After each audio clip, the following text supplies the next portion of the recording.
Call to order. Okay, we're going to have the invocation by Kevin Natkin and the pledge by Josh Carlson.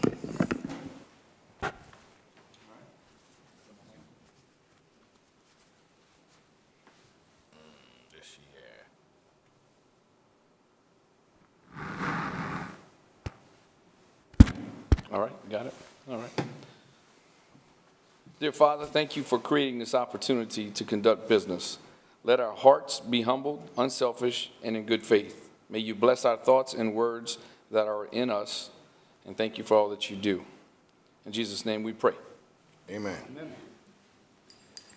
I pledge allegiance to the flag of the United States of America and to the republic for which it stands, one nation, under God, indivisible, with liberty and justice for all.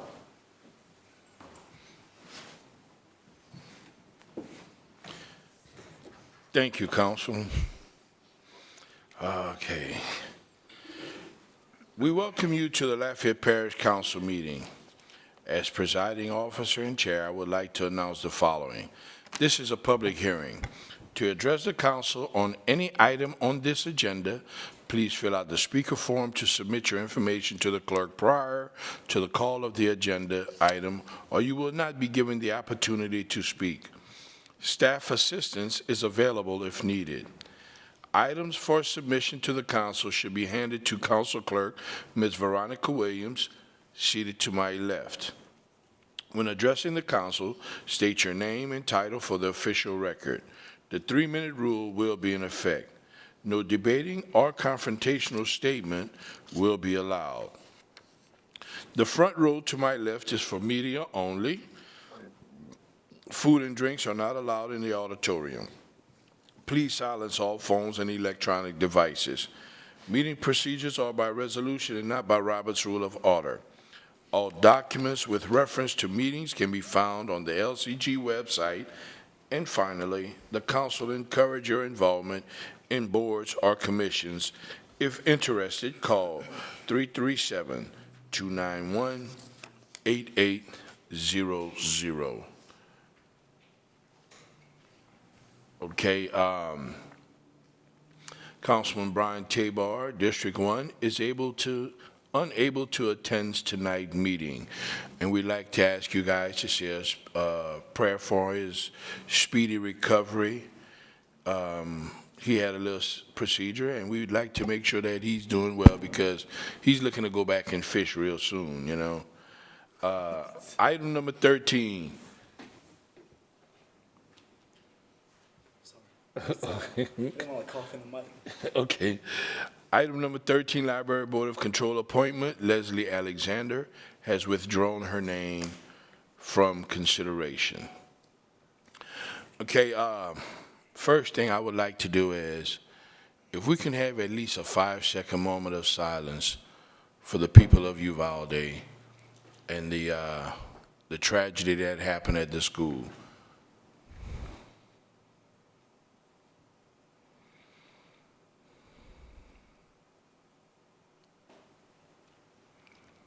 Our prayers goes out to these people as well, guys.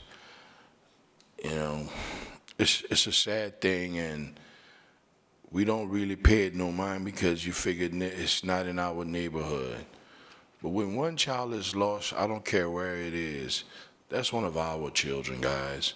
So just think about, just imagine that happened at your grandchild or your children's school, you know, and you don't even know if your child is in there alive or not, you know, so I'm sorry. But anyway, and then I would also like to remind people the Safe Haven thing on Saturday nights. We're doing that. We'd like to thank everyone that came out on the first Saturday. We're going to continue doing it. It's the middle school to high schoolers at Girard Park. You know, we worked a few kinks out on the first Saturday, but we want to thank everyone that has been involved. And we're asking that you continue to support it. Bring your children, your grandkids. Come out there and let them have fun, guys. Any council announcements? Seeing none. Mayor President, would you have the mic? Thank you, Mr. Chair, and thank you to everyone who took the time to be with us today. We appreciate your time and your contributions to our civic duty up here. You make us better, and we do appreciate it. It doesn't go unnoticed, so thank you. I want to echo what Councilman Rubin said about our summer program, specifically this one initiative. Great leadership, Councilman. I appreciate you taking the lead, taking charge. We're happy to support, and I'm looking forward to this growing each weekend. So thank you for that. Also, just a reminder to everyone out there that we do have all 10 of our rec centers programmed out, and there's plenty of private sector camps for our children to attend, but all of our rec centers are available with programming. So if you have questions, please call 311 or go to our park Facebook page, PARC, or call our office, 337-291-8300. So they're out there. Love for you to join us. Love for you to put your children, grandchildren, nieces, nephews in a camp that hopefully they'd have some fun at. Other than that, Mr. Chair, we have the budget to actual comparison of major parish funds, April 2022 preliminary. I have Director Toops behind me if you have any questions. Thank you, Mayor President. Thank you. I'd like to echo that too, because this morning I passed by Hyman Center this morning, and the UL basketball team is the directors of the program. So it's good to see the young ladies of the UL basketball team getting involved and doing some things in the community. Well, the young ladies can see people that look like them successful, you know what I'm saying? So that's a wonderful program. I like that. Okay, let's see here. Joint resolution. This is a public hearing, and speaker sheets are available for anyone wishing to address the council. The 3-minute rule does apply. Ms. Cindy, could you please read for me? Joint Resolution 19-2022, a joint resolution of the Lafayette City Council and the Lafayette Parish Council designating the Daily Advertiser as the official journal for the Lafayette City Parish Consolidated Government for 1 year commencing July 1st, 2022. Moved by Councilman Nakane, second by Councilman Carlson. Any council discussions? Seeing none, Ms. Williams, any comments? No, sir. Call for votes? District 2, Yes. District 3, Yes. District 4, Yes. District 5. Yes. The motion to adopt is approved. Ordinance for final adoption. This is a public hearing, and speaker sheets are available for anyone wishing to address the council. The 3-minute rule does apply.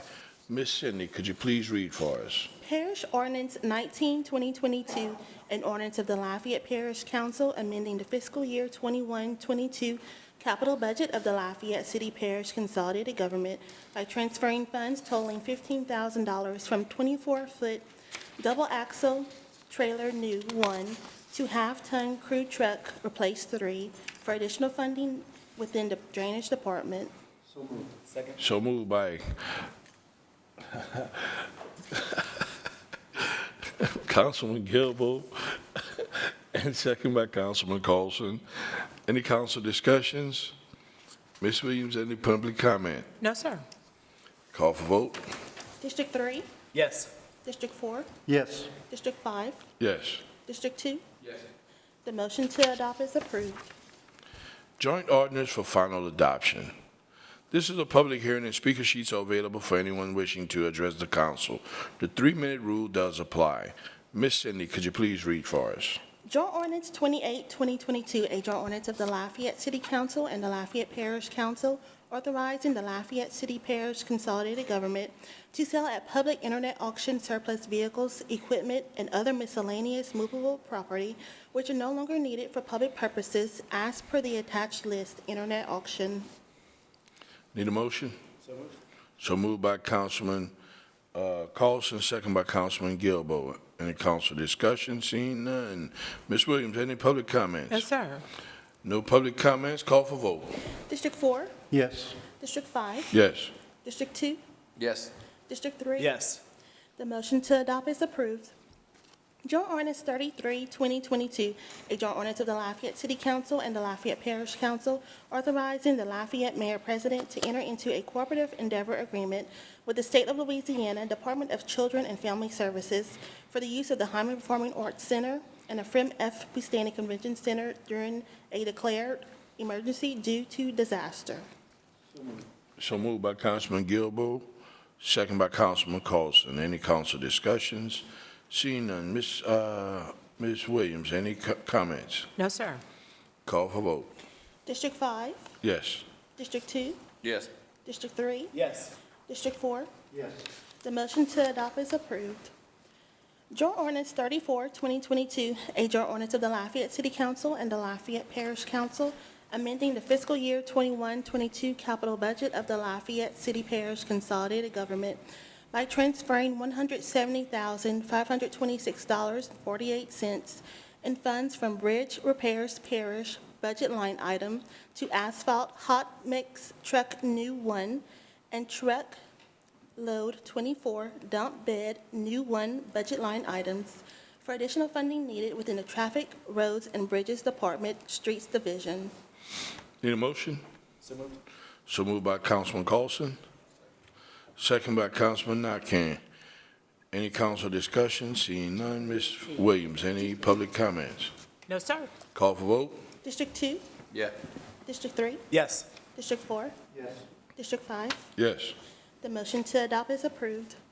Joint Ordinance 35, 2022, a joint ordinance of the Lafayette City Council and the Lafayette Parish Council, amending the fiscal year 21-22 capital budget of the Lafayette City Parish Consolidated Government by transferring $22,478 in funds from Bridge Repairs Parish budget line item to 40-foot bucket truck replace 1 budget line item for additional funding needed within the Traffic, Roads, and Bridges Department, Streets Division.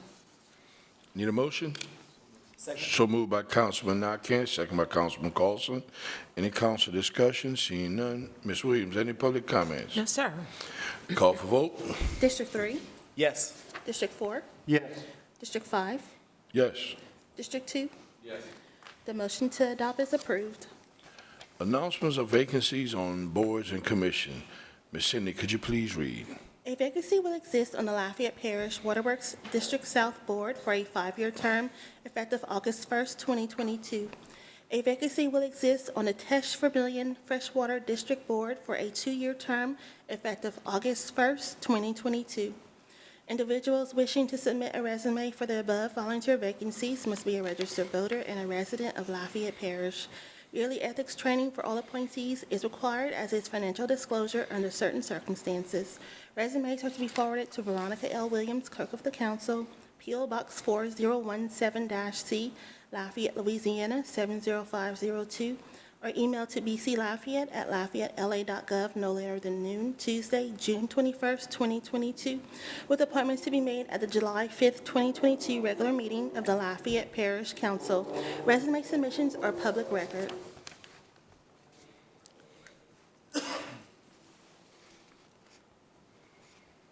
Councilman Nakane. Veronica, or, I don't know, Joseph, you can help me.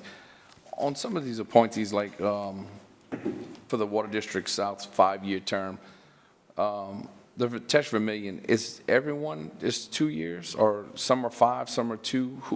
How does that work? And can they be reappointed? I have a constituent in my district that wants to be reappointed, but he was asking if there's a term limit on that, like after so many 2-year,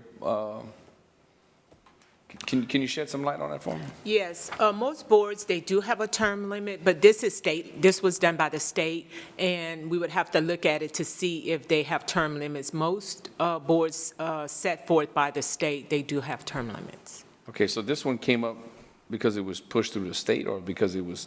No, it's a vacancy. It's a vacancy, and a person can be reappointed, again, if they haven't served their number of allotted terms. I guess what I'm getting is, how was it a vacancy? If that person never planned on leaving and still was a part of the board, how does it get appointed as a vacancy? In other words, if that person's been there and he or she was not leaving, there's other board members that sit on that board. So why are we getting just one vacancy if they all?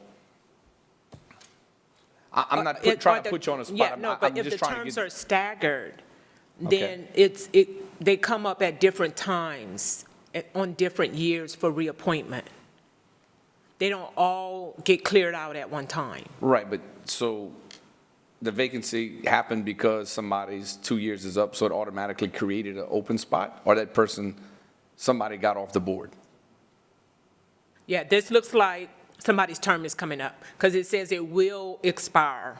So this is somebody who's currently sitting on the board, and they could be reappointed if they're on the board, if they are allotted another term appointment. They have to submit their resume again? Yes, all sir. over. Okay. And it can be reappointed. I got you. Thank you. That's all I have. Okay, consider appointments by the council as a whole to board commission. Ms. Cindy, could you read the appointment? Appointment to the Lafayette Parish Library Board of Control for the remainder of an unexpired 5-year term through September 30th, 2024. The resumes received for considerations are from, and if I destroy your name, please don't get upset with me. Virginia Bienvenue, Clary Dawkins, Ludwig Galopter, Tim Howard, Daniel L. Kelly, Barbara Lamont, Erasto Padron Jr., Alicia T. Roberts, Joan G. Savoy, Marquia Whitehead, and Miss Leslie Alexander withdrew her resume from consideration. There is no incumbent. We have any nominations? Mr. Chairman.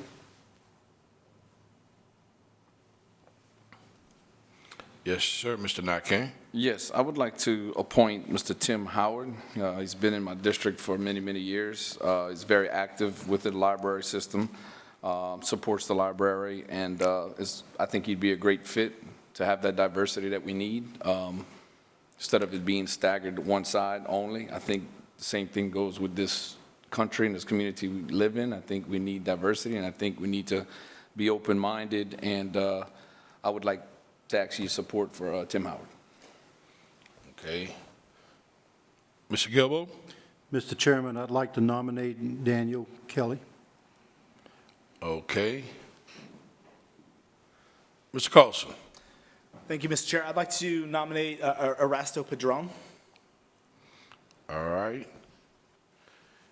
And I'd like to nominate Ms. Joan Savoy. All right. Any council discussions? Ms. Williams, any public comment? We do have speakers. The first 3 speakers, the first of which is Lynette McGee, followed by Joan Savoy.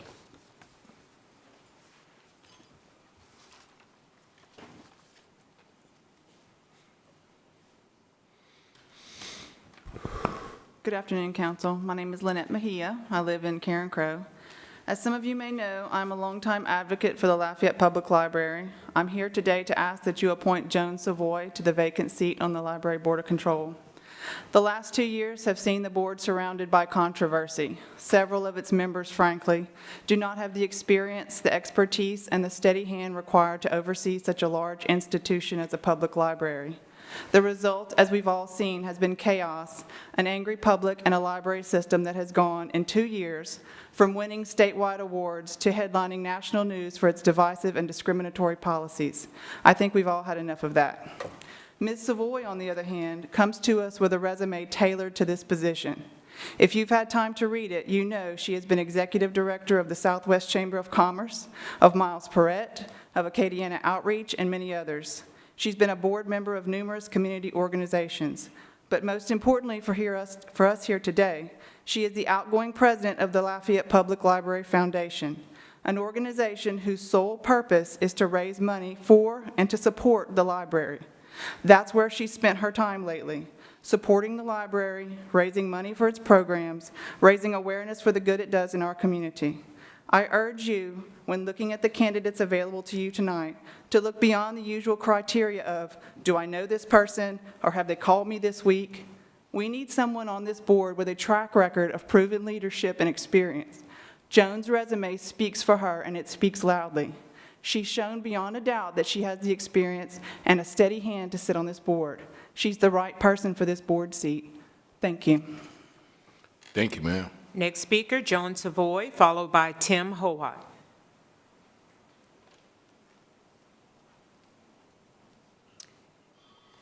Good afternoon, Mr. President and members of the council. My name is Joan Savoy, and I'm a resident of the 5th District. I've had an opportunity to visit with some of you, but not all.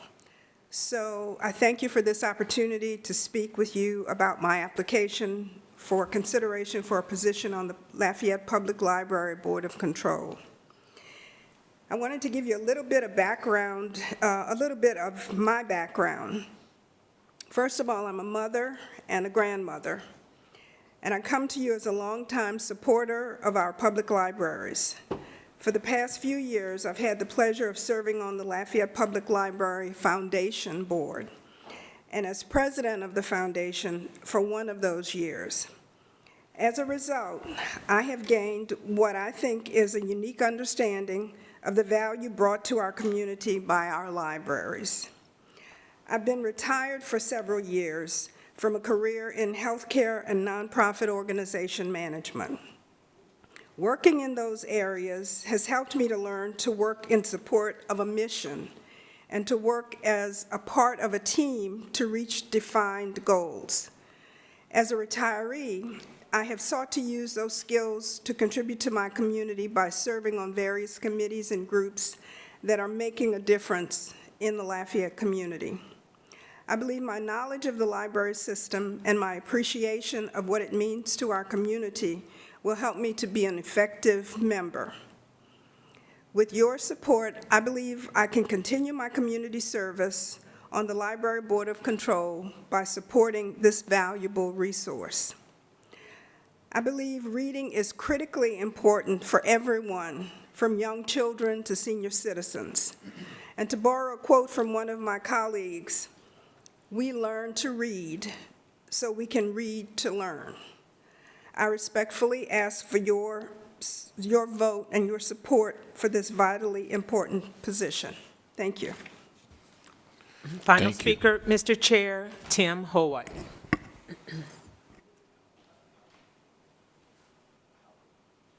Howard? Yes, you did pronounce it correctly. Thank you. I'm sorry. That's okay. I'm used to it. Thank you for giving me the opportunity to introduce myself. My name is Tim Howitt. This is my second time submitting to be on the Lafayette Library Board. It's my opinion that right now the board needs someone that can represent the average citizen of Lafayette, and I feel I can be that person. I've lived in Lafayette Parish since coming here to college in '86. I used the library while I was in college and continue to do so on a regular basis ever since. My children, two of which are now grown and one still in high school, have utilized the library not just for books, but for Lego Club, trivia nights, a variety of other activities over the course of their lives. I'm a member of the Friends of the Lafayette Library. I both donate books to them and buy books at their annual sales. I can say I've been to every single library in this parish at one time or another. And as proof, this is my library card. It's an older card.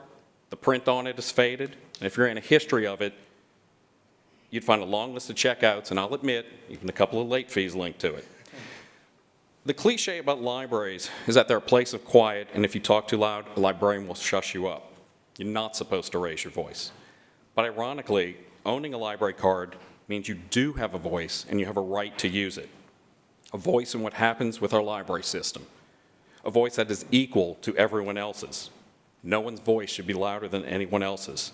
And as proof, there are no VIP rooms and no members-only clubs in the library. Everyone is equal. If I were selected to be on the library board, it's my promise to always keep that in mind. My personal opinions will not make my voice louder or more important than anyone else's. The loudest voice would not get my attention any more than the softest voice. And in truth, my primary goal would be to listen to all the voices, and only when I have truly listened would I then use my own voice to represent those that I've heard. So tonight, I ask the members of the council to use their own voice just as wisely when making their selection, which I ask that you select me. As a side note, I had a sister-in-law come down from San Diego this past summer. She's studying library sciences in San Diego.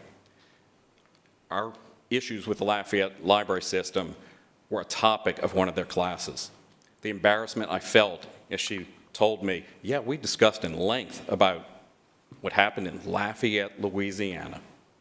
My class was excited to hear I was going to be coming down here to get like a first-hand response from it. So while she was excited to learn the story, I was embarrassed to be representing this city that has these problems. So that's all I got to say. Thank you very much for your time. And again, Thank you I very much. apologize for the pronunciation of your name is Howard.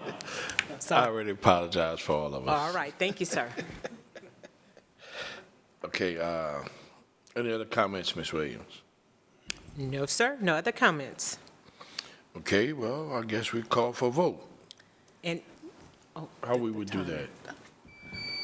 okay, so we need 3 for a candidate to be successful for the appointment. We need 3 votes for 1 candidate.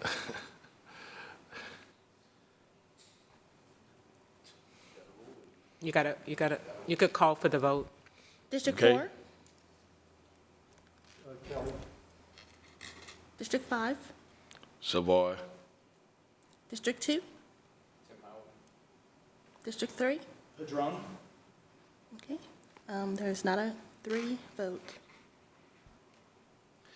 You know, I understand that everyone has voted for the person that they nominated. And I'm going to say something that Mr. Howard just said, and I want to echo what he said. It's a shame that we, as a leading, we're supposed to be a leading city, and we're having our city talked about in other states because of what's going on in our library, and it's a shame. And I tell you, that's why I'm voting for Ms. Savoy, because we need diversity on that council. I'm sorry, on that board. We need females, because truth be told, females, y'all have a little more emotions than us. You know, y'all have a lot more feelings than us. I mean, it's true, you know, and also, she's of color. So she represents 2 boxes that needs to be checked. And I'm not saying there's nothing wrong with any other candidate. You know what I'm saying?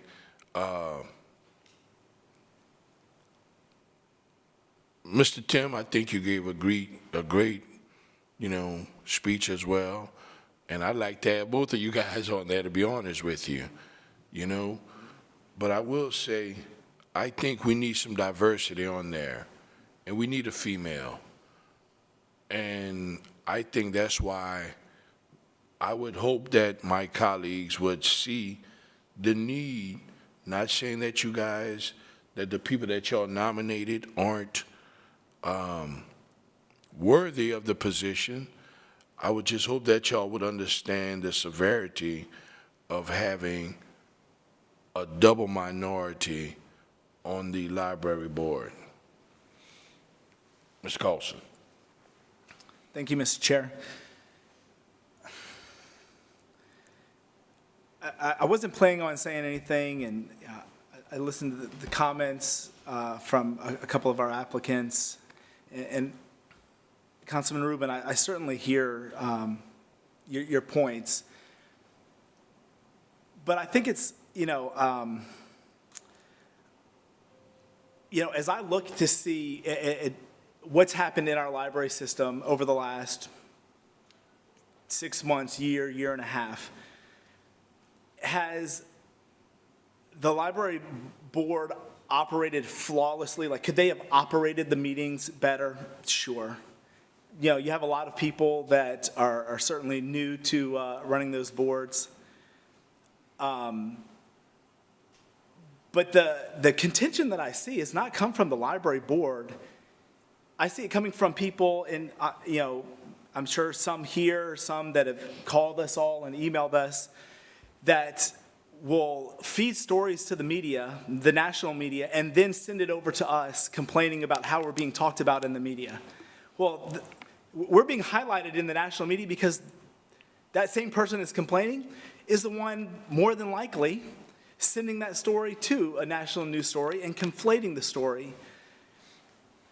I'll say this, that For our library board, I've seen not one book has been banned from the library, not one in 75 years. That's different than what we've heard if you just read some of the headlines. Not one DVD has been banned from our libraries. Not one. What I've seen is the same desire as if a 15-year-old were to go to the movie theater today, which is that person could not rent an R-rated movie or get a movie ticket for an R-rated movie without their parents' consent. The only thing that I've seen from our library board has been a desire to, one, ensure its fiscal responsibility so that we have money to operate our libraries for years to come. And two, a desire to protect kids so that they are not sexualized at a young age. I've not seen an attack against one group, one person, one viewpoint. I've seen a desire to protect children. Same reason why is if my son or anyone's here, if you had a minor child go to a movie theater, could not check out or buy a movie ticket for an R-rated movie. That's it. Our libraries are places of education. They're places that welcome and are open to everybody, regardless of background, income, viewpoint. And they remain that to this day. And I guarantee you, if you were to ask every single person on the library board what their thoughts are, they would probably echo the exact same thing because they all have the same goal. Now, if you have a goal outside of that, I certainly can't help you. But that has been the goal. And so any quote-unquote harm done to the library has not come from the library board nor this parish council. It's come from members trying to undermine, undermine the library board of control and this parish council, but it certainly has not come from us. And so I would encourage you, look at what's actually been done, not what's been read about or talked about in the media, what you read on Facebook. And I'll say this, I had a gentleman call me about a month and a half ago, was livid after one of the library board of control meetings. He wanted to know why I was a book burner, was his exact quote. I said, well, sir, of course I'm not. I explained to him what I just told you guys. And he said, well, I don't think we should even be having these conversations. I said, okay, sir. I said, have you looked at any of these books in person, or have you just read about them on Facebook or in the media? I haven't seen them. I said, okay, well, I've checked out about 5 or 6 books that have been in question at these library board of control meetings, and I took them home and I read them because I wanted to see what's in them. I don't want to listen to what Councilman Rubin said or what this reporter said. I want to know for a fact what I'm talking about so I can make the best decisions possible.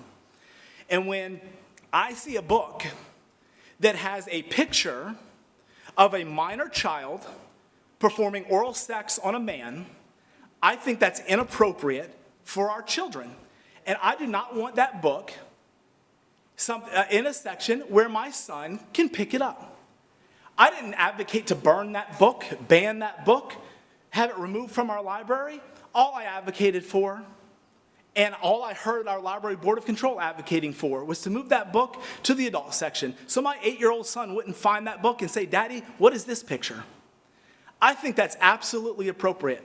And if you don't, that's fine. That's your opinion. You and I will agree to disagree. But I will always, on this council and in my position, advocate for and protect the children of our community by making sure that they are not over-sexualized. That's it.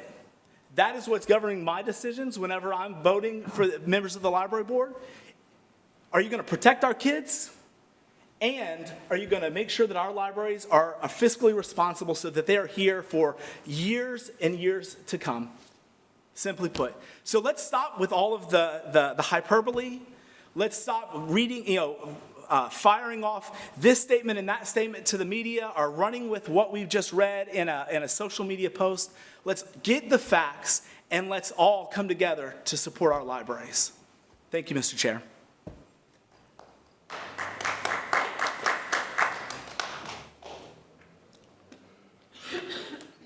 So where do we go from here? You can call for another vote to see if anybody is willing to change their vote, and if not, then we would have to defer it to the next meeting. We would have another person in attendance, and maybe we could get 3 votes, and someone would change their minds. That's the only way we would be able to get 3 votes. But we'd have to defer it, in other words. Okay, so We could call for another vote. call for another vote. District 5, Savoy, District 2,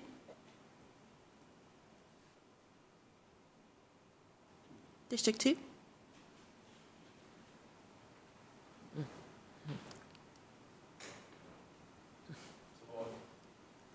District 3, Padron? District 4. Kelly. We do not have 3 votes. So we'll just defer it to the next meeting, and maybe at that meeting, we can get a vote for 3 candidates, of 3 votes for 1 candidate. all right, it will be deferred. All right. Ms. Cindy, could you please read the appointment? Appointment to the Lafayette Parish Waterworks District South Board for a 5-year term effective July 1st, 2022. The resume received for consideration is from Leslie LeBlanc, and Ms. LeBlanc is the incumbent. Any nominations? We got a motion by Councilman Nakane from LeBlanc. Call for a vote. District 2? District 3? LeBlanc? District 4? LeBlanc. District 5? LeBlanc. Leslie LeBlanc is appointed. Appointment by council member, mayor, president, and/or any other direct appointment authority. Mayor President Josh Guillory appointed Emily Sevenston to the Keep Lafayette Beautiful for a 2-year term effective April 21st, 2022 through March 31st, 2023. Mayor President Josh Guillory appointed Claire Reagan to the Keep Lafayette Beautiful for a 2-year term effective April 21st, 2022 through May 31st, 2022 and June 1st, 2022 through May 31st, 2024. Joint introductory ordinance. I need a motion and a second to introduce items 17 through 22 in global. Moved by Councilman Nakane. Second by Councilman Gilbo. Ms. Cindy, could you please read? Joint Ordinance 36, 2022, a joint ordinance of the Lafayette City Council and the Lafayette Parish Council redesignating Article 10 of Chapter 98 of the Lafayette City Parish Code of Ordinances as Article 4 of Chapter 98 and repealing and reenacting Article 4 of Chapter 98 to provide for the regulation of commercial pedal carriages. Joint Ordinance 37, 2022, a joint ordinance of the Lafayette City Council and the Lafayette Parish Council amending Chapter 6 of the Lafayette Consolidated Government Code of Ordinances relative to the issuance of a BYOB permit within the city and unincorporated parish of Lafayette. Joint Ordinance 38, 2022, a joint ordinance of the Lafayette City Council and the Lafayette Parish Council implementing the conditional 2% pay increase for municipal, fire, and police civil service employees of the Lafayette Police Department and the conditional 2% pay increase for the employees of Lafayette City Parish Consolidated Government, reporting to the Lafayette City Council, Lafayette Parish Council, Lafayette Mayor President, and/or classified under the City Parish Municipal Civil Service System, as well as other employees on LCG's manning tables during the fiscal year 21-22 in lieu of including the 2% pay increases in the fiscal year 22-23 proposed budget, and to implement the 2% statutory pay raise for certain eligible municipal fire and police civil service employees of the Lafayette Fire Department during fiscal year 21-22 in lieu of implementing it at the beginning of the fiscal year 22-23. Joint Ordinance 39, 2022, a joint ordinance of the Lafayette City Council and the Lafayette Parish Council, amending the fiscal year 21-22 operating budget and adjusting the manning tables of the Lafayette City Parish Consolidated Government. by increasing the use of the city general fund prior year fund balance, to increase the pay rate for one administrative specialist and adding one digital communications specialist within the Mayor President's office. Joint Ordinance 40, 2022. A joint ordinance of the Lafayette City Council and the Lafayette Parish Council amending the fiscal year 21-22 operating budget of the Lafayette City Parish Consolidated Government by increasing the use of prior year fund balance in Fund 550 in the amount of $225,000 and appropriating within the Public Works Department Environmental Quality Code Enforcement Division for additional funding needed for contractual services used for grass cutting and debris removal. Joint Ordinance 41, 2022, a joint ordinance of the Lafayette City Council and the Lafayette Parish Council amending the fiscal year 21-22 capital budget of the Lafayette City Parish Consolidated Government by transferring $9,524 in funds from the I-49 Local Commitment Activity to the ECI Traffic Cabinet Activity for additional funding needed within the Community Development and Planning Department, Planning Division. Any council discussions? I see none. Ms. Williams, any public comments? No, sir. Call for a vote. District 3, Yes. District 4, Yes. District 5, Yes. District 2. Yes. The motion to introduce items 17 through 22 in globo is approved. Comments from the public. Comments from the public on any other matters not on the agenda. This is the time to speak about topics that are not included as agenda items. Topics should be related to the parish of Lafayette and are within the legislative power of the parish council, not the city council. No debating or confrontational statement will be allowed. For efficiency and to allow everyone the opportunity to speak, questions should be submitted in writing to the clerk of the council, and the 3-minute rule will be in effect. Ms. Williams, do we have any public comments? We do have 4 speakers signed in, the first of which is Lynette Mejia, followed by Amy Robinson.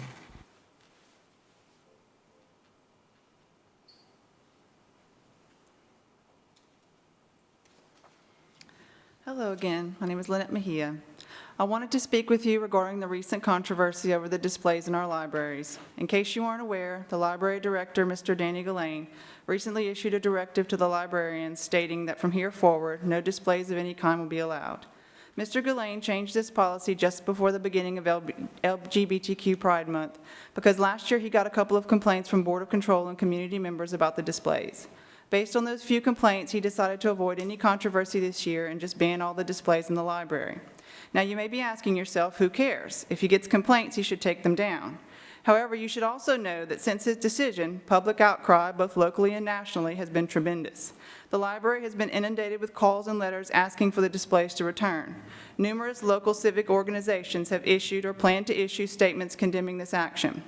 You should also know that we're talking about more than books about the LGBTQ community. We're talking about, as I mentioned, Black history, women's history, Cajun and Creole history, anything deemed political or controversial. And we should all be asking ourselves, who gets to decide what fits that definition? There's a reason displays like this are a standard practice in libraries around the world. Displays serve many functions. They highlight books in the collection that might not otherwise be seen by patrons. If books aren't seen, if they aren't circulated, they might get discarded for lack of use. Books about Cajun and Creole history might be discarded. Books about Black history, women's history. These books are our culture, our collective memory. They should be highlighted, set up on displays, taught to our children, and certainly not be taken from the shelves from disuse. As for the LGBTQ books, it's time to recognize that these people are citizens and they are part of our community. The library is for them as much as it is for you or for me. LGBTQ youth have a right to walk into the library and see books about themselves on those displays. Yes, some people might complain, but people complain when Black kids were first allowed in white libraries too. That didn't make it right. Bigotry will always exist in our community, but we don't have to let it define us, and we don't have to let it be part of our public institutions. We don't exist in a vacuum here in Lafayette. The world is literally watching what we do right now with this issue. I know you as a council do not directly control the library. I'm not here to ask that you call Director Gillane and ask him to put those displays back up. However, you are our community leaders. The citizens of Lafayette Parish look to you like this when things like this happen, for your opinions on how we should respond. So I ask you, I urge you to please make a public statement. Tell our community and the world that this is not who we are. Black history, women's history, Cajun and Creole history and culture, and yes, LGBTQ Pride Month are important. That's who we are. Why wouldn't we want to highlight them? Thank you. Next speaker is Amy Robinson, followed by Jeff Daly.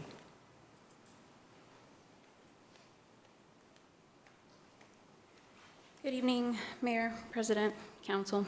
I'm here again representing the League of Women Voters, again on the library. Josh, I know that you don't enjoy this, but the League of Women Voters is a 102-year-old bipartisan, nonpartisan institution, and we have issued another statement. When we issue a statement, I think it's important that you know that this is a peer-reviewed statement, and it takes us a couple of days to get this together, so it's not just something that we come up with arbitrarily. The League is a nonpartisan volunteer political advocacy organization. We encourage citizens to become informed about issues and vote to make their voice heard. We do not support political candidates, but we do take policy positions regarding good governance and individuals' rights. We are devoted to making democracy work. We oppose the recently announced decision by the Lafayette Public Library to ban displays highlighting specific segments of the population or issues including Women's History Month, Black History Month, Pride Month, Cajun Heritage, or Native American heritage. The League supports representation of the full diversity of communities, especially in public institutions, including local government, schools, and libraries. The Lafayette Library System has historically celebrated our community's diverse makeup and history through book displays and programming. These displays are important reminders of the work that has been done to ensure the civil rights of the members of our communities, women, blacks, Cajuns, Native Americans, and the LGBTQ community, and so many more. The League of Women Voters of Lafayette believes that as participants in a democracy, we should strive to understand our history, the experiences of our community members, and how we can work together to build a more equitable and just future. Celebrating our histories and stories fosters inclusion in the community. The removal of displays highlighting diverse communities makes these stories less accessible, choosing to preemptively keep materials out of sites rather than inviting public dialogue. Such dialogue is the crux of democratic discourse, even when it's difficult and challenging. We urge the library to reverse this policy and to continue allowing displays that highlight a wide range of communities and perspectives. Thank you. Thank you. Next speaker, Jeff Daly, followed by the final speaker, Wayne Colvin. I felt compelled to speak today in response actually to our last meeting and a comment that Kevin made about how he doesn't like the parish getting sued or owing money. I don't think any of us like that, ultimately. But I'm here to share some unfortunate truth with you. That grenade has already exploded when it comes to the Homewood Drive ponds. And both councils are failing in your duties to protect public dollars. I say that with all due love and respect, as I believe you're all good people who mean well and really want to do the best thing for our community. But I don't think you fully realize what's happened, and I don't think you realize it's your responsibility to serve as a check against executive overreach. LCG has lost its first 2 expropriation cases. So 2 separate judges have ruled that LCG's playbook has resulted in government illegally taking land. That fact alone should give any small government advocate pause. What could be more big government than government illegally taking private land? But that's not even the big issue, because if LCG loses its appeals on Homewood, and I've read the 400-page transcript, and quite frankly, I don't think our odds are very good at winning appeals, because our case is very weak, then the taxpayers will not only have wasted $20 million digging the holes that currently exist right there, but we will also be on the hook for the damages to repair the land to its original condition, which will be at least as much as we spent to take the dirt out in the first place, because we have to buy the dirt, we have to compact the dirt, we have to pay for the value of the trees. So we're talking about $20 million or more that you guys are going to have to come up with and pull out of I don't know where. Because where is that money supposed to come from to cover that, to pay for that liability? How can we continue on with business as usual with that hanging over our heads? Shouldn't we be saving money so that losing this case doesn't bankrupt the parish? Shouldn't we be stopping widening Cooley-Ildacon, since without Homewood, even the administration admits that widening that Cooley without Homewood is going to cause flooding on the river to get worse? I've gone down to see these ponds myself, and they're infuriating. I encourage you all to do so if you haven't already. It's really striking emotionally. I found myself sad, angry, thinking about the amount of money that's been wasted on this that could be spent on all sorts of other things. Better roads, a new jail, drainage projects that actually follow the science. Because let's be clear here, that even if the administration had followed the law to legally take this land, the project still would not have made any sense because it doesn't follow the science. Just take a look at UL's report, which they held up in their case as part of the evidence of why this is a good project. In a 2016 storm, the Homewood Drive ponds are going to lower the river by ½ an inch over 6 miles. That doesn't even get you to River Ranch. okay, just to give you a sense of the scale of this. So $45 million for half an inch of elevation change. And yes, I know that Pam has some numbers that show a bigger benefit, but I don't see how we can put all our faith in someone who tends to take millions of dollars from moving this project forward. And she argued in her report that we should prioritize the impact on 10-year storms. No one on the river floods in a 10-year storm, so that's just not credible. In fact, I don't think they did a cost-benefit analysis because I think the benefit of the project might be zero in terms of preventing flooding. And that is really bad because it's a best modern practice to do a cost-benefit analysis. Parish taxpayers need our representatives in the parish council to protect our money, to stop being a rubber stamp for the administration, and to stop approving millions of dollars without a plan. We need to do your job because Homewood is only the tip of a very scary iceberg. Thank you. Final speaker, Wayne Colvin.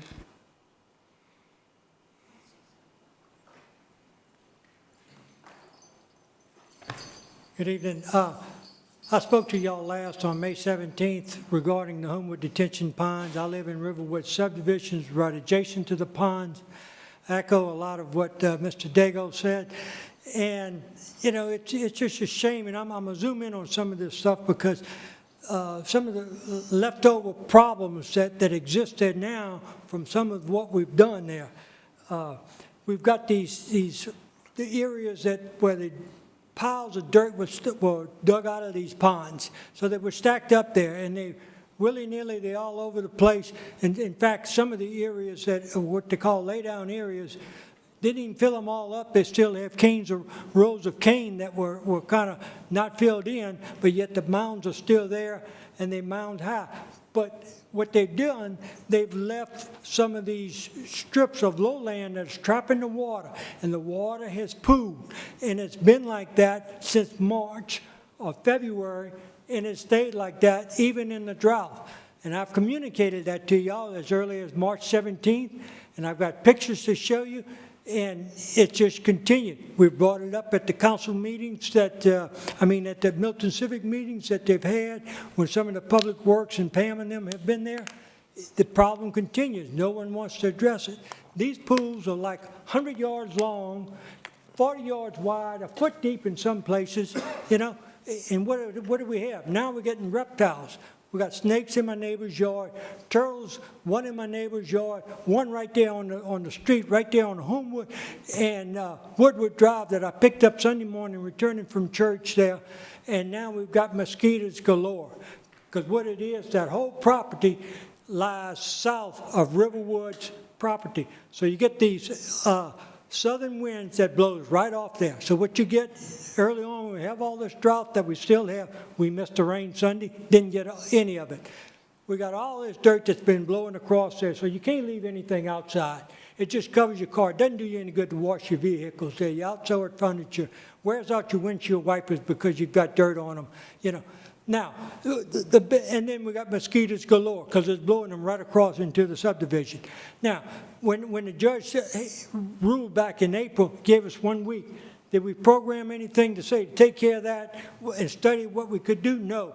What we did is when we could start work again a week later on April 13th, all we did was dug out and haul as much dirt as we could from the ponds closest to the river, half a mile away, to put it on some land that's off the Bendale property such that we could have access to it, or LCG could have access to it.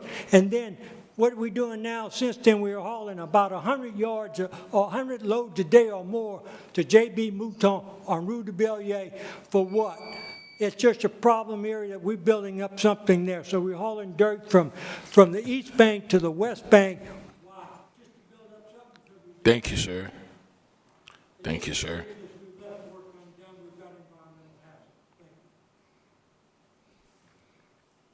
Any other comments?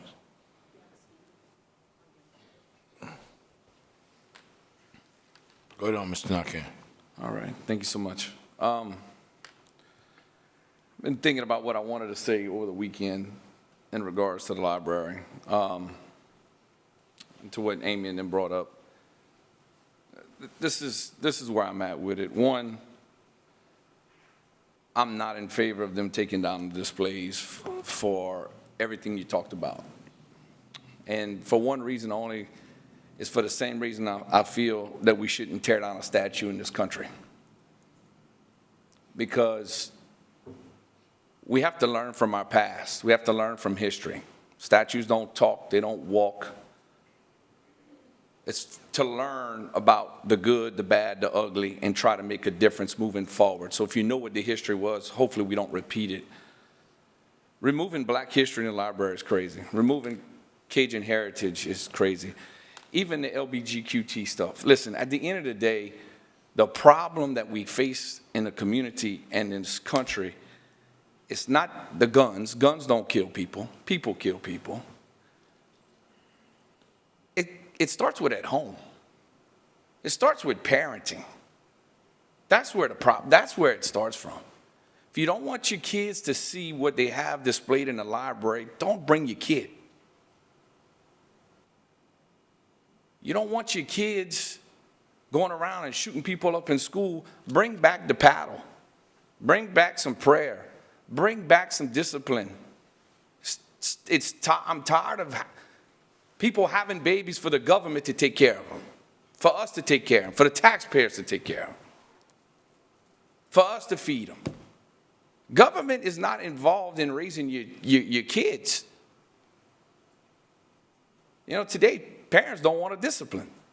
Let them just stay on the computer, let them play Xbox. Don't push them to go outside and get a job. Not pushing for them to go cut grass. It's crazy. It's nonsense. It starts at home. You do your job at home as a parent. I guarantee if you ran the statistics on how many kids will grow up in a household where they were with parents married or divorced, but yet one or two parents were actually making sure those kids were involved in the community, whether it's playing sports or being in 4-H, getting them involved, getting them to contribute to society.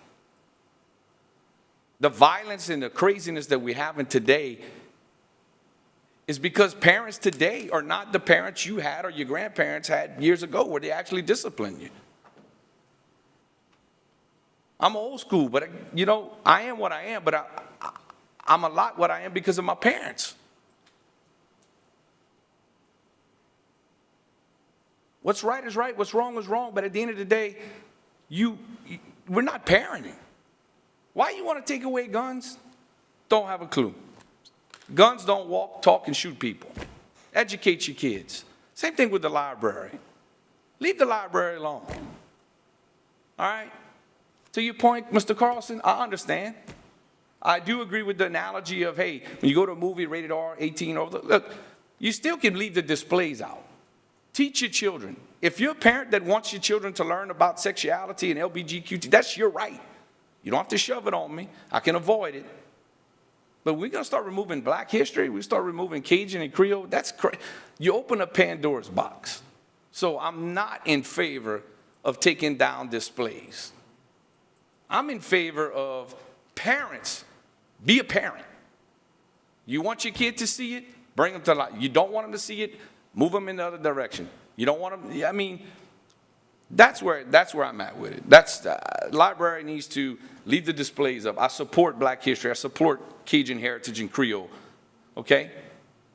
Maybe I don't agree with LGBTQ standards, but it's not for me to judge them. It's not for me to be ugly to these people. It's not for me to tell them that they're wrong.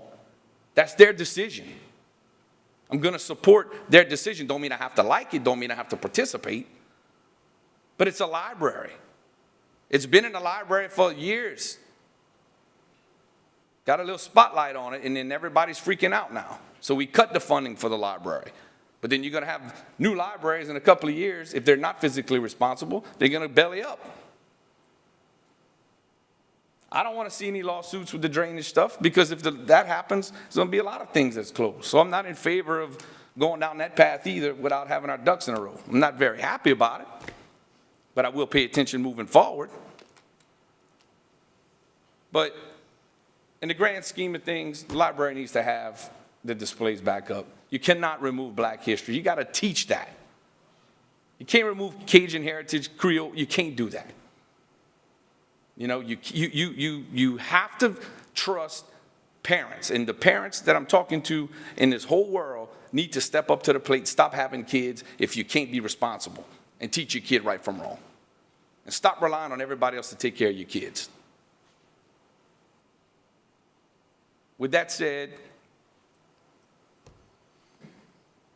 This world, something has to change. You're headed down a bad road. It's been coming.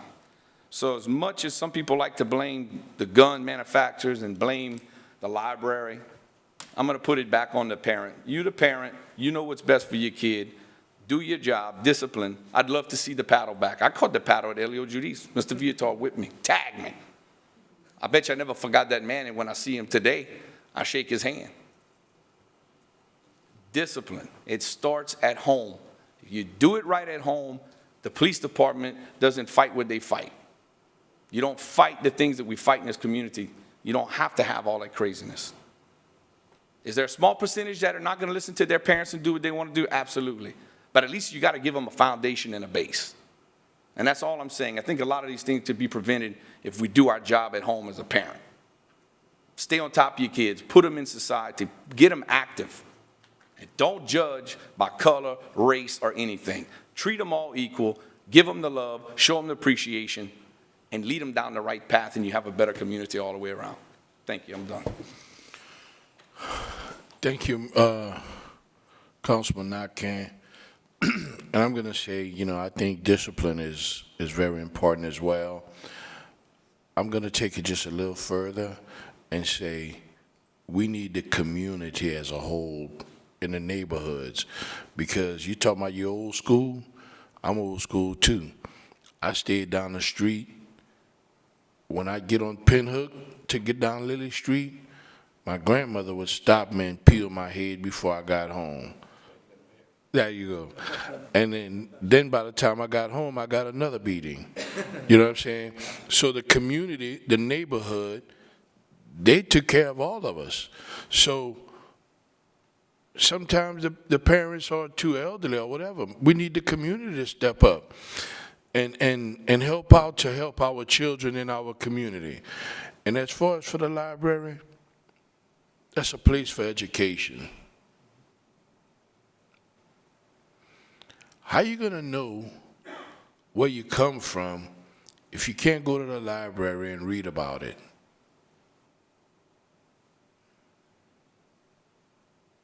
That's a Selah moment for you. That's all I'm going to say on that, We need the library to educate our children. Do you know the other day there was a middle school kid who said that we migrated here from Africa? There was no slavery. A child that looks like me. Because that's what's being watered down in our school systems. And I'm like, where did you get that from?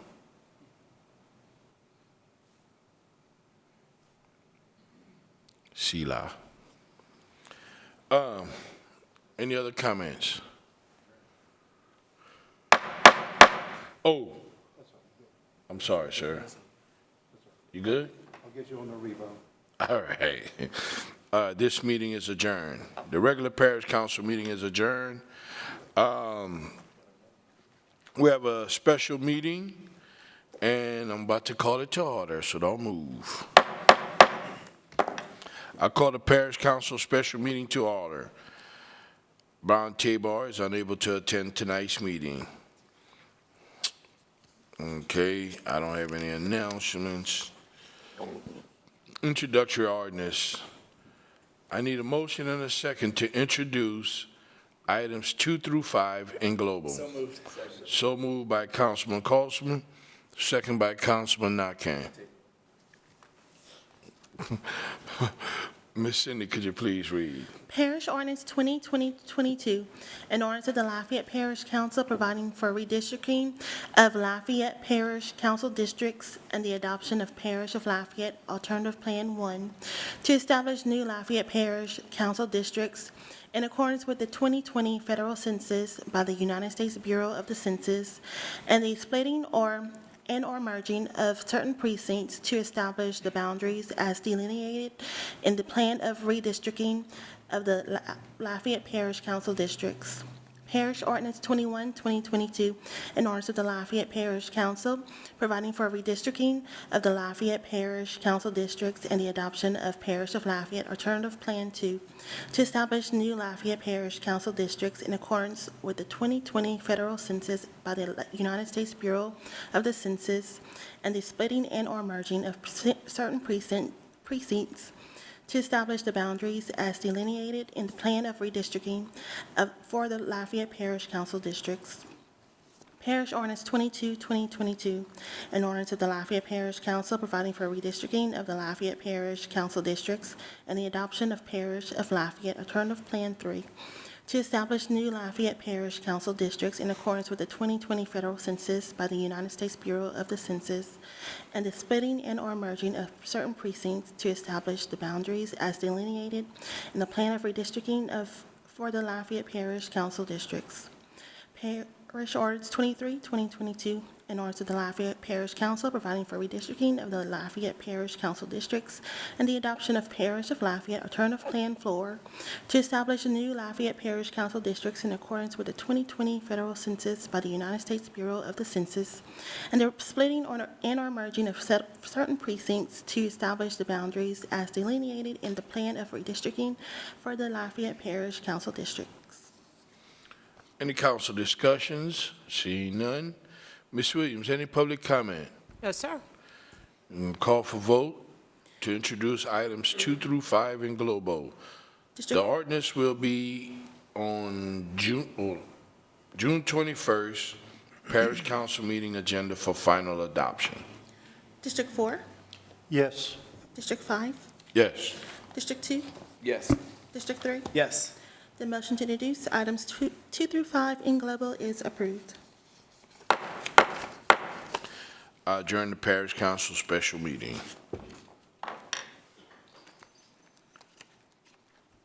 A few moments later.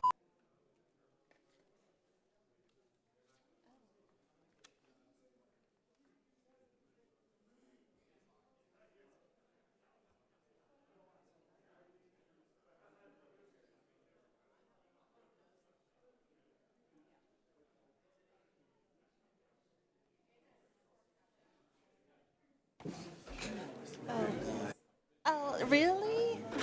It's, I forgot the name. I'll let you know tomorrow, though. It's on my desk.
It would be nice.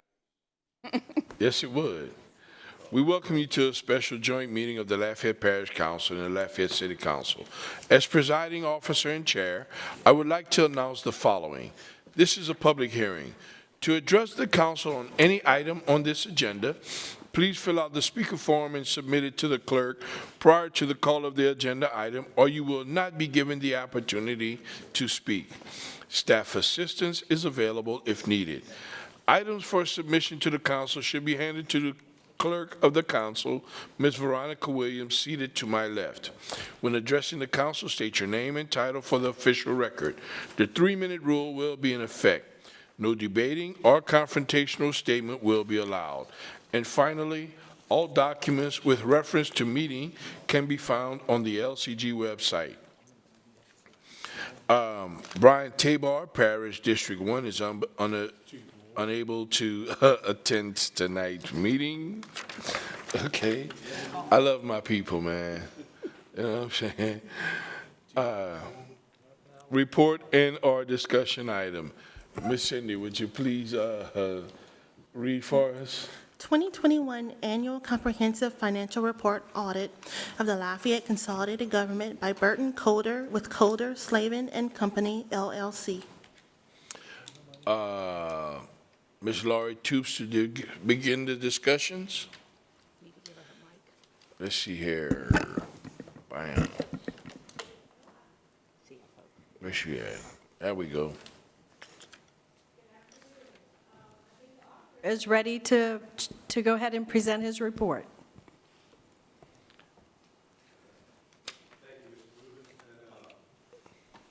Brian, we're here the results of the audit that we conducted, our firm conducted of the Lafayette City Parish Consolidated Government as of and for the year ended October 31st, 2011. And we're going to hit some of the high spots. The report is 304 pages long, and it's been on the website of the Legislative Auditor's Office for probably the past 5 or 6 weeks. It is due in their office by April 30th. It was in there by April 30th. Of course, it takes them a little time to go ahead and process it, and it became public, I guess, about 5 or 6 weeks ago. So, but we're here tonight to present some of the high spots. And what you have here before you is 10 exhibits that we have presented and excerpts from this report in order to try and hit some of the high spots of what we want to talk about. So please interrupt me if you have questions, or Brian Jobert, one of my partners, if you do have any questions, we'll certainly try and address those. Let me start by saying on page 2 of the comprehensive annual report, there's the financial auditor's report or opinion. And on page 2 of that financial section, it clearly states that, in our opinion, the financial statements are presented fairly. And what it's called is an unmodified opinion or a clean opinion. So it's the best opinion that a CPA could provide to you. In this report based upon our audit. Now, did we have some findings? Yes, and I think it was addressed by some of the news media that it's in the report. There's 16 findings in the report. But let me clarify that by saying that of the 16 findings, there's 3 of those findings that are in 2 sections. They're duplicates. They have to be put in the internal control section and in the compliance section. So there's a net of like 13 findings in this report, okay? And of those 13, LCG does not have to remit any monies or any items of that sort back to the federal government or anything of that nature.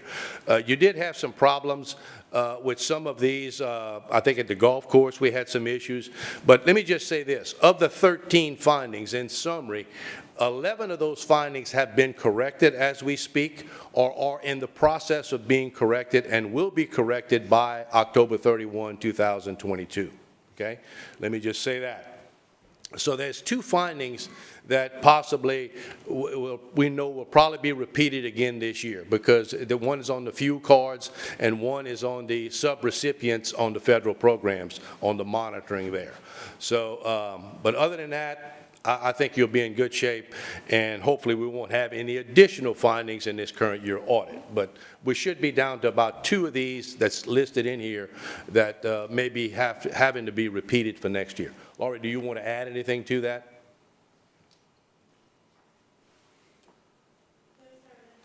I do believe you're correct. We do have all the new ARPA money coming in this year that we didn't have last year, so hopefully we'll be in good shape with that also. All right, well, I'll go through the 10 exhibits, or Brian and I will do so. Let's just start by exhibit number 1. And you've seen this comparison in the past. Exhibit number 1 is a comparison of combining statements of revenues, expenditures, and changes in fund balance for the general funds, because you have a separate general fund for the city and a separate general fund for the parish. And we've talked about this in the past. The administration has kept the integrity of the funds for the city funds, the parish funds, and all the different types of accounts that are necessary. And so there's been no commingling there, and so on. So I just wanted to go over the major funds here. The city's general fund, let's start with that. On the first 2 columns, you have a comparison of 20 and 21. For the tax revenues, ad valorem taxes, you can see we're pretty much flat. They were $25.5 million last year, and they're $24.6 million for the current year. Now, sales taxes is a bright spot. It went from $27.9 million in sales taxes that went into the general fund last year, and this year it's $33.1 million in monies going into the city's general fund. That's an increase of 18.5%. It's $5.2 million increase, and that's only a certain portion, I think it's like 35%, that goes into the general fund of the city sales taxes that are collected. The payments in lieu of taxes for the utility system from LUS, we got $24 million this year and $24.6 million last year.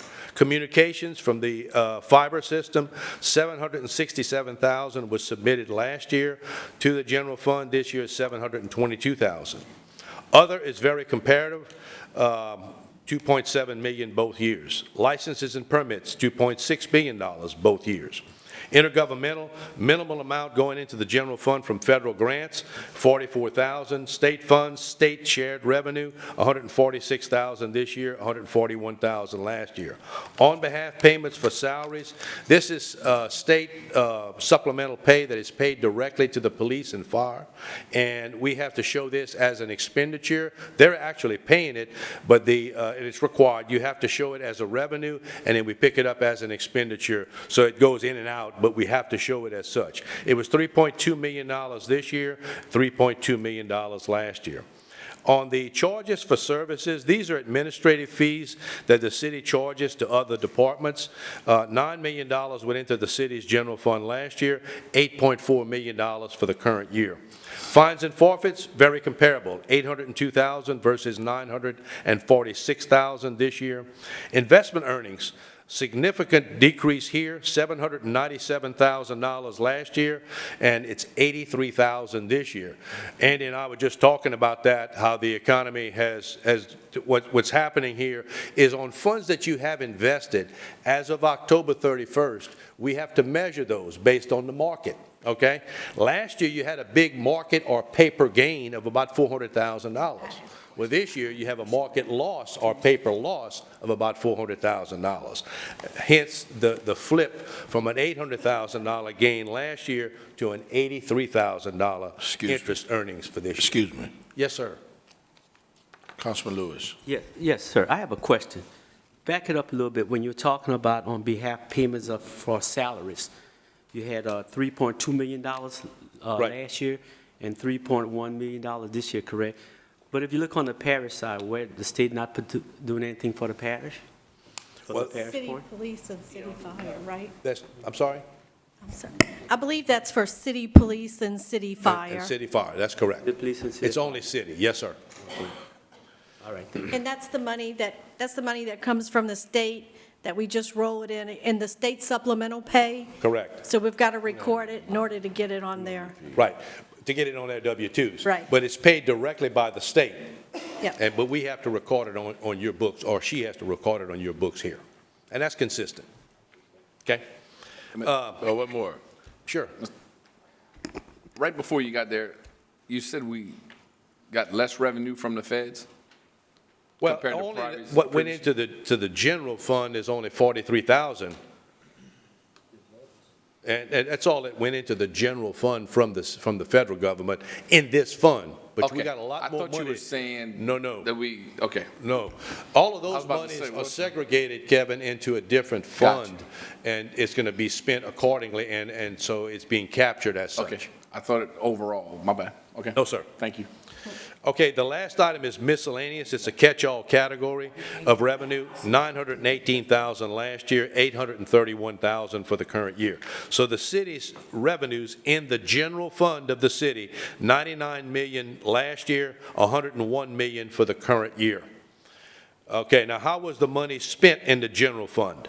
General government, to operate the general government of the city, $19,894,000 last year. This year, $19,209,000.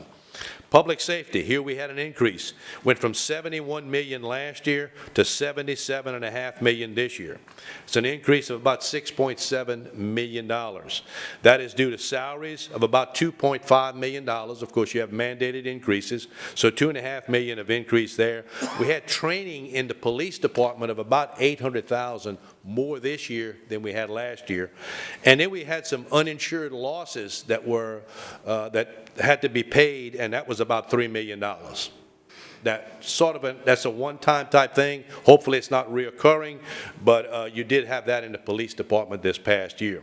So that's the reason for the increase of about $6.7 million. Question.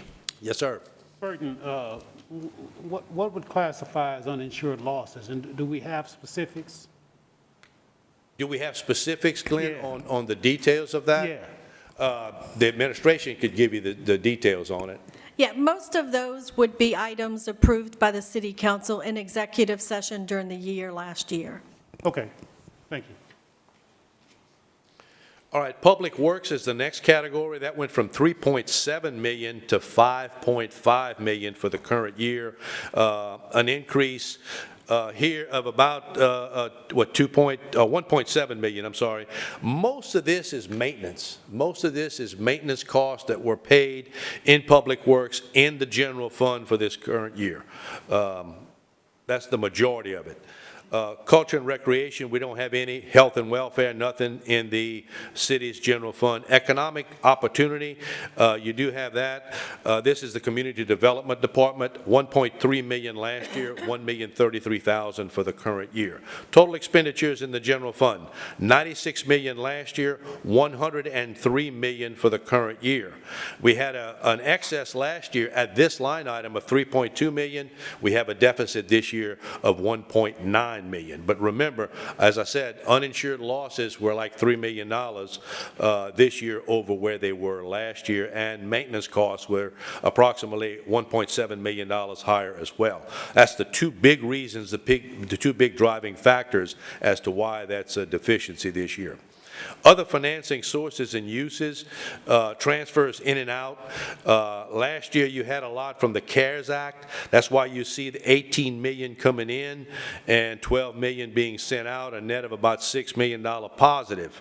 If you look at transfers in this year and transfers out, it's a net deficit of about $4.7 million as being transferred out. And then you have internal transfers as well. What the internal transfers are of $3.8 million, that's the transfers from the parish general fund. If you look at right over there, you'll see a credit of $3.8 million in the parish. That's what the parish pays the city for the administration cost, $3.8 million. That went into from one general fund to the other. So the net change in fund balance for the city's general fund this year is a deficit of $2,851,000. Last year was a significant surplus of $14 million. But as I said, we had a lot of CARES Act of about $16 million last year that came into the city's general fund. And of course, our fund balance in the general fund is about $66 million is where you ended up the year.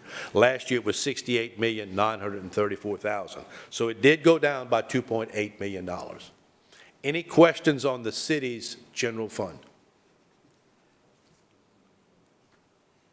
Okay, hearing none, let's look at the parish. The next two sets of numbers in the next two columns. The parish general fund Very close on the property taxes, $4.1 million last year, $4,176,000 this year. The sales tax coming into the parish coffers, $5.3 million last year, $6.3 million this year. That's a 20% increase over the prior year. Significant here. Now, we're seeing this. I have to say, we represent most of the cities and governments within Lafayette Parish, and all of them are seeing increases in their sales tax. Some as high as 32%. Okay, the next category is in the other, and that's very consistent. It's about $1 million both years. And in licenses and permits, $600,000 last year, $565,000 for the current year. State revenue sharing monies, $355,000 last year, $286,000 this year. And then other, you had $102,000 this year, $117,000 last year. Charges for services, $1,058,000 versus $843,000.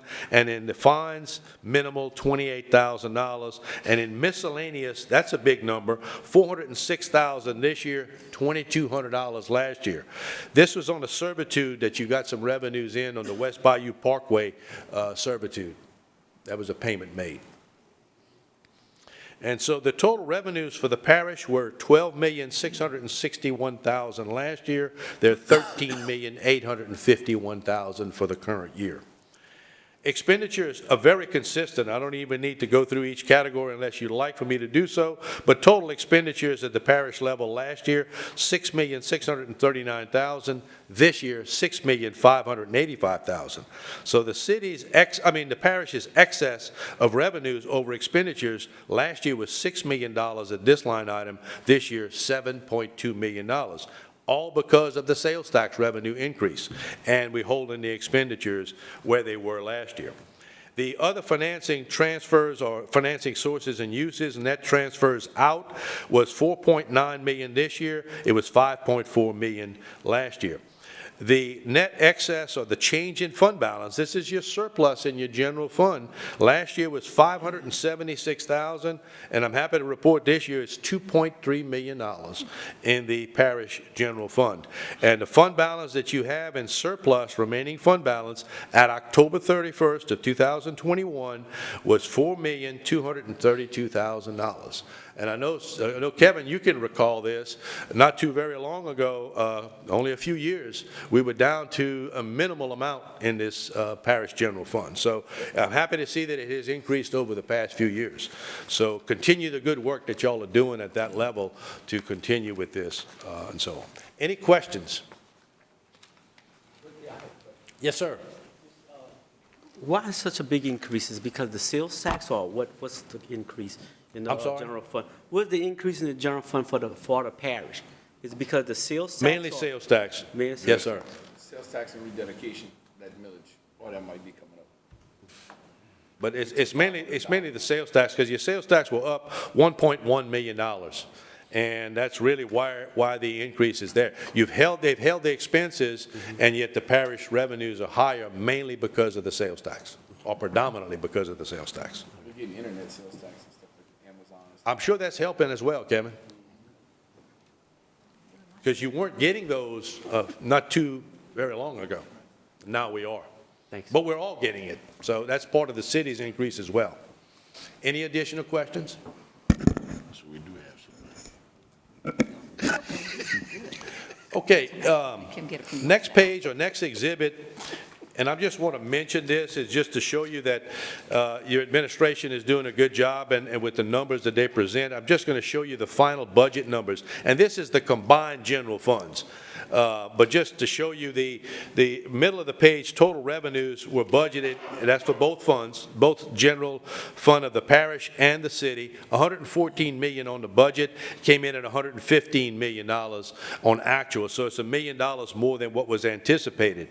And if you go on down on the expenditures, they budgeted $117 million of expenditures towards the bottom half of the page, came in at $109 million, so $7 million below budget in that regard. So again, the budget numbers that are being presented, I think, are good conservative numbers so that you can rely upon them. I just wanted to point that out here.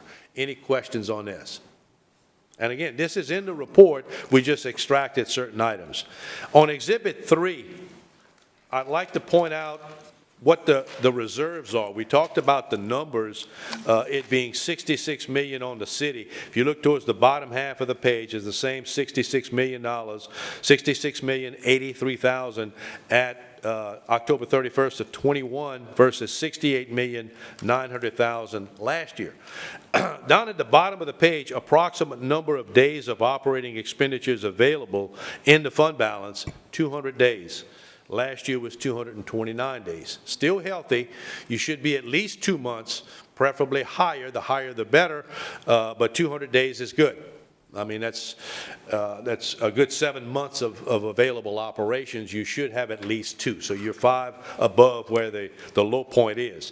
Now look at the parish side, and we talked about that earlier, the fund balance of the parish, and it was down to, if I recall, around 20 days, maybe, Kevin, if I can remember just a few years ago.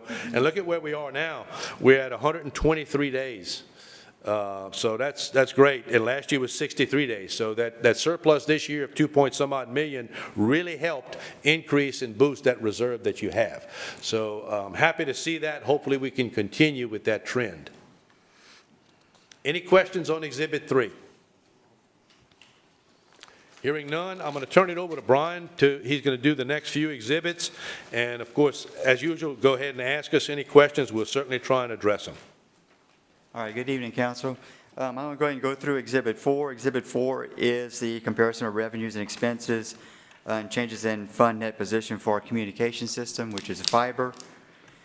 For 2020, you had total operating revenues of right at $43,231,000. You can see it increased in 2021 to $44,375,000. So right at $1,143,000 of an increase, which comes out to about 2.6% increase over the prior year. So a very good increase on the communication system. Your operating expenses, your total expenses for 2020 came in right at $31,060,000. And you see this year it came in at $30,738,000.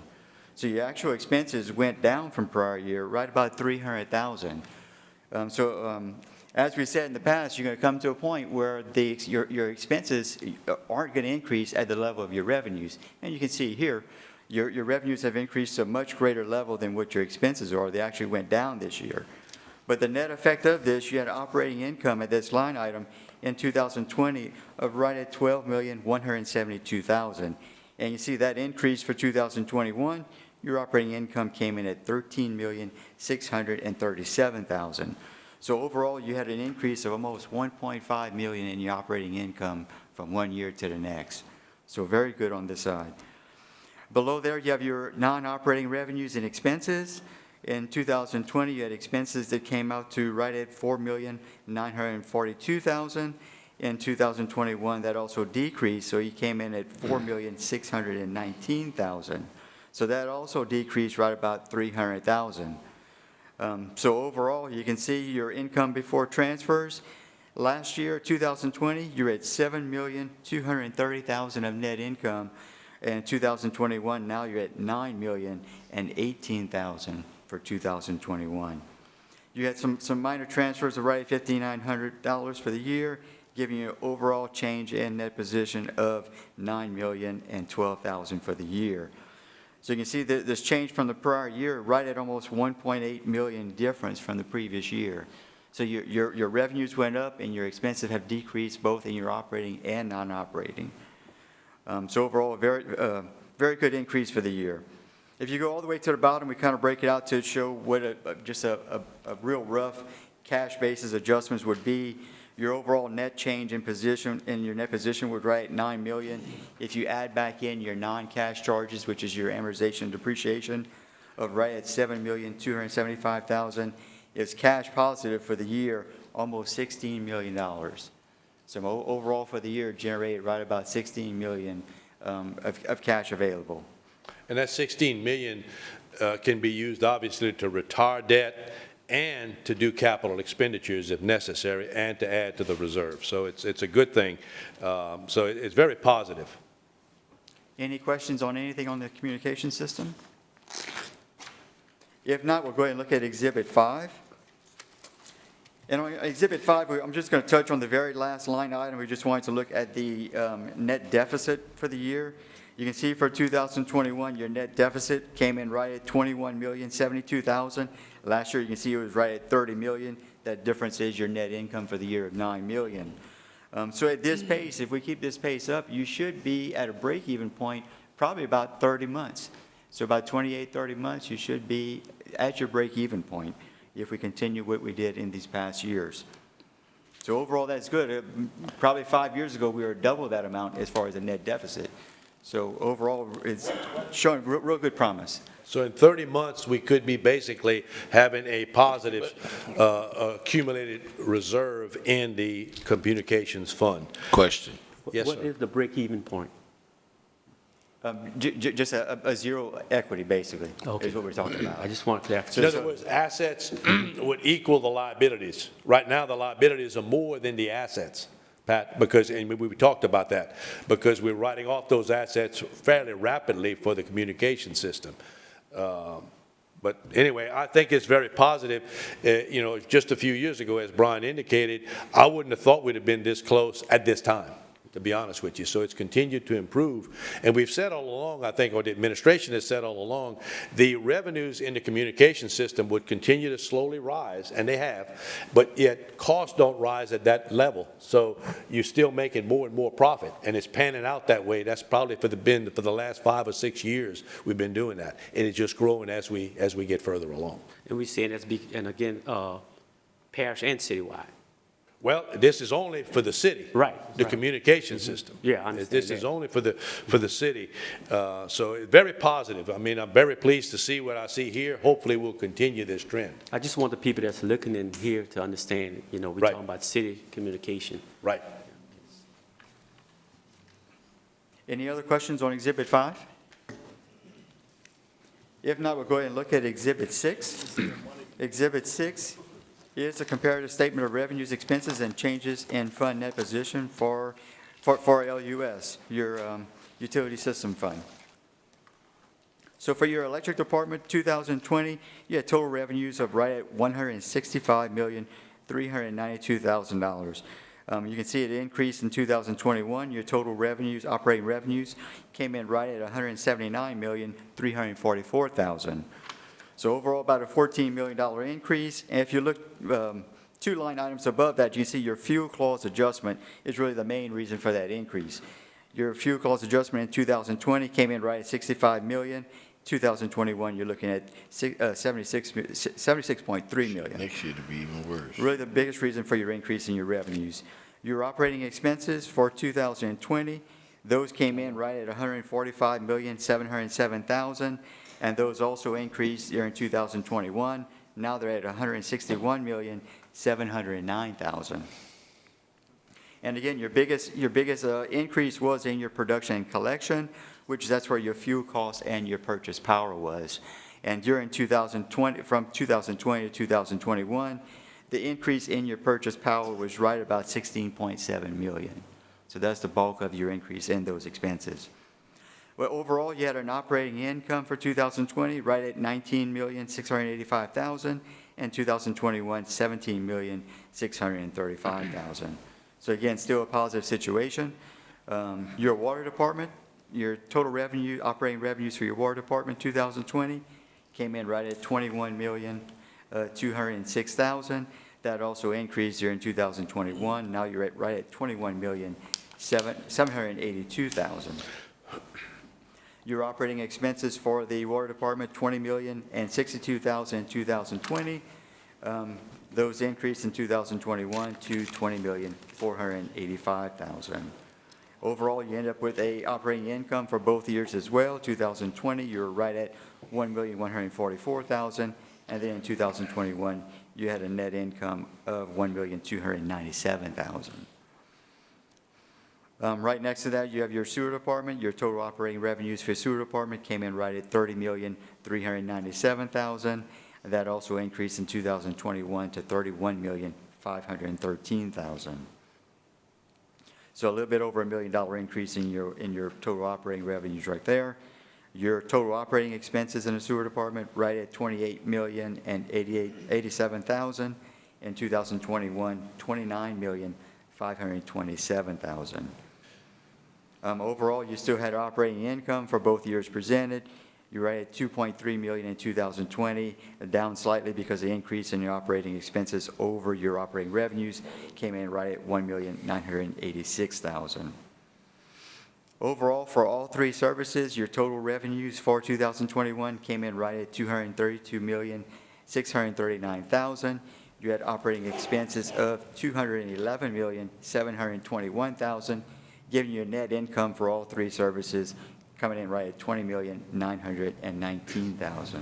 And don't forget, guys, that the transfers to the city in lieu of taxes, if you look at that in the expenditures, $24 million. That's after $24 million was transferred to the city's general fund, we're still left with about $21 million of operating income, which is phenomenal. Thank God for LUS. Mm-hmm.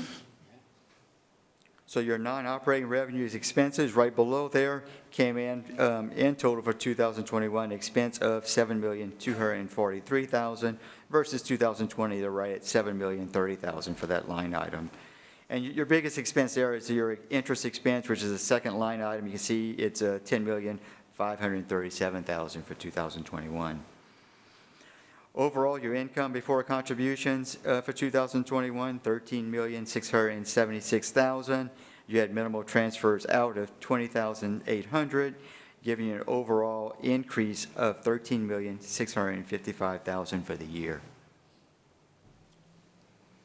Any questions or comments on Exhibit 6? If not, we'll go ahead and look at Exhibit 7. Exhibit 7 is a per customer per month. We basically take an average of your total customers. It's a rough average. It just calculates your commercial and the residential and puts it all into one. It's a rough average, but it's applied to all years just to show per month what you're getting in on the average consumer. So for your electric department, you can see in 2019, you had an approximate number of customers of right at 68,495,000. It increased in 2021. You're right at 70,096 customers in 2021. We can look at what they generated per month. Basically, in 2019, you're right at $216.57. 2020, you were right at $198.70. And then in 2021, $213.21. You see that number fluctuates a good bit. The line item right above it, your fuel clause adjustment, you see that's the main driver of that fluctuation, depending on what fuel cost is and how you're calculating your fuel clause adjustment. That number, it goes up and down each year. Overall, we'll look at the operating income. For the electric department, you see in 2019, your operating income per customer right at $30.24, in 2020 down to $23.66, and then 21 down further to $20.97 per customer. Besides there, you have your water department. Your water for 2019, your approximate number of customers were right at 58,316. It actually went down in 2020 and also 2021, where you ended up right at 57,891 customers. Your average consumer for water paying right at $29.41 in 2019, up in 2020 to $30.78, and then in 2021, $31.35. Overall, you can see how they came out with your operating income and loss. In 2019, you actually had a loss per customer of right at $1.12. In 2020, that was up to $1.66 income. And then in 2021, operating income of $1.86 per customer. The sewer department in 2019, you had approximate customers of right at 45,623. Again, that increased in 2020 and further in 2021, where you're up to 46,681 customers. The average consumer in 2019 paying right about $56.46 per month. In 2020, $54.91, and then in 2021, $56.26. Overall, the operating income that generated in 2019, right at $3.25, up in 2020 to $4.18, and then back down in 2021 to $3.54. And if you look on the bottom of the page, it shows all three services. And I'll just hit the operating income for all three services. In 2019, right at $32.37 per customer. And then in 2020, $29.50. And then in 2021, down to $26.37. Any questions or comments on the analysis of per customer per month?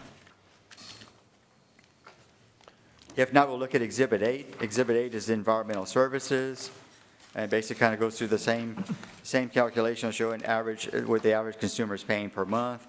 The approximate number of customers in 2019, right at 39,094 customers. In 2020, up to 39,352, and then in 2021, 39,852. Your revenues generated per month, you can see right at $35.12 in 2019, up to $35.65 in 2020, and then in 2021, $36.80. And your overall operating income in 2019 came out to $1.32, in 2020, $2.41, and then in 2021, $2.26. And you had a big increase in 2020. There was a rate increase that was effective at the beginning of that fiscal year. I think it was right about a 2% increase, and that's why you see the big change from 19 to 20 and then going forward. Any questions on Exhibit 8? If not, I'll go ahead and turn it back over to Burton, and he'll do the last two exhibits. Okay. Exhibit 9, I just don't want to go through all of I want to point out some things here. This is the total revenues coming in to this government, both city and parish, total monies coming in that y'all are responsible for, and the administration helps you in that in being responsible for it. Total revenues brought into this government, this is everything, LUS, environmental services, communications, parish monies, city monies, federal monies coming in. Total last year was $622,781,000 towards the top half of the page. This year, $667,243,000 is what was brought into this government. And the expenditures last year were $587,376,000.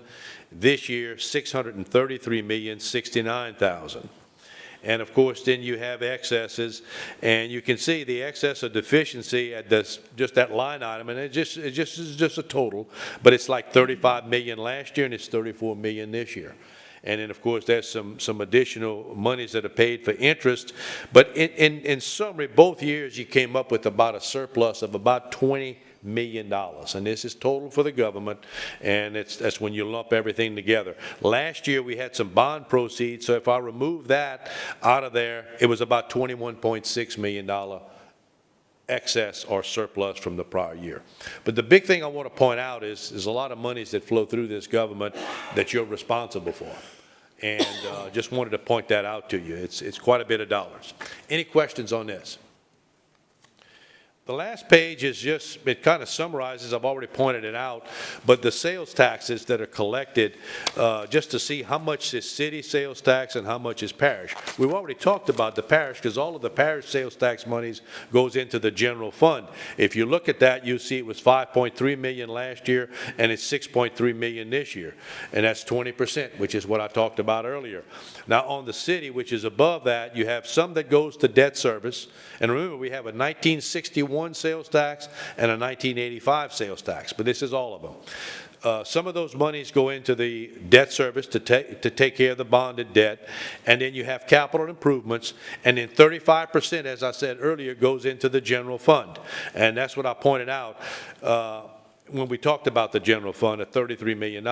Total sales taxes collected by the city last year was $79,695,000. This year, it's $94,447,000. That's an increase of 18.51%, which I talked about earlier when we did the general fund. 18.5% increase in sales tax at the city level and 20% at the parish level. Any questions or comments or might be able to help you with? Okay. Well, again, I'd like to thank the council for allowing us to be of service to you again this year in conducting the audit. I want to thank the administration for their courtesies and rendered to us in the course of doing the audit and the field work. And as usual, we thank you for your business, and we'd like to continue to do so. Thank you. Thank you.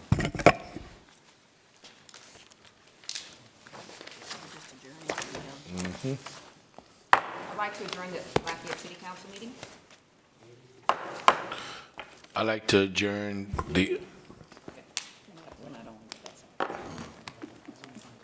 adjourn the, joint parish and city council meeting.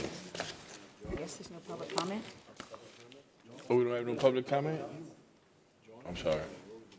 Yeah, you can ask for public comment on the, Oh, I'm sorry. Any public comments? Anybody? No, sir. Nobody. Okay, so we're gonna adjourn again. We have to hit again? Adjourn, thank you. Okay.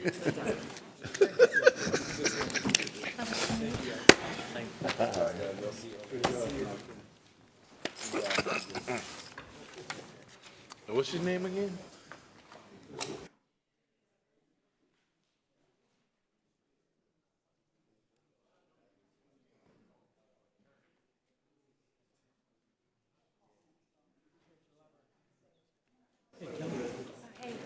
Back to the neighborhood. Tell you all the business.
So comfortable over here. Got my blanket.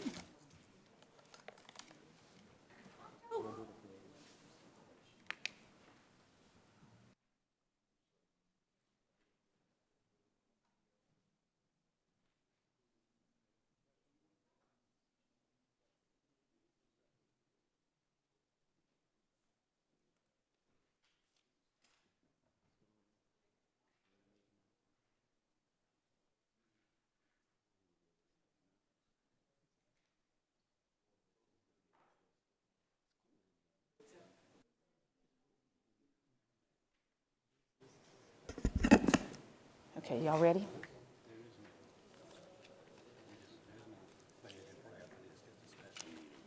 No, the special meeting's at the end. Yeah. We're going into a regular council.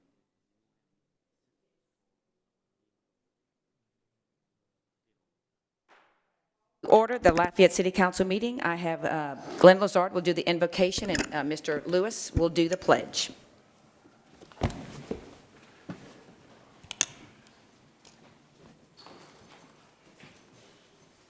Thank you, Lord, for allowing us to gather once again. We pray that you will guide our efforts, that everything we say, do, and all the actions we take on this evening will be in the best interest of the constituents that we've been elected to serve, Lord God. We pray that we will always keep in mind the needs of those that are less fortunate, that are most dependent on the actions that we make and take. We ask this in all our prayers in the name of your Son, our Lord and Savior, Jesus Christ. Amen. I pledge allegiance to the flag of the United States of America and to the republic for which it stands, one nation, under God, indivisible, with liberty and justice for all.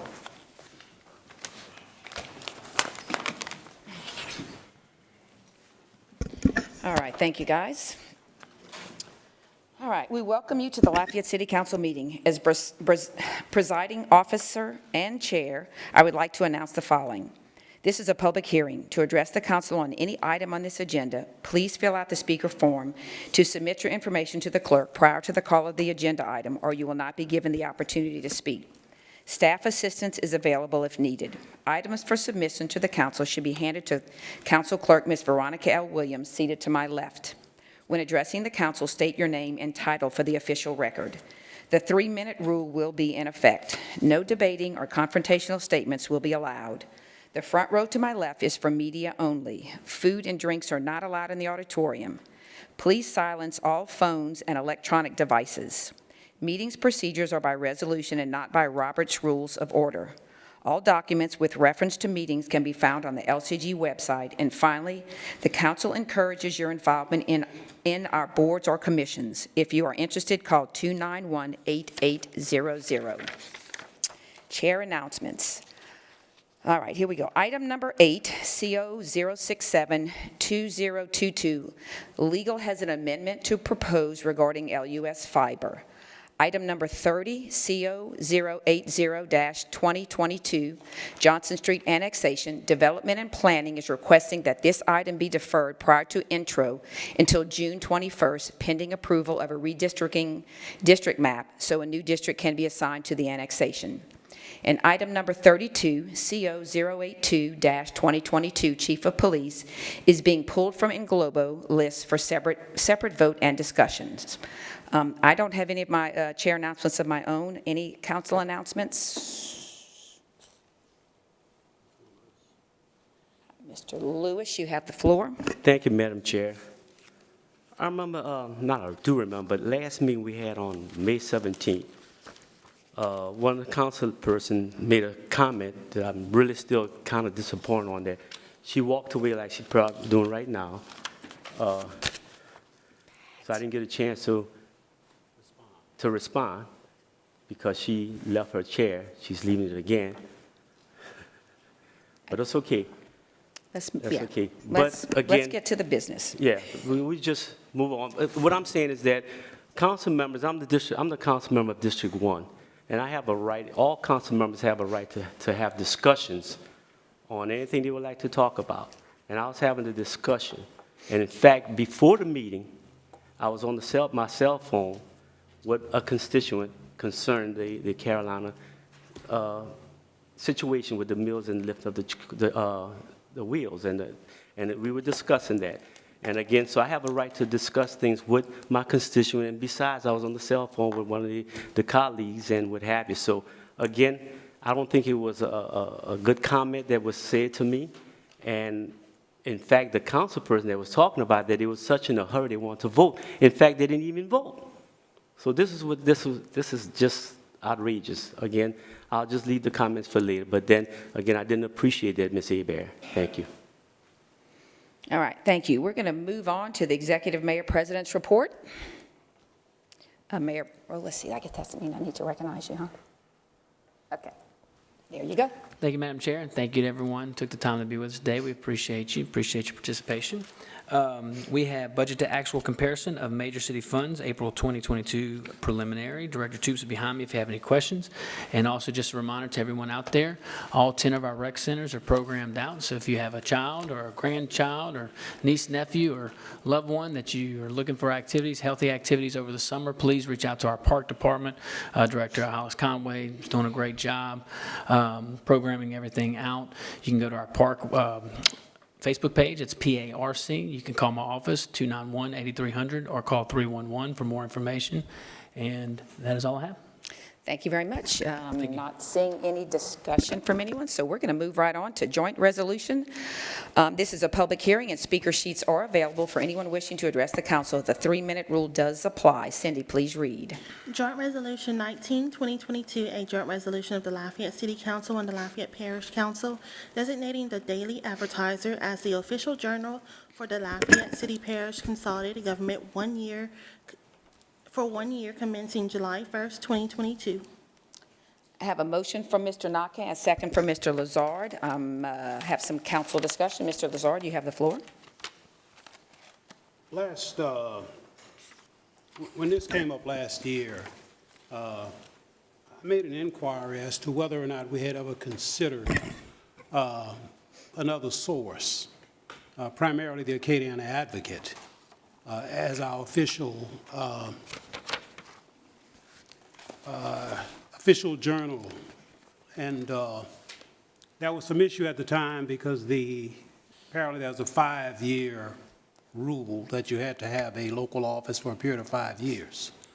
Thank you, Thomas, I'll get to you in a minute. Yes, sir. Raised the same issue this year.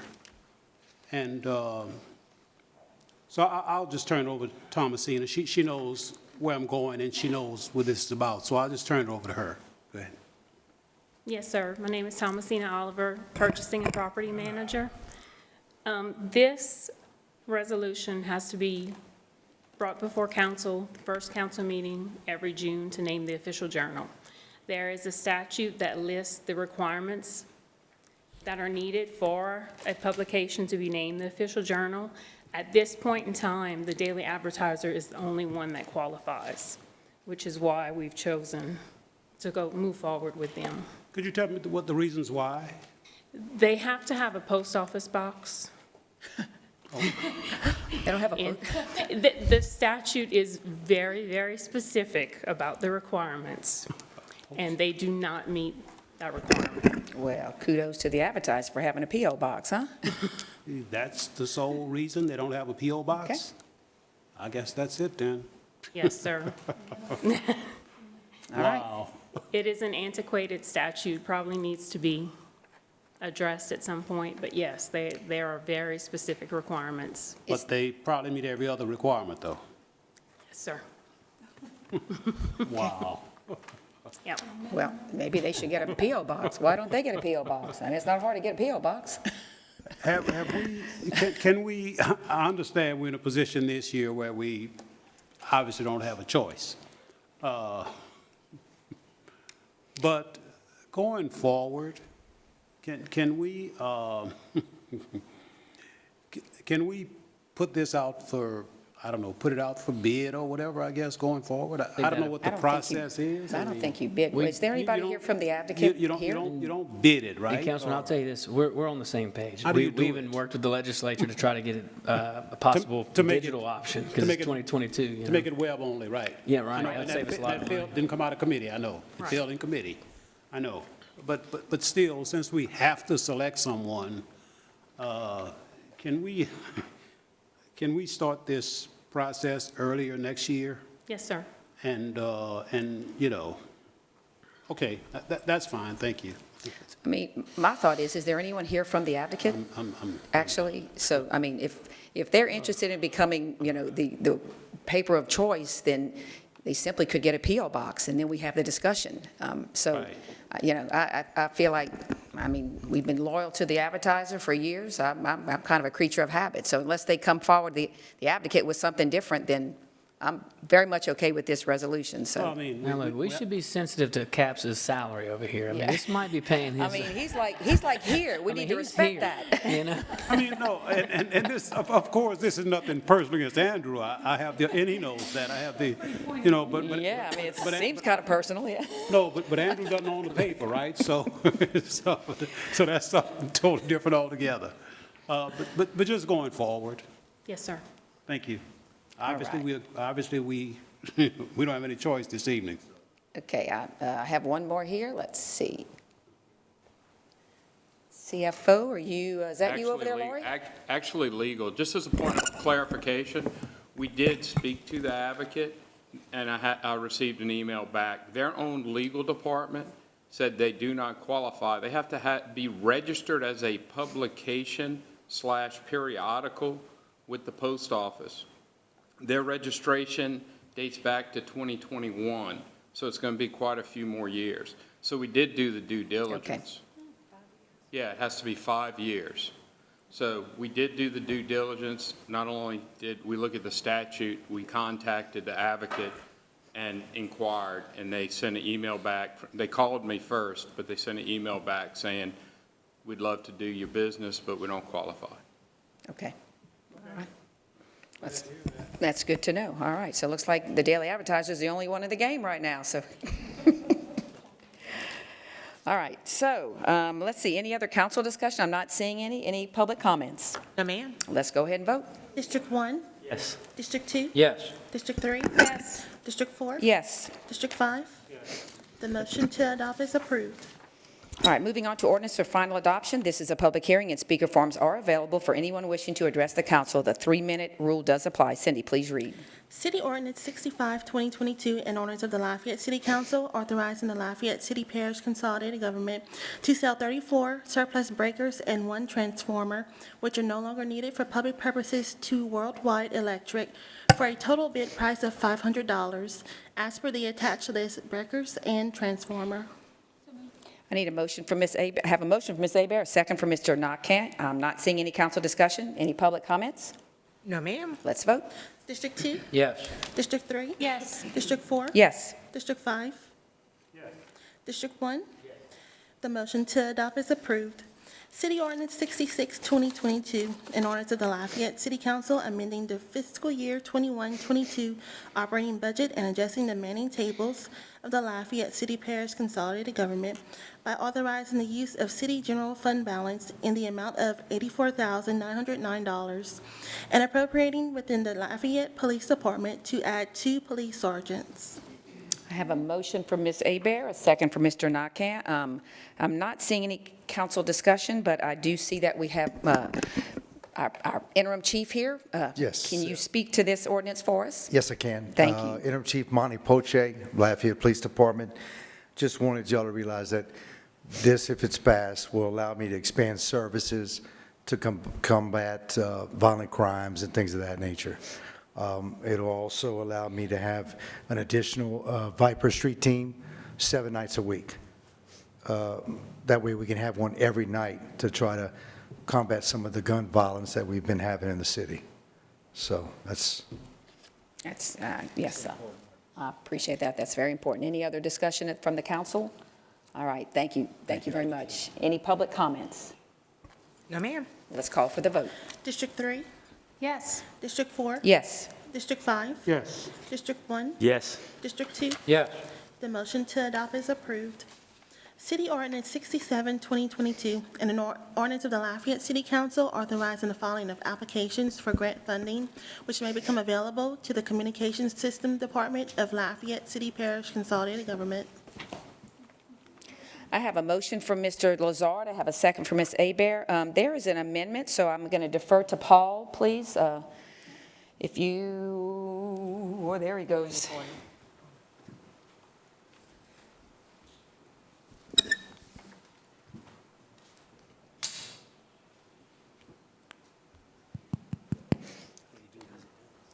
Having a legal conference over there? All right, I'm sorry, Madam Chair, I That's didn't okay. hear if there was a question to me. Explain it. Okay. So a brief explanation of the amendment is simply, as you know, Madam Chair, this was a request by you this afternoon to draft a proposed amendment, really for purposes of clarification more than anything, to clarify the fact that the authority being granted in this ordinance is a limited authority to allow for LUS Fiber to apply for grants when there's a time constraint or time crunch, but with the caveat that that application for any particular grant does, does not in and of itself automatically obligate the city or LCG by simply applying. And that if that's the case, they have to come back to the council to gain specific authority to complete that process. Does that explain it? Yes, that was what my ask was. Yes, I appreciate that. It was just to basically, again, have oversight. If there is a match that you need to come back, you come back before the council so we can approve if we have the funding for that match or if we don't want to do that match at that time, just depending on what the funding looks like. So that was the intention of that amendment. So I'm going to ask my council members to support that Mr. Lazard, would you have the floor? I think your comments just clarified for me and answered my question, Madam Chair. And that was basically that for clarification, that was basically that if any of these grants require matching funds, that would have to be brought back before the council to approve. Correct. Just want to clarify that. Just for the for usual listening procedure, audience. yeah. Right, yeah. All right. All right, I'm not seeing any more council discussion. Do we have any public comments on the amendment? We do have one speaker signed in, Jeff Daly. Do you want to speak to the amendment? No, And no I see- speakers to the amendment. And I see Ryan up there. I'm sorry. Would you like to say a few words about this? Yes, Ryan Mesh, LUS Fiber Director. So this amendment was put in, well, I guess the ordinance was put in place as we're going to see additional grant funding. A lot of times there's not a lot of time actually to get it in front of the council. We don't have 6 to 8 weeks to get it in front. So what we were actually proposing, and I have Mike Abear here as well, to y'all's exact point, that if there's any matching funds, we would bring that in front of y'all, but if it's in kind, we'd have the ability to present that grant to whatever that authority is.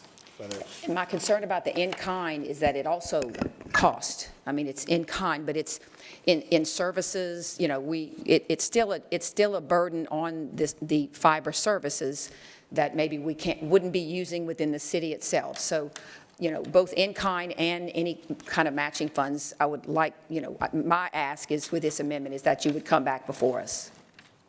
I understand that. I guess my rebuttal is that I don't know if we really qualify for any of these grant opportunities. Just the window really is that short. I would, you know, in kind in our most recent ones is that, yes, if you give us $10 million, our in kind is that we're going to install the services to who we pass in front of. What's the concern? Maybe we can identify. Well, I appreciate that, the time frame, but my concern right now is we are spreading ourselves all over the place right now. And I feel like, you know, where we've recently expanded, we have some in-kind services that are required of us that, you know, can our staff handle this? Can we basically handle all this? Not to the detriment of services in the city of Lafayette. So yes, ma'am. I don't think it's a big ask for us to basically to come back before the council, because we normally do that. I mean, that's normally how we proceed with grants. It comes back before the council. We have a look at it because we are responsible for LUS, for fiber, for utilities, for the money. So I feel like that's what we should still be doing. And I appreciate what you're saying about the time frame, but I disagree that we should move forward that quickly without us having a little bit of oversight. Well, one thought to think about, Councilwoman. So we just heard the audit, just saw the financials from the audit. Now that was taking in consideration growth from fiber. This is a company. A lot of times folks will say, run government like a business. Well, this is one of the only ones this is the only department we have that's a business. Even LUS is not a business, a monopoly. It's a lawful monopoly. This is not. So the beneficiary of anything fiber does is the city of Lafayette.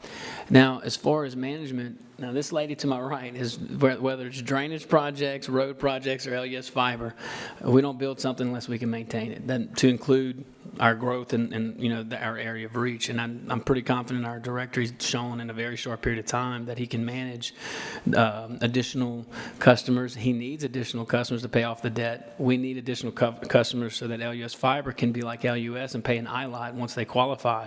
So this is going to help them. Now, my understanding, though, is this just gives us authority to go apply for the grant.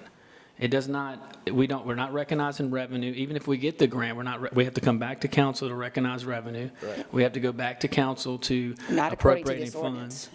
ordinance. It gives you the authority, if I'm reading it correctly, to negotiate the contracts, which would mean, you know, agreeing to paying that particular amount with the match. If there's a Legal match. can opine. I don't have the authority to appropriate. The legislative branch has the authority to appropriate.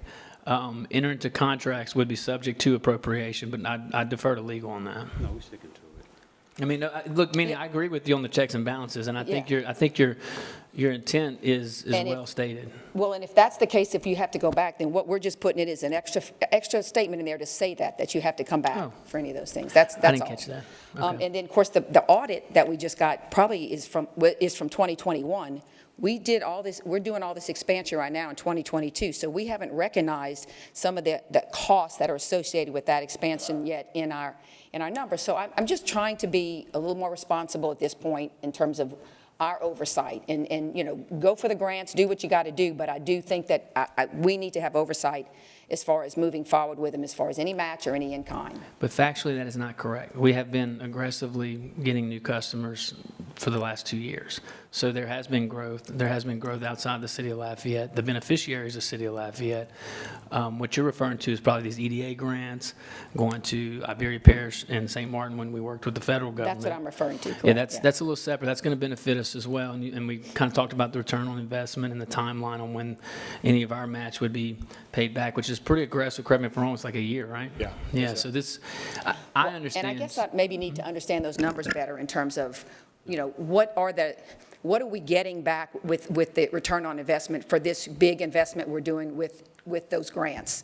Because it is my understanding that the grants are going to cover the laying of the fiber out to these locations in the right-of-way. But we as a utilities, LUS, fiber is actually going to take those lines from the servitude into the homes. We're responsible for that. Is that correct? That's okay, correct. So there's a cost there. There's, maintenance services there. So there's some expenses that I don't recognize them yet, and I just feel like, I applaud all the grants that you're going to get. That's awesome. I'm just asking for oversight, and if you think we have that already, I'm just putting it in to make sure that we do have that so that we can recognize what kind of in-kind match we need financially, what kind of matching funds, all those things before we agree to doing any of these grants. That's all I'm asking. There's definitely nothing wrong with that, but we have to be responsible with our words. We have a fiduciary duty to LUS Fiber. Part of our bond covenants require us to act in a good business-like manner. So any infrastructure that LUS Fiber would lay down, we cannot go and lay down for nowhere. We have to have some kind of revenue stream to justify that. I know the analysis that they put into this before they make those decisions. The particular example that you're referring to was spearheaded through the federal government. Right. So there's a lot of checks and balances built in there too. But if you're saying add a statement in there to for us to come back for appropriations, I support that. That's all. Yeah. I mean, yeah. I just want to make sure we clarified a few things, because when we put these words out there, I don't want it to be misinterpreted or incorrectly stated. I think it's pretty clear. If you get a grant and you would like to move forward with it, you come back before us, tell us if there's any kind of money match or any kind of in-kind, and if it looks like something that makes sense that we get a return on it, then I'm not opposed to that. Okay, Mike, do you want to kind of address some of the obligations?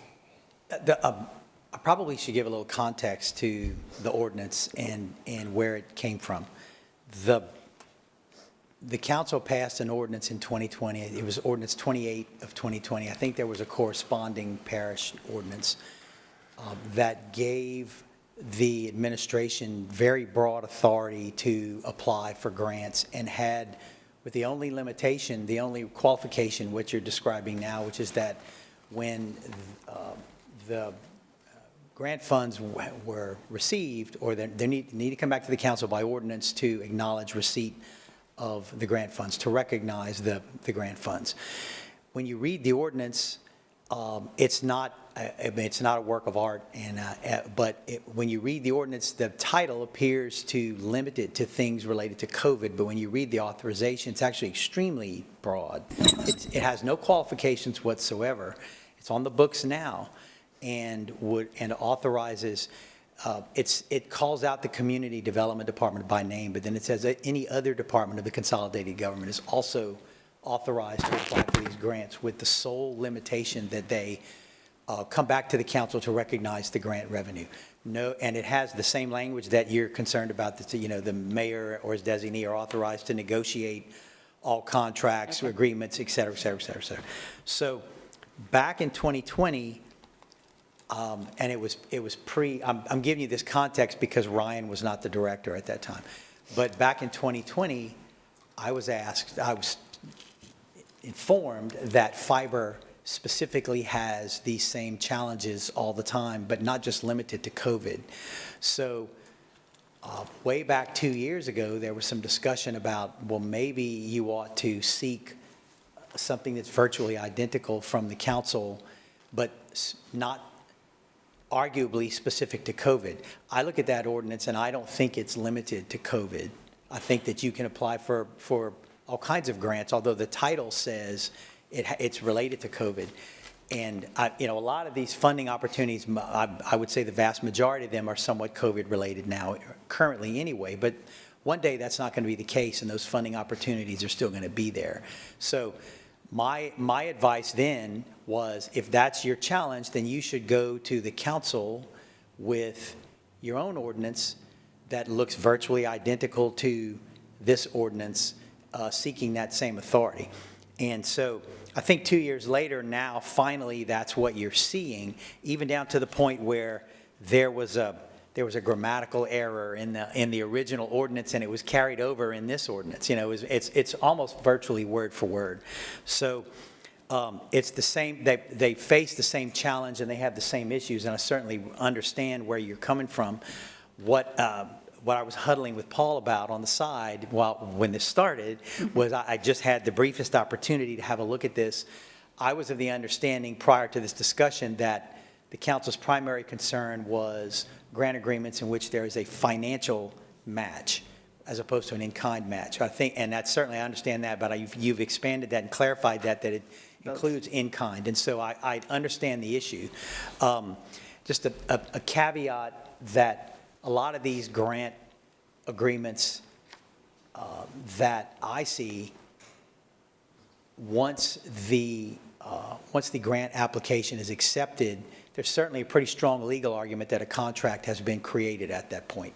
And I'm not saying that's not a reason to achieve your policy objective the way that you want to, but I just want to make sure I think you understand part of the objective of that is if the standard is that a contract is no application for a grant can be made without coming to the council first. If it's going to potentially create a contract when it gets accepted, that probably will cut out a whole lot of grants. And that's not an argument for or against that, but just that I think you'll see that that's going to be an effect of this kind of an ordinance. Just wanted to put that out. Okay, I appreciate that. Sure. I'm pretty hard-headed right now about this one. I'm still going to hold my ground because I feel like, it's our responsibility, and so I just feel like we still need to keep that in place. I'm gonna give the floor to Ms. Hebert. You're next up. Thank you, appreciate it. Ryan, you mentioned in-kind, and you started to give an example, but I couldn't hear you. Would you mind giving a couple of examples what you mean by in-kind? Yeah, so what we did was, for the most recent grant to Ville Platte, we said, if we pass in front of the 20,000 homes, our in-kind was that we weren't going to charge the federal authorities for that install cost, that hundreds of dollars to go and install that customer. Our in-kind was that we were going to install them at our cost. Okay. So. Still cost. Oh, yeah, I mean, in-kind is still a cost, Still a but you're cost, not yeah. charging full. Cost of business, Either right. cost of business. Okay, and then you started, can you give us I thought I had a number of how long it would take to break even on this. Did I hear a year? Did I hear 20 years? I thought it was a year. I've heard more than a year. It's a year for the build-out. For the build-out? For the okay. build-out. So each of them is different in what we're calling the payback. So a $20 million grant with, us contributing installation costs, it's a matter of years before it's actually paid back. Years? Yeah. I don't have the exact numbers. It depends on the final layout of, the feds have to go and say, this is for sure where you're going to go. But essentially, we'll double our footprint. So it's all relative to how quick we can turn up these customers on what that payback's going to be. In your planning, do you have an estimated date that you're anticipating, budgeting that you will break even? I mean, when you say years, we have 5 planning, years, yes, 10 years? yes, we have all those numbers, yeah. So, but as far as the planning, we don't have a hard date because we don't have the go-ahead from the federal authority to start construction or start the material procurement and all those things. Of course, right. We don't have the grant yet, but what is the amount of, what is the years? I Is don't it have it on top of my head. I can give that to you, though. 10? I mean, yeah, you can get it to me. I Yes. didn't know if you knew as No, off far the as top the of my budget. head, Like, we talking 10 years, 20 years, No, 40 years? No, it's a year, My just a few lifetime? years. No, it's 100%. Andy's yeah. lifetime? No, it's Will I be dead by the time? Okay, I'd love that information if you have it. Absolutely. Okay, Absolutely. thank you.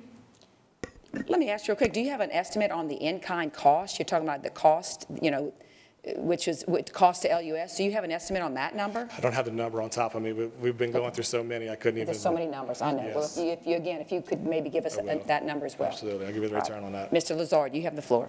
So Ryan, isn't all that going to depend on the customer base? It will, which is actually a good thing. So as we go more rural, we have about a 40 to okay. 50%. We're expecting a 60 to 70% Okay, but. take rate.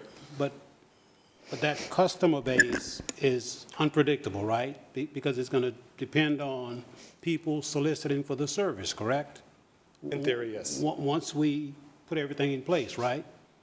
And that's still to be determined, right? There's no way to speculate or guess what that customer base might be, right? No, I don't agree with that. I think that Okay, we well, know. clarify it for me then. So we know that as we go rural, there's less competition. The prices are, if not double what we currently pay in this area.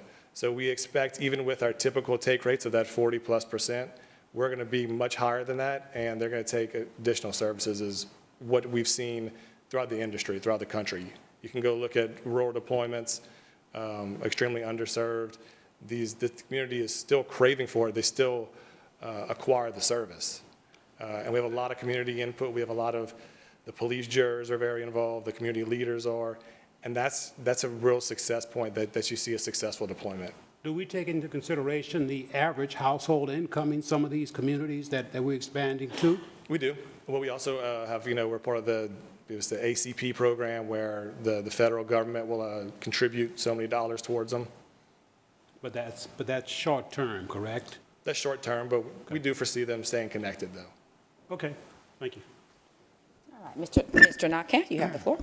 Mr. Mesh, out of curiosity, in enacting these in-kind services, you're not necessarily using in-house fiber personnel to do any of this. So our service in the local area, you contract a lot of that out to independent contractors. Yes, sir. So these in-kind services in Ville Platte aren't taken away from the services we do here in the people in Lafayette, I'm assuming. 100% correct. They'll be separate. And basically, what you're creating now is an expansion of your business through federal monies to get us there with the majority of the cost to the households that would love to have it, and our expense is going to be minimal in comparison with the hookup. So the revenue that's going to be generated surely will pay itself back within the first couple of years of each in-kind contribution, would it not? Absolutely. 100% correct. Now, this grant, Mr. Hebert, this ordinance regarding this grant, the money that we're talking about, that LCG or Fiber, whoever would have to put up, is strictly dealing with the application of the grant. Is that correct? The money involved that you're asking for? I'm not sure what your question is. I'm hearing a lot of vehement no's, but I'm not really sure what the question is exactly. Well, what I'm asking is, this ordinance basically is we're giving Fiber and the mayor president the authority to go look for grants. Yes. And we're giving them the authority to use the monies that they may need to fill out the applications in these grants. Yes. And that's all we're giving them. We're not giving the authority to spend the grant money or get the matching funds to spend that. We still got to come back for appropriations. Is that correct? Oh, well, under the, you mean, I thought you were talking about under the amendment. Under the ordinance itself, the idea is that they would have the authority to go out and apply for the grant. Right. And they would have to come back to the council for the limited purpose of recognizing receipt of the grant funds. Correct. So yes. Or no, even I think, I mean, Lori could speak to that better than me, but I think, the budget has to, if you get extra money, you got to recognize it in the budget. And then also you'd have to budget a match if a match is required. Then we have to budget the match at that point. Yes. So this ordinance is basically giving them the authority to apply for the grants and allowing them to do whatever they got to do as far as monies to fill the application out so that we can move forward with the application for the grant with the possibility of getting it. Once we get it, like you said, basically we have a contract now. So that comes back to the city through the budget process where we have to basically spend the money. Yep. And we have to approve that still. And that concept was lifted right out of that 2020 ordinance that was more general in nature. Okay. That's, yes. Well, this ordinance allows that to come back once the grants are approved then? So all we're doing now at this point? Only for budgetary purposes, only to the extent that there's a budgetary reason for it to come back. So we're not giving Fiber or the Mayor President's office carte blanche to apply for grant and then spend the money and just take the matching grants when they need it? That's not what this ordinance is doing, is it? That's not what, no, I mean, no, the council still has the budgetary control, but the application for the grant and the granting of the grant would have occurred by the time it comes back If to we us. require him to come back to us for monies in the application of the grant, we're going to slow down the grant process, number one, and we're going to probably injure Fiber, number two, in application, applying for these grants, that the money's out there, which our taxpayers pay the dollars to the federal government. We're finally getting a chance to get some of it back to enhance our business here. So this is only dealing with the grants. It's not dealing with the actual spending to get the services, to expand the services, to make the business bigger. Am I correct in saying that? That's correct. That's correct. So I we're guess- just dealing with the grant funds here I'm sorry. and applying for the grants. That's it. Right. The point I was trying to make a minute ago, perhaps not very well, is that under these prior authorizations, and by the way, the 2020 ordinance is not the only time that the councils have done that. In some prior councils, even years ago, had done this same thing for the Community Development Department, because just for them, because they had expressed the same issue that, you know, that said that it's not that we are trying to bypass the councils, but it takes so long. We don't have 6 weeks, and it's usually longer, but I mean, minimum, if everything's clicking and from the very beginning to end, as you know, it takes at least 6 weeks to get something from inception to final adoption, you know, through the council. And the Community Development Department years ago was saying, I mean, a lot of times we don't have that time. We lose out on opportunities, or we have to go to the back of the line. So that was, the whole idea here was only to adopt that same kind of authorization that has been done by this council and the parish council and is in use. I mean, for other kinds of grants, it is in use and has been used. And the whole point behind that is getting the grants, period. Yes. Once everything comes in, it's got to come in through Laurie, it's got to come in through revenue, it's still got to come back to the council for appropriations for matching funds. This is not a carte blanche just to get the grant and spend the money on what they want to spend it on. Right. Okay. I would agree. That's what I wanted to clarify. Thank you. Okay, I have a question before I give the floor to you. We know what grants we're applying for, right? You have an idea what grants you're looking at? Yes, ma'am. I mean, But you it's know, always changing. So the way that But the is grants there- work is there's a grant, then there's called a NOFO, a Notice of Funding Opportunity. That comes out, you maybe have a couple months once that comes out, and then it changes about 5 different times.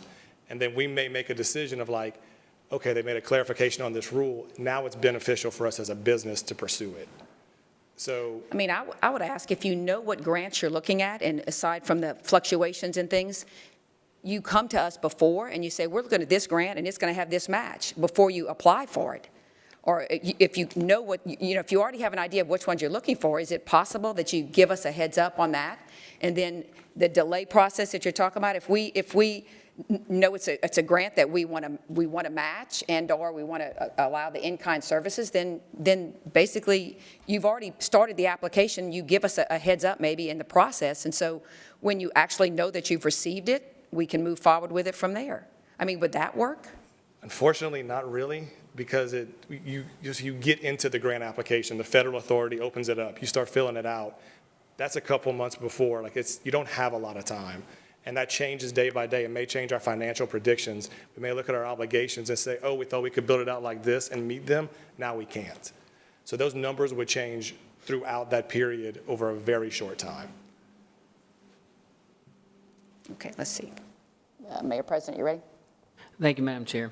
Okay, just to put it in perspective, we are asking our director of our telecommunications department, the only department that is actually a business, to go and compete. Okay? There's money out there. There are grants out there. Okay, we have an infrastructure bill that we don't know if this would be eligible for grant opportunities. We still have ARPA money out there. The governor's made it his clear intent that he wants to focus on broadband and have connectivity. You know, we need our director to be able to have the flexibility to go find grants. The council, both of them, thank y'all for funding a grant coordinator. This is something that his department, other departments would go and work with to go find whatever grants are out there. Now, just as a reminder, if we get the grant, we can't do anything without it or with it. We have to recognize the revenue, which means we have to, that's a budget amendment. So to amend the budget, we have to come back to the council. Now, once the council amends the budget and recognize that revenue, at that point, if there's a match, then we cannot unilaterally do that in the executive branch. We will come to the council, request a match. So you appropriate the funds.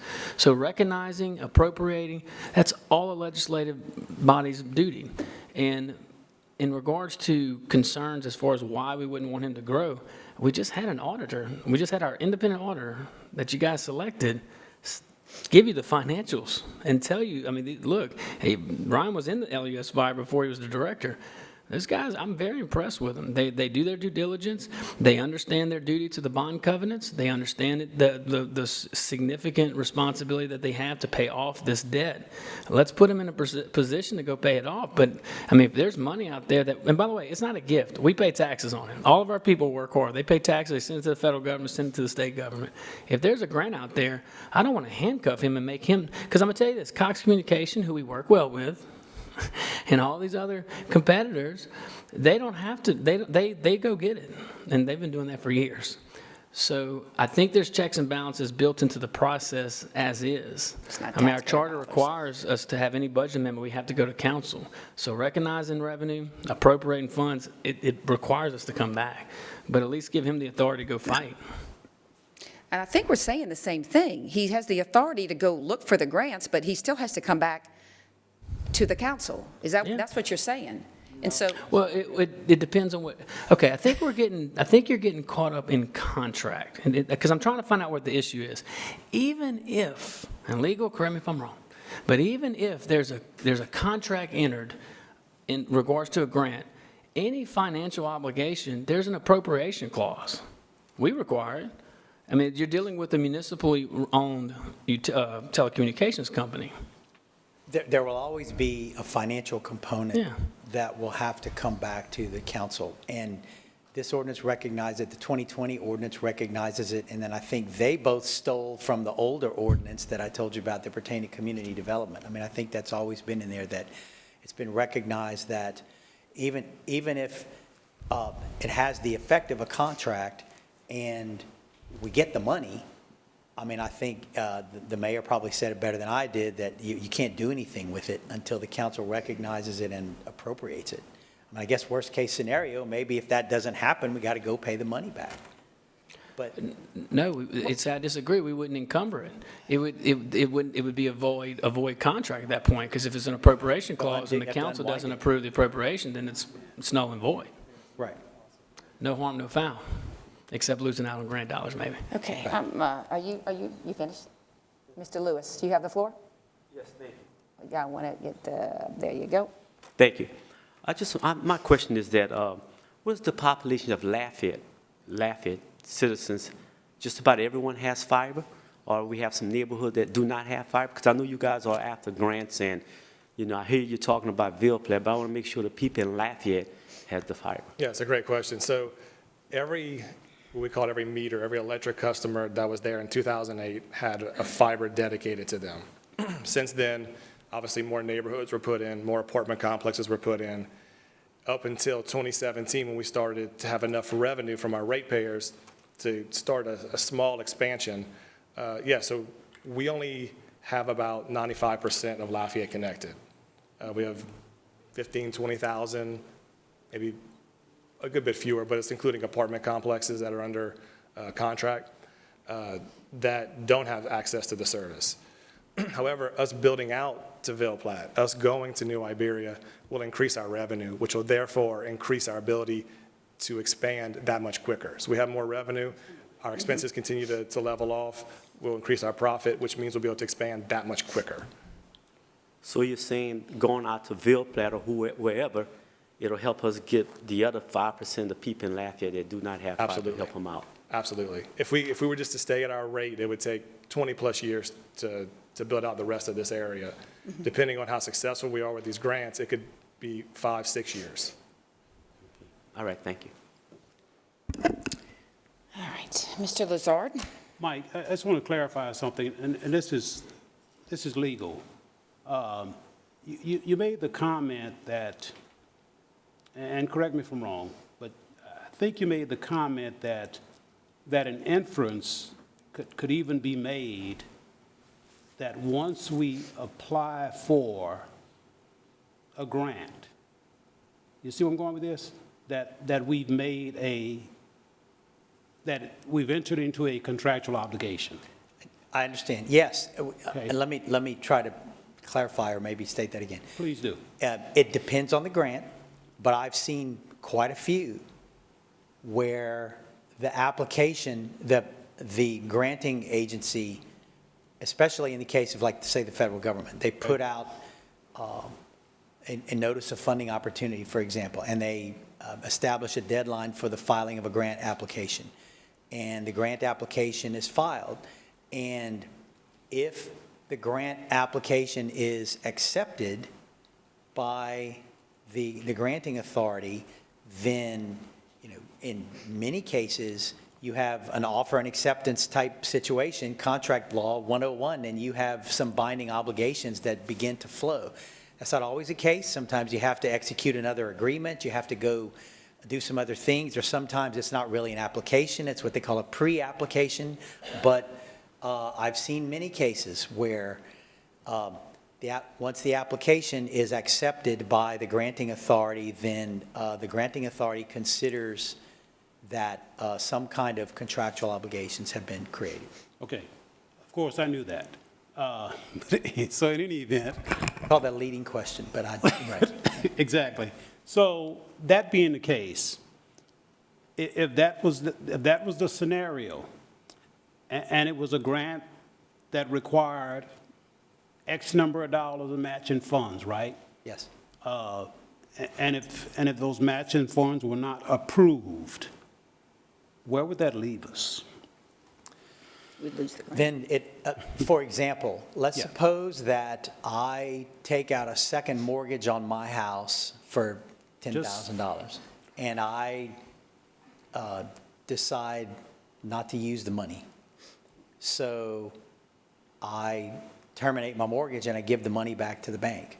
And if you should happen to get a commitment to award grant funds, and even if you get the money and you decide not to use the money for whatever reason, if there's a decision made by the council or the inability or unwillingness of the council to decide to use the money, but you already have the money, which is unlikely, but if that should happen, then it's the $10,000 mortgage on the house. So you just, you say that, okay, well, we're unable to satisfy the conditions of this grant, so you don't get the grant. But it may mean that if you already, got that money, then maybe you need to just send it back. But again, nobody's been particularly harmed by that having occurred, but, that's the way I would see that.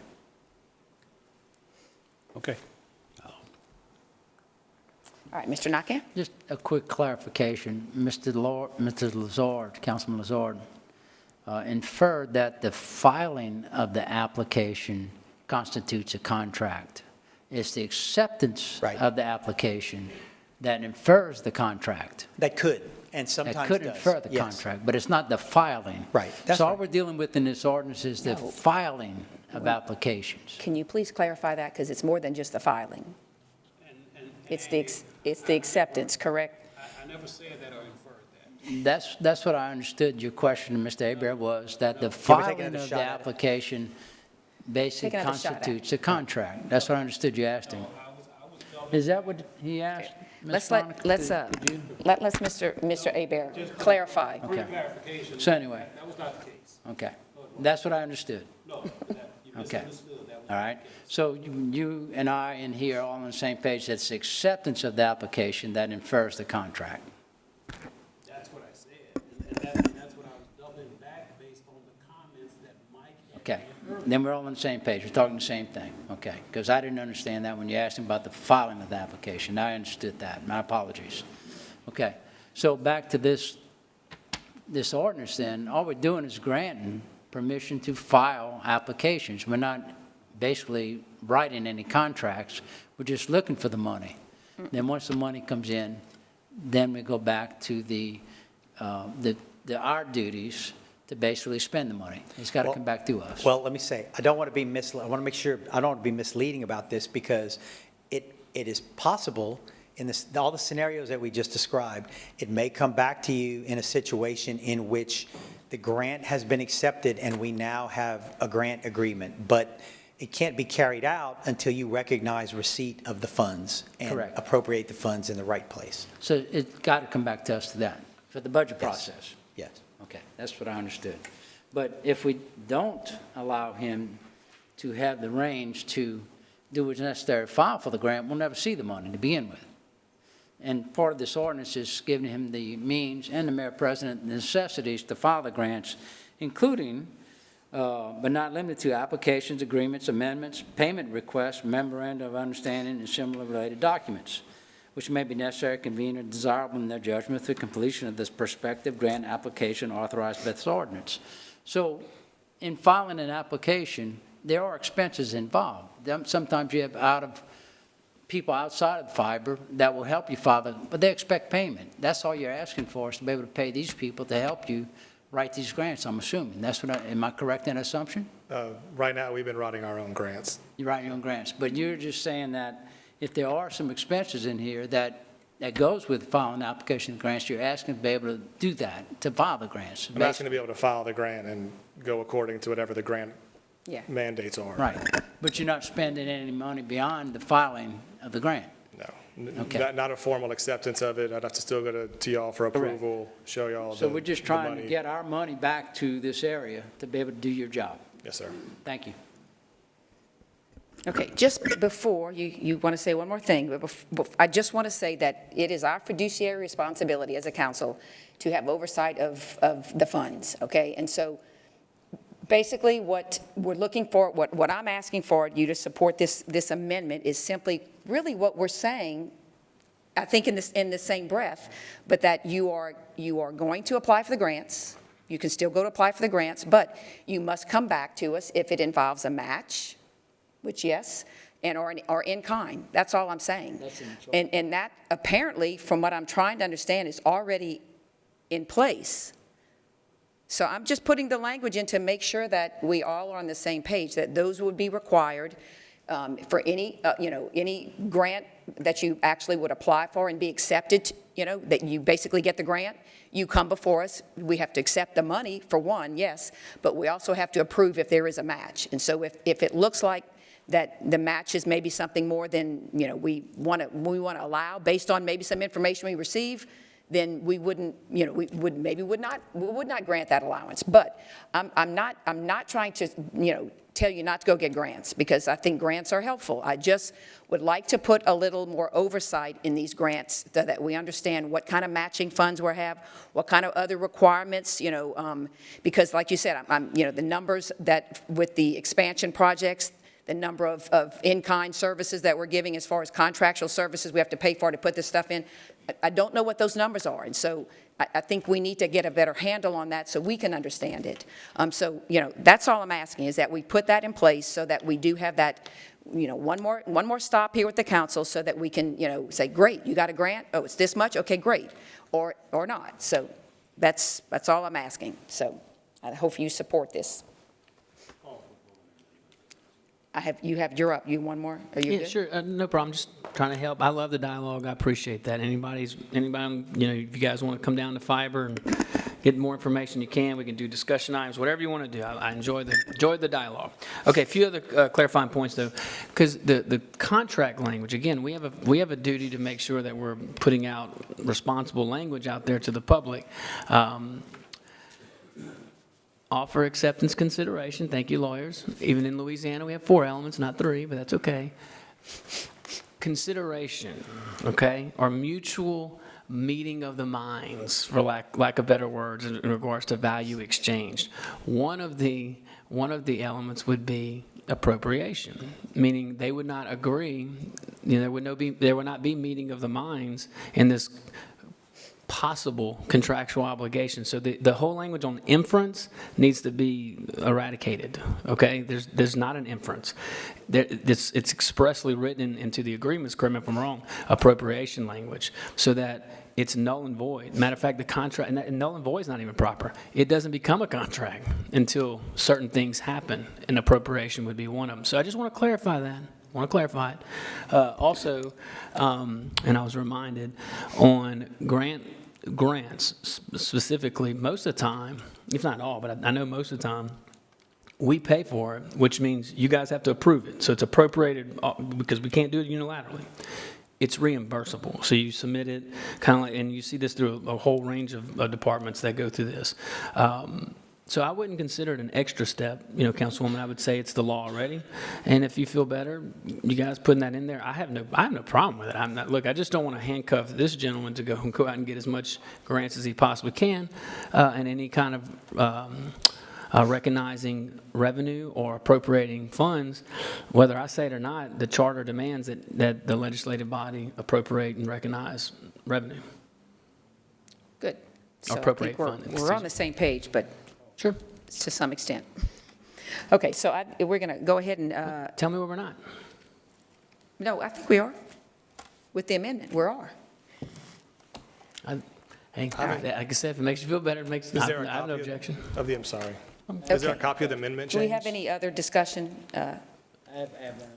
We do not. We had one speaker, Jeff Daly, and he declined to speak on the amendment, so we can move forward with the vote on the amendment. Okay, I have, Mr. Nakane has a question. Can I get the mayor, can you buzz out there for a minute? I want it. That's not what theirs is. Thank you. I just want to make sure that this amendment doesn't handcuff this gentleman from going out and get grants in any way. I'm not telling him not to go get grants. I haven't seen the modification, I guess. So I don't, Mike, have you seen it? What exactly is this amendment going to do? Is it going to require him to come to us before he can spend any money to go get grants? Each and every grant? The idea, as I understand it, is that, and I just saw it, but the idea is that if the grant application would result in a contract, if it's accepted by the granting authority, then it has to come to this council before the application can be made. Which is already in the budget process. It's already by charter. Only the recognition of receipt of the grant funds and then the appropriation of those funds to a particular purpose. Along with the matching funds. Is baked into the charter. The other part is not, which is why we're having this big discussion about the ordinance. The other part meaning the matching funds? I'm sorry. The part about what authorization should be required to go ask for a grant.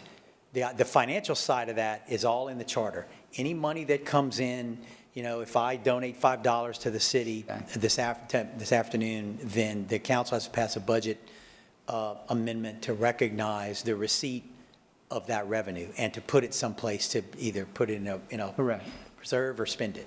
And it's the same with grant money. There's some other layers and bells and whistles associated with that, but that's the very basic idea of the in and out of the flow of funds. So how does this amendment affect that process? Not at all. Not at all. Not at all. So is it necessary to pass this amendment? The amendment puts another layer of authorization requirement on top of. Not the application process? No. Just the. No, if I understand the amendment, again, I just saw it, and this is not it. This is not but if the application gets accepted and would result in a contract, then before that application can be sent out, approval under this amendment, as I understand it, must be obtained from this council before the application can be made. And that's only in the condition if there's a match, a money match, or an in-kind. If there's no Well, that's- money, Okay, is that what the amendment says? I don't think that, I think the amendment is broader than No, that. the amendment is broader than that, to cover any obligation.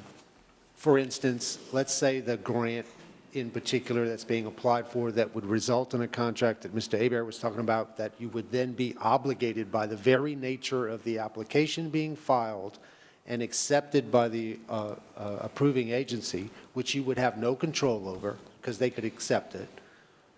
It might be a 10-year maintenance obligation on some facility that's going to cost you over the next 10 years. So it's not necessarily an in-kind service or a match. It's any obligation that may result in an expense. Okay. And you want to see that expense, was my understanding of why, what you were looking for. Because if you're only, I get it, I understand what everybody's saying, but if your only concern is to make sure that Mr. Mesh cannot go out and obligate LCG to a match as part of a grant application, there's potentially a narrower way to address this. And I don't know if that's your sole concern, but No. I have a suggestion I could give for that. My concern is any kind of financial obligation that a grant would be obligated to. And so I guess and again, if it's the grant is a good grant and the obligation makes sense, then of course we would approve it. But we need to see what that obligation is, whether it's a financial, long-term, whether it's just a match, or if it's any kind of in-kind. We as a council need to see that. And so that's all I'm asking, that we see it. And so basically, if it's something that makes sense and we see, and the obligation is, the turnaround makes sense in terms of what the obligation is, in terms of recouping our money, then of course we would probably approve that. Why wouldn't we? So to me, it can only be to the benefit of fiber and to the taxpayers who, we are, LUS Fiber is not Cox. It is owned by the city of Lafayette. It's owned by the taxpayers. So while we want to run it like a business, we have a responsibility to make sure that we run it efficiently based on the citizens' dollars that are being put in. And so I think that's not too much to ask, that if there's any kind of obligation, financial, regardless, any kind, in-kind, matching, 10 years down the road, we need to know what that is so that we can make a decision and help, work together with you to make the decision in the best interest of LUS Fiber. That's all I'm asking. So I would like to ask further support on that. So, if I'm not mistaken, and Mayor President, Mr. Ryan, you could address this and correct me if I'm wrong, but fiber is not owned by the citizens of Lafayette. It's owned by the LCG, is it not? It's the city. It's The city, we're funded by the ratepayers. We're not funded by taxpayers. But LCG owns fiber, not the ratepayers of the LUS. It's LCG owns fiber, correct? The LCG is the. Okay, and LCG is obligated to the bonds and borrowed to basically pay for fiber. Yes. And that comes back to all the ratepayers and everybody else. So not every utility resident is an owner of fiber. Not every utility resident is obligated to fiber. So this is basically a business owned by LCG. We need to treat it like a business, which means we need to give you the opportunity to expand services to create a revenue stream that's going to enhance the ability for you to pay off those debt that we have. And this, if we handcuff you in any way to go out there and get these grants, it's going to hinder that ability. And Mike, you were saying this amendment probably should be more narrow in order to make it basically target the fact that once a grant is approved, then the approval of any matching funds at that point has to come back to the council. Is that what you're trying to accomplish? Any money that we have to take out of pocket, once that grant is approved, it needs to be approved by the council. Any financial obligation that we have. The financial obligation, exactly, which is the matching- matching grants or in-kinds or whatever. In-kind, yeah, that's all I'm Okay, but we asking. can't stop him. We can't, if we Not pass trying this to. amendment, will it handcuff him in any way, is my question. Mr. Paul, would it handcuff Mr. Ryan in any way if we pass this amendment from going to get grants? Say the question again.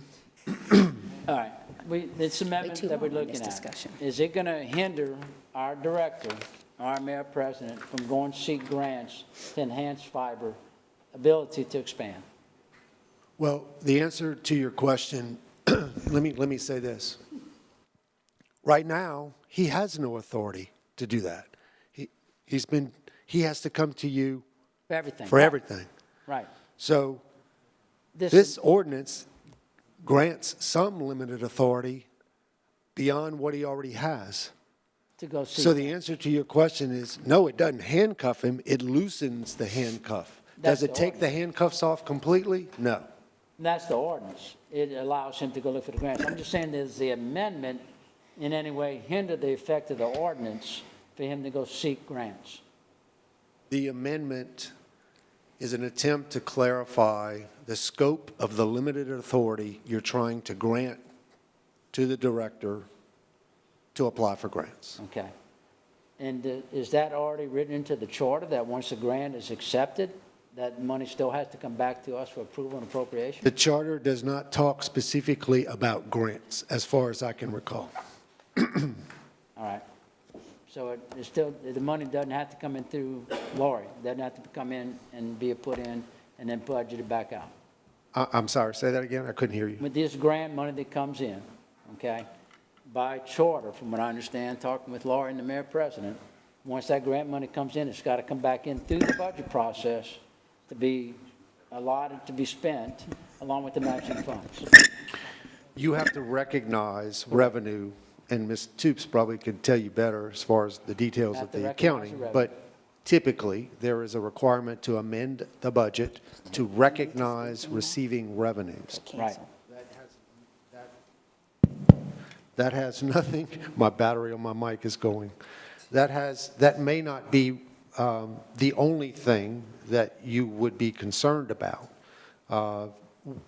For instance, what Mr. Hebert was referring to, if a particular grant, and realize Mr. Hebert and myself and whoever else is talking about this subject matter, grants vary from 0 to 100 in terms of their variations of requirements, their variation of resulting obligations, how they're accepted, how they're not accepted, what commitments you make, what commitments you don't have to make. There's some grants out there that's what we would call no strings attached, free money, right?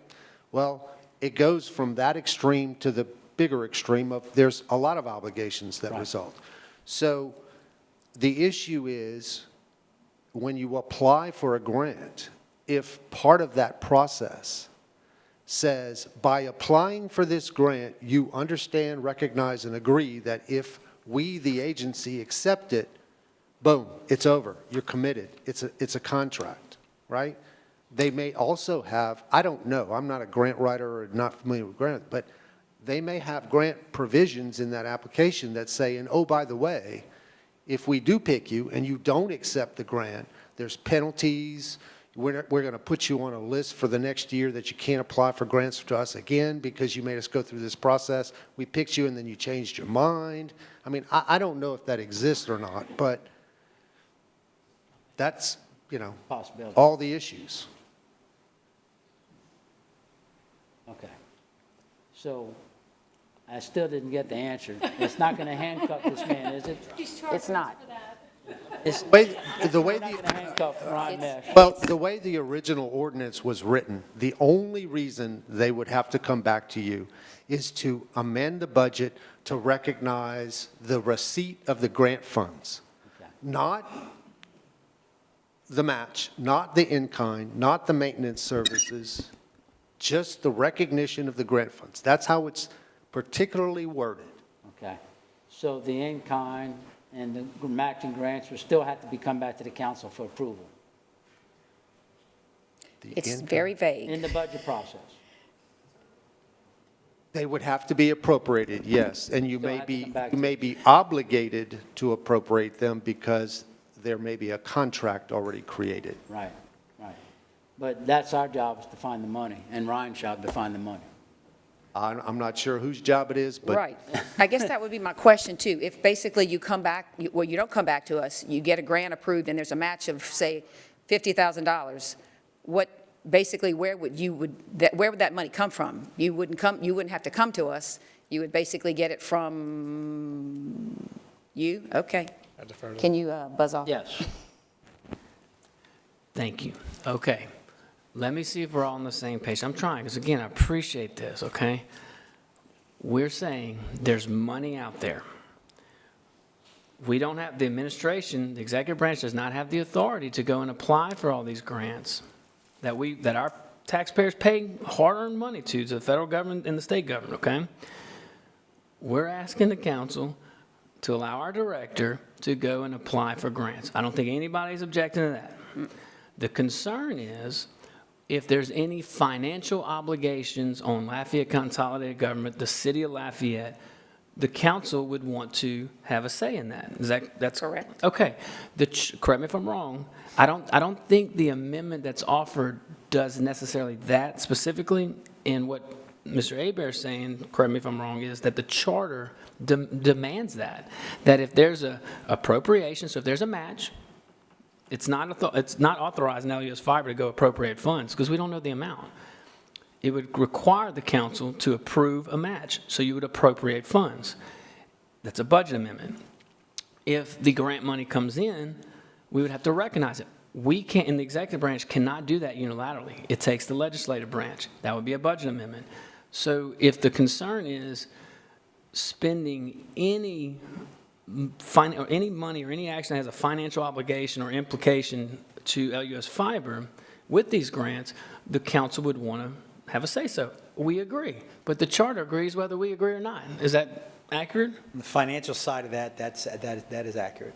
Your description of the financial side. The amendment that's offered, I think we understand the intent, which that's what I was asking.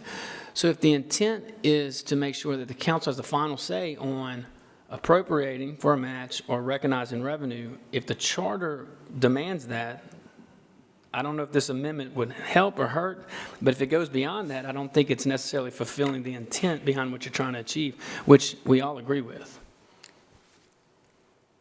Hope that helps. Yeah, I don't know what to say to that. Well, look, okay, I see. think it's healthy You got because somebody in the back, she's waving her hand. Let's see what well, hold on, Lori wants. Right, hold on, Laura. But because you've expressed your intent, it took a little, sometimes it takes a little while, I get it. Look, I do that all the time, we talk out loud, sometimes it's more clear.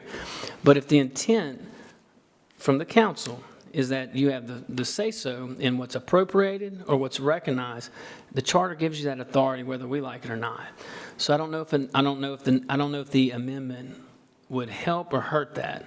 And Well, it if the pretty much charter, It says just what you're saying. So to me, it's what does it say? Because I think I'm confused at this point. well, it's basically saying just what you're saying, that if there's an application for a grant, it has to come, once you've applied and maybe you've received it, you have to come before us just for approval of a match. Again, if there's a long-term commitment, we need to know that, or if there's any in kind, that's all. I'm not trying to handcuff him so that he can't go to get a grant. I would just like to make sure, because I didn't read that in the original ordinance. What I'm reading, what I'd like to put in is just a little bit more language to say that it must come before the council for approval of the appropriation of the money, for the recognition of the money, for the in-kind recognition, for any kind of long-term expenses, just so that we have that on our radar as well, so that we can, again, recognize those funds and approve. So again, for clarification, the reason why we don't include that in ordinances is if the language is in the charter, it's not necessary to include in the ordinance. So the charter, which is supreme law of the parish, governs what you're saying. It achieves what you're saying. If it makes the council feel better to codify in an ordinance what the charter already says, then I don't have a problem with that at all. I don't know if it's necessarily needed, but when you explained it just now, you threw some maybes in there, and maybe it's not going to help us. Well, and maybe you're just talking loosely. I get it. I'm with you on that. I'm trying to help here. Hypotheticals, maybes, yeah. I can appreciate hypotheticals. Okay, so Ms. Toops is jumping up and down in the back. Let's see. So maybe I misunderstood the first time when I heard you. So, by all means, the mayor is correct. All that is in the charter. We can't appropriate that or anything. But what I thought I heard you say the first time was that before he can apply for a grant that has a financial obligation on the part of the fiber system, before he can apply for that, it's got to come to the council. That's what I heard you say the first time, that if it has any financial obligation on the part of the utilities, the fiber system, that the council has to approve it before he could apply for it. Is that what I understood? Well, if I said that, I'm sorry. I did not mean that. I meant that he could go apply for it. I'm not trying to stop you, and I thought I said that. I applaud that you're going to get the grants. I would just like for the council to basically, once you get the grant, and we know once you get it, you'll know what the match is. You'll have to come back before us so that we can approve it. We can accept the funds, or we can approve the obligation, whether it's short-term, long-term, or in kind. That's all I'm asking. Do you have that written out so we can see it? What I'm concerned about is, what I heard you say earlier is basically, if he gets a grant that has no in-kind services, no matching up front, but it might require a future obligation, which if he gets a grant, it does. The future obligation is the fact that he's going to provide services.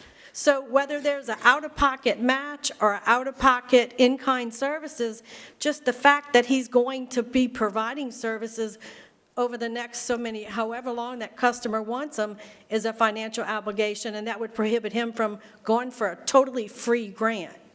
And that would really be... Well, the long-term, other than that, just the obligation long-term, I guess it would be a matter of, okay, is it going to make sense for us to do this long-term obligation as far as return? That's all. And if we can justify yes, then that's fine. Do you have that written out so we can see I'm going to ask Paul to read it, if you would, please, one more time. It's in our folders. Do they? Did you not? Yeah. So, Laurie, I'll read, I think, the paragraph that you're asking about, since you don't have the benefit of... Is that exactly as in the folder, or was it changed a little bit? Yeah, I didn't get one. I'm not sure what's in your folder. Oh, the blue, with the back and front page with the blue?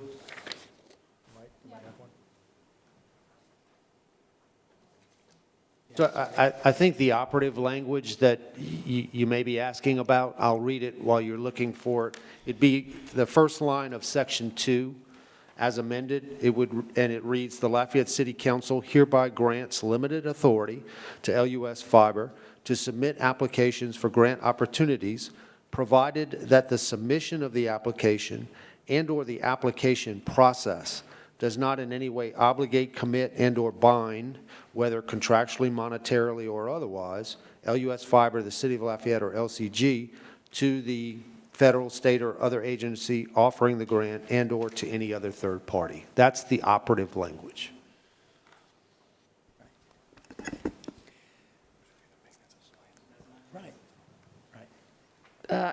The limited authority is actually what does make me, I'm not suggesting that he goes to get, that we limit his authority to go for a grant. I'm asking that when basically you've been awarded a grant or you have a contract in place, it has to come back before us, and we have the opportunity to basically say, no, we're not going to recognize funds because we don't believe that that's a good grant, or the long term is too much, or the in-kind is costing too much. Yeah, I'm sorry. I don't like the limited authority. Yeah,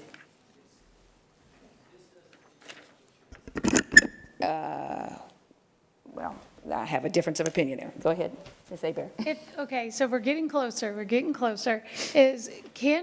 all saying yes, we're all nodding just now. Can we amend the amendment, Paul, to strike out limited authority?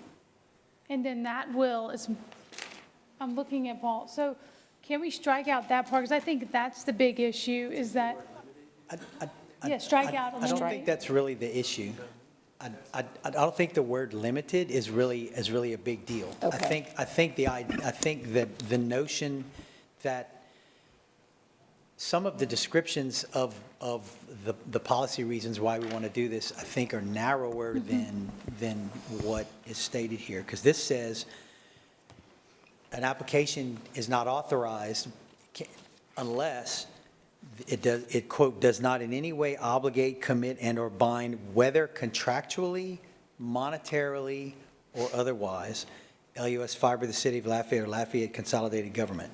And so, I mean, for better or for worse, I'm not putting a value judgment on it, but that's extremely broad and broader than what the discussion seems to have been about to this point. It sounds like any obligation whatsoever. It doesn't matter the nature of the obligation. It doesn't matter if it's a match. It doesn't matter if it's in-kind services. It doesn't matter if it's money. It doesn't matter if it's conduit. It doesn't matter if it's human resources. It doesn't matter. It doesn't matter. Anything at all. And if that's your intent, I mean, okay, but that doesn't sound like what the discussion has been about. Nanette, do you want to, we kind of talked at length, do you want to, I hate deferring, but do you want to defer and work a little closer so it's not so broad and streamlined? Because it sounds like there may have been a miscommunication on what you were wanting and Maybe what's actually here in the amendment, yes. Right, because we're kind of 'Cause I starting to just talk looking in at it. circles, and I would love for us to either amend the amendment to do exactly what you want. It's not redundant.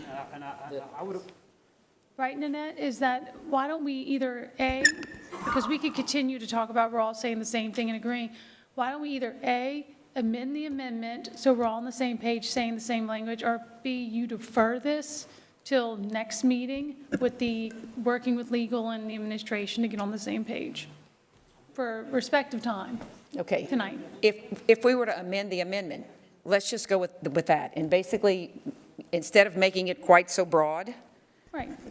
I'm really looking at the match, in kind, or a long term. So the word, I guess, any way obligate is a little bit too strong. Is that what you're saying, Mike? Well, I'm saying it doesn't match up with what has been described as the intent. It's way broader than what is being described here as being the intent. So let's amend it to narrow it down. Okay. I may have, on the topic of talking in circles, I may have misunderstood you a minute ago when I thought that the concern was more focused on whether there is a match. And if that's the concern, you could be a lot more narrow about what you're interested in here.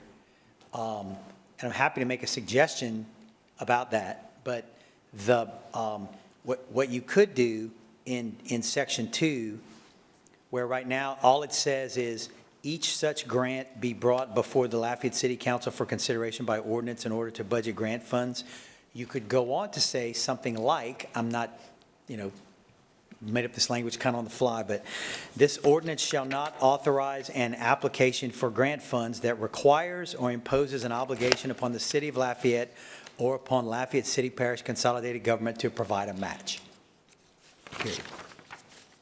Okay? I mean, that is. Then if a match is required, then he would still have to come before you or find some other authority somewhere else in some other ordinance or the charter or the budget or something to do that. But he would need some other source of authority. He couldn't rely on this ordinance. But if it requires a match, what I'm suggesting. Right. If it required a match, then he'd have to come to you for specific approval. Before he could make the application. That's the other thing. I want to be clear because somebody was implying that you could go ahead and make the application. You still would have to come. I mean, I don't know what that does for the timing, but he still would have to come to you before he could even make the application, even if he did that. So currently now, you can apply for a grant, and basically, I think we keep going around in circles here.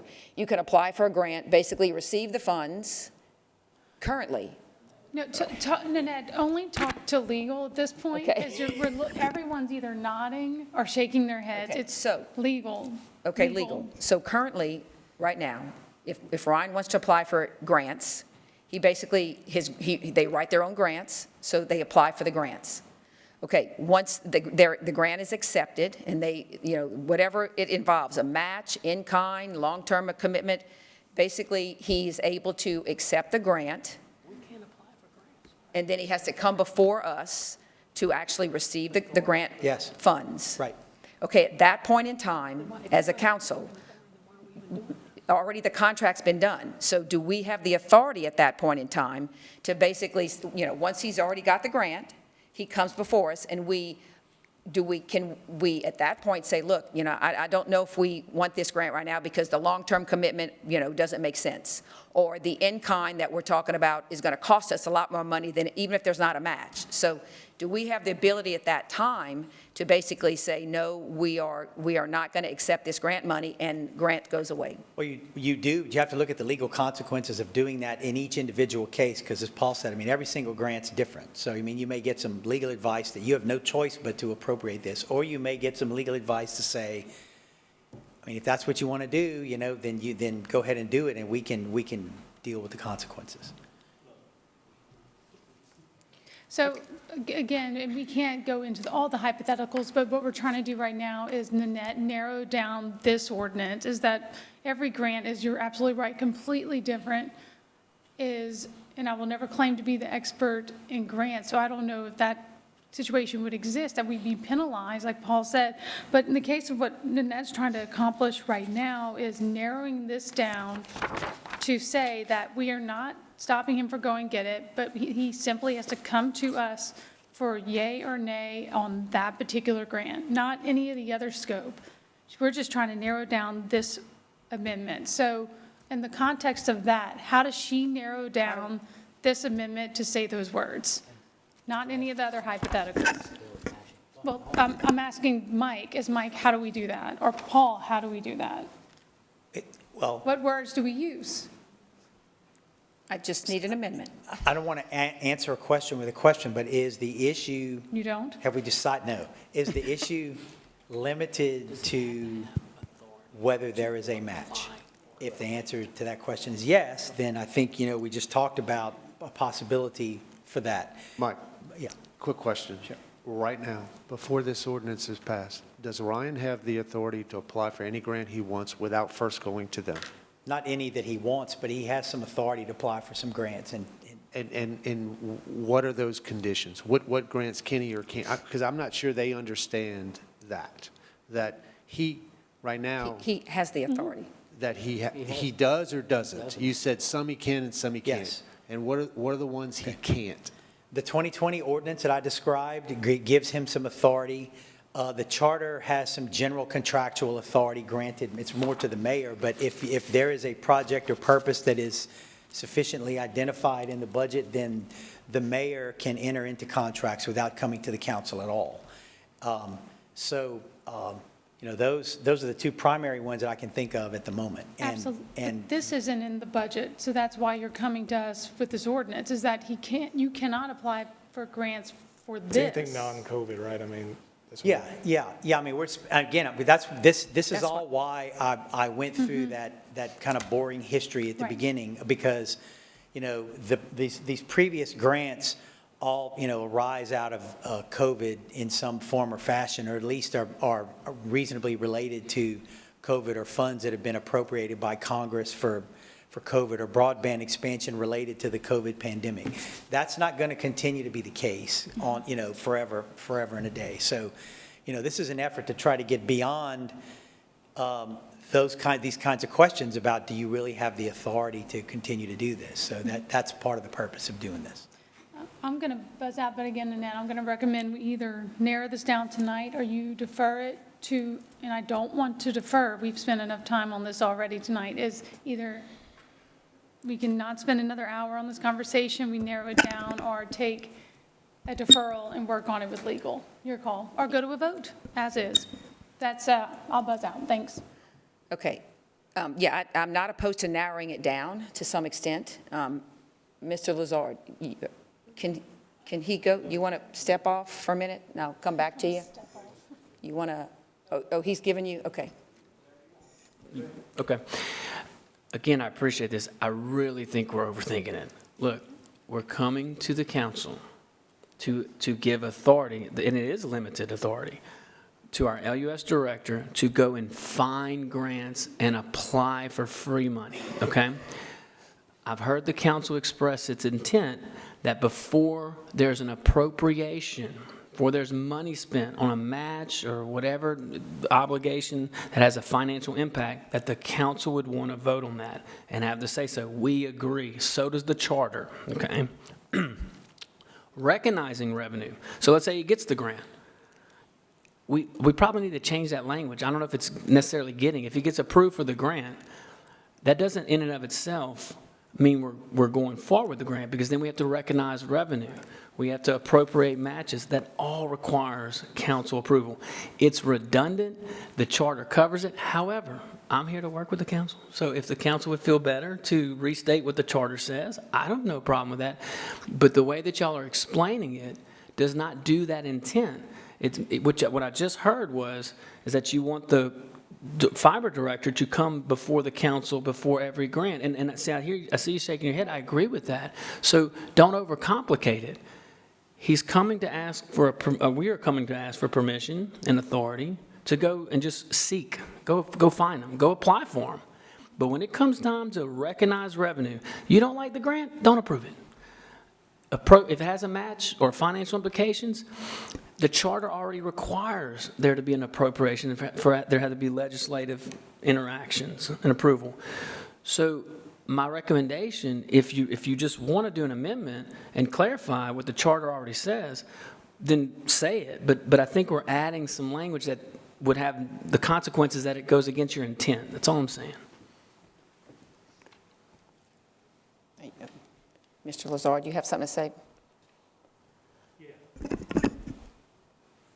Look, I agree with Liz, okay? It's time for us to bring this to a head one way or another. And we know what the intent is. We know what the chair's intent was. And the ordinance, the amendment as proposed, doesn't necessarily match up with what her intent was for whatever reason. So I think it's a simple amendment to the amendment. But at the same time, as the conversation has evolved, it's raised some additional issues and concerns for me as the conversation has evolved, based on some of the comments that Paul made when I had stepped out. So, in all honesty, I think that there are some additional considerations that need to be addressed before we can proceed with this, okay?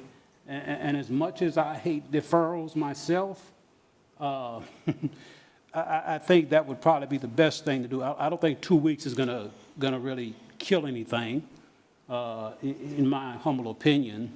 So at this point, I would move for deferral of this until the next meeting.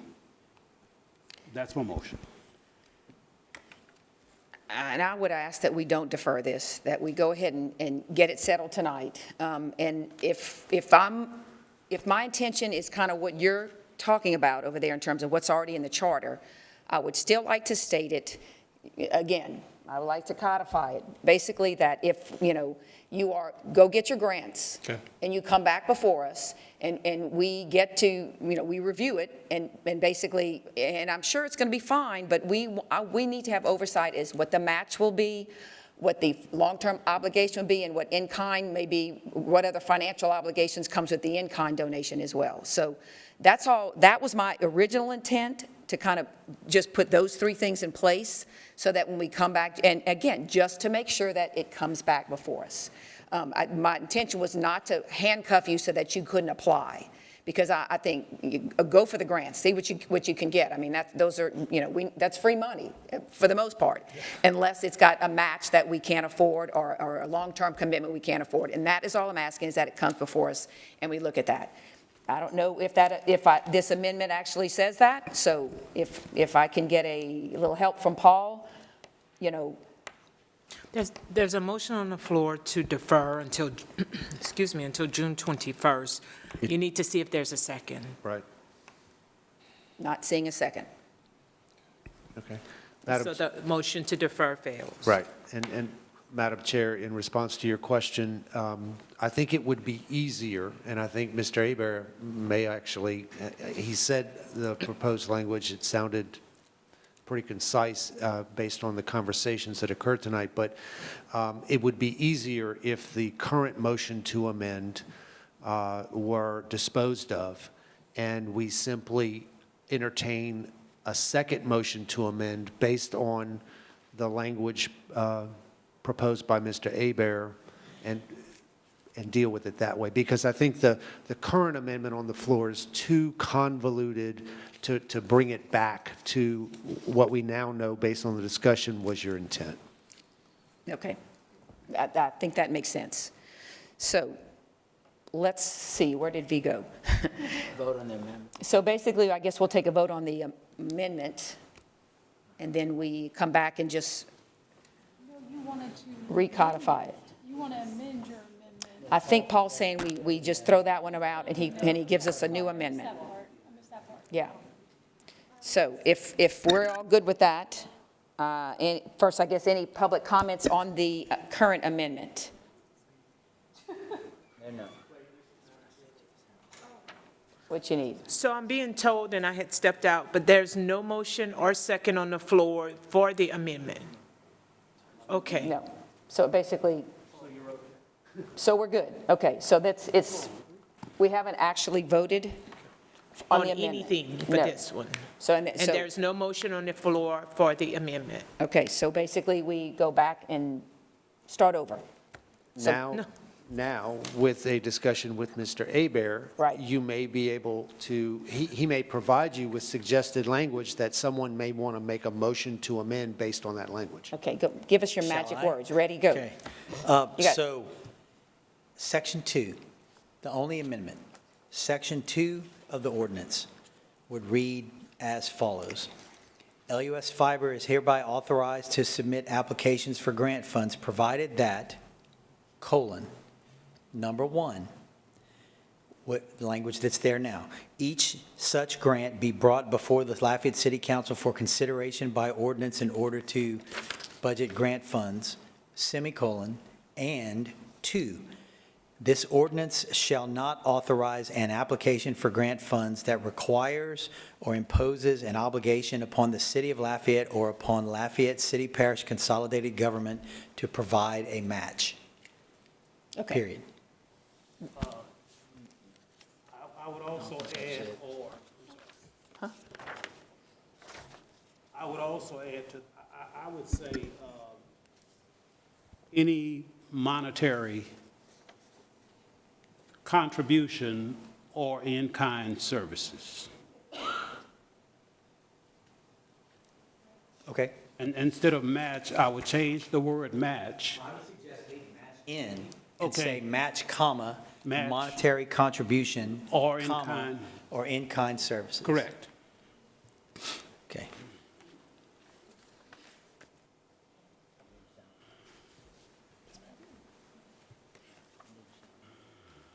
Say it again, Mike. Sure, let me, if you don't mind, let me write it down for, sure. Let the people who don't speak English understand it.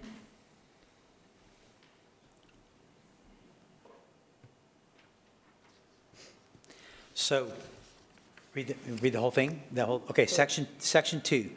LUS Fiber is hereby authorized to submit applications for grant funds, provided that, 1, each such grant be brought before the Lafayette City Council for consideration by ordinance in order to budget grant funds, that's there already, and 2, this is the new language, this ordinance shall not authorize an application for grant funds that requires or imposes an obligation upon the City of Lafayette or upon Lafayette City Parish Consolidated Government to provide a match, monetary contribution, or in-kind services.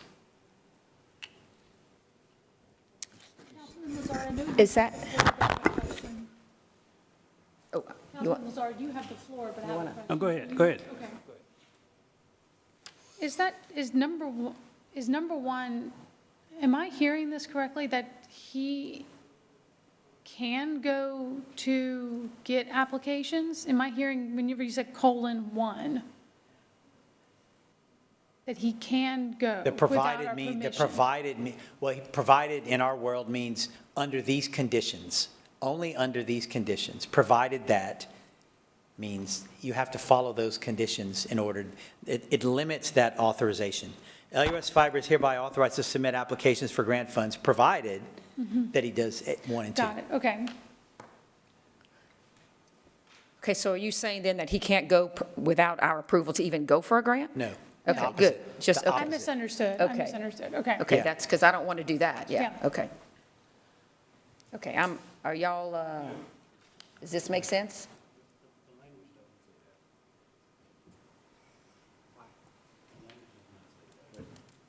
Does the language say that, Paul? Oh, sorry.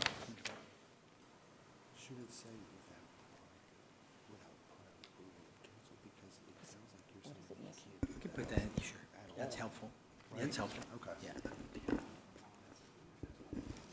And I know a big part of Councilwoman Cook was saying, her concern was wanting them to come back to the council to grant approval of said grant. Does this accomplish that? Not that, does this accomplish that, but I didn't hear that verbiage. Is that verbiage? Okay. Oh, look at me, attorney, catching it.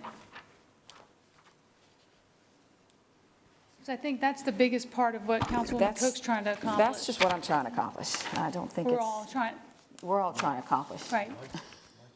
The verbiage that Councilwoman Cook was interested in, of coming back here, wasn't mentioned, and that's what Paul just told Mike. Okay, time's up. Right. Once it says yes. You got it? Are y'all tweaking it again?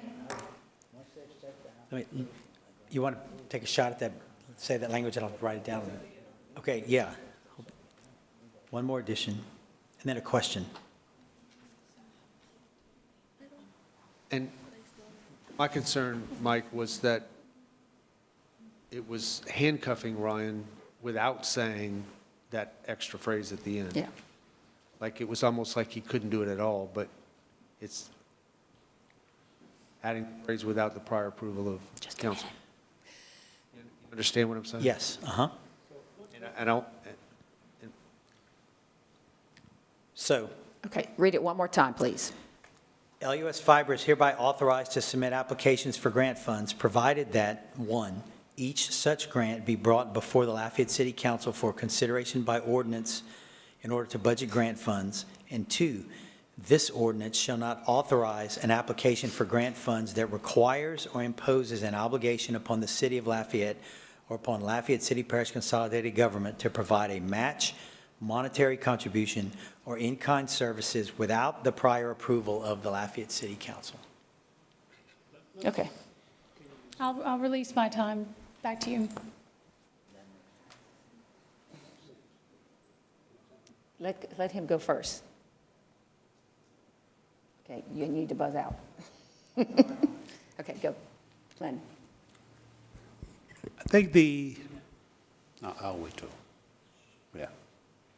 I mean, I think that accomplishes No. that last language. That's got to come back through the budget process. Right. Period. Or just before the council. Which is already part of the charter, but it's. We don't have an issue with them applying for grants that don't require. Well, this is only talking about ones that require match. This doesn't restrict, we're not talking about restricting a grant that has no match. I mean, basically, if those exist, go for those, yeah. Or monetary contribution or. Yeah, I mean, you can do those all day long, but this one is just, we're just referring to those that have some type of monetary obligation from the city. At the risk of further complicating that, the discussion that we're having is it the idea that before the funds are accepted, that the council wants authority to approve the grant, or in case the grant agreement, or is it that the council wants approval before the application is made? No, you're making it way too complicated. He can apply go for the grant, and basically when it comes for acceptance, when it's presented to us, when the funds are presented to us, that's when and again, I think the charter, what you're telling me, it's going to do that anyway. I'm just making sure that it comes before us, and we have the ability to accept it or not accept it at that point in terms of what, and if it's a good grant and you can prove to us that the return is great, that the match is worth it, which I'm sure most of these grants, if you're going for them, that's the intent. And so, just that is, it's just another oversight layer that we can say, yes, okay, this is awesome, we want this. I agree. Mike, I find the way it's worded now, I can't even apply for it. Okay. No, I thought you changed that, yeah. I changed a piece, but one further clarification. In number 2, which says this ordinance shall not authorize an application for grant funds, if your idea is that he can apply, but you don't want any kind of grant agreement to be in place before your prior approval, if it requires a match or something, then and I apologize, but one more tweak I suggest. Then in number 2, it would say, this ordinance shall not authorize a grant agreement rather than an application. A grant agreement that requires or imposes an obligation. And I apologize for that one more tweak. And I apologize if I confused the issue with saying that you couldn't go for the grants. It was more about the receipt of the funds and/or the approval of the actual grant from our end. Yes. Gotcha. Yes. Okay. That'd be great. Okay. Understood. Trying to write neatly so that V doesn't kill Only took me. us an hour to get there. Okay. Sorry. It's a huge win. It's a huge win for us, so thank you. Can I, now, one more time, read the whole thing again? One more. You're getting good.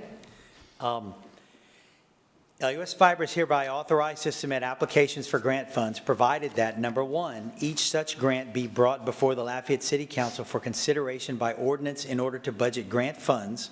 I read that fast because that was all in there before. Okay. Semicolon. And 2, this ordinance shall not authorize a grant agreement that requires or imposes upon the City of Lafayette or upon Lafayette City Parish Consolidated Government to provide a match, monetary contribution, or in-kind services without the prior approval of the Lafayette City Council. Okay, that was my intent, right there. Are we good with that?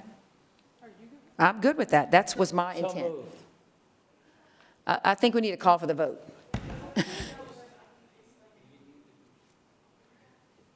Okay, you get one more time. This is your last time. Do it, vote on something I don't agree with, I'll veto it, but I think we can work together and finalize this. So the part, each such grant, so provided each such grant be brought before the Lafayette City Council. That's not the intent that's being expressed. I think we're overcomplicating this. Look, watch this. That is the intent. Okay. Based on if it's a match, if there's money involved. I understand. And you said if it's money involved, it has to come back before the council anyway. It was intended to be. I understand. Could I give an offer of recommendation, please? Sure. Okay. I think it was intended to be in order to budget grant funds. And maybe if we put the in order to budget grant funds in the front of that would maybe clarify that. In order to budget grant funds, each such grant be brought before the Lafayette City Council for consideration for ordinance. Just maybe hear out my recommendation real quick. Let's vote. Just real quick. The intent that I'm hearing is not being replicated on what you're saying, okay? Specifically when you say provided that. That means, you just said it. LUS Fiber is hereby authorized to submit applications for grant funds provided that, meaning only if the following occur. Each such grant be brought before the Lafayette City Council for consideration by ordinance in order to budget grant funds. Not only are those contradictory, it doesn't make sense. My recommendation, just hear out my recommendation, do what you want. The first sentence, LUS Fiber is hereby authorized to submit applications for grant funds, period. However, no appropriation or no budget amendment. There you go, however you want to word that. No budget amendment. This does not authorize any budget amendment. So I would say, however, no appropriations or recognizing of revenue shall be, or the authority to recognize or appropriate is not granted in this ordinance. I think that satisfies the intent. And if you want to go a step further, saying, in addition or further, any appropriated amount or recognizing revenue would have to go before the council again. I think that is the intent, and it's very straightforward. Look, one thing, and I'm a lawyer. No, it's not what he said. So when you read it, LUS Fiber is hereby authorized to submit applications for grant funds, provided that each such grant be brought before the Lafayette City Council for consideration by ordinance in order to budget grant funds. The second part doesn't apply to it doesn't even go with the first part, so I think that part we probably should revisit anyway. But again, I'm going to defer to the council. If legal says that language replicates what we're all saying, then great. I don't know why we'd want to confuse it. Just be straightforward. English, like right there it is. LUS Fiber's allowed to go seek all these grants, and in no way, shape, or form does this ordinance allow LUS Fiber to go appropriate funds or recognize revenue. And that's not what you said, huh? I thought that's what you said. No. Not directly, not in the same way. Okay, so make it simple. So There you go. Go ahead. Look, we can put in any surrounding language that we want, okay? Before or after, okay? But the general thrust of it is that any grants that require a monetary contribution on the part of the city, be it matching funds or in-kind service, requires prior approval of the city council. I mean, is that not what I've been saying? That's kind of Josh's word. Is that what you're saying, though?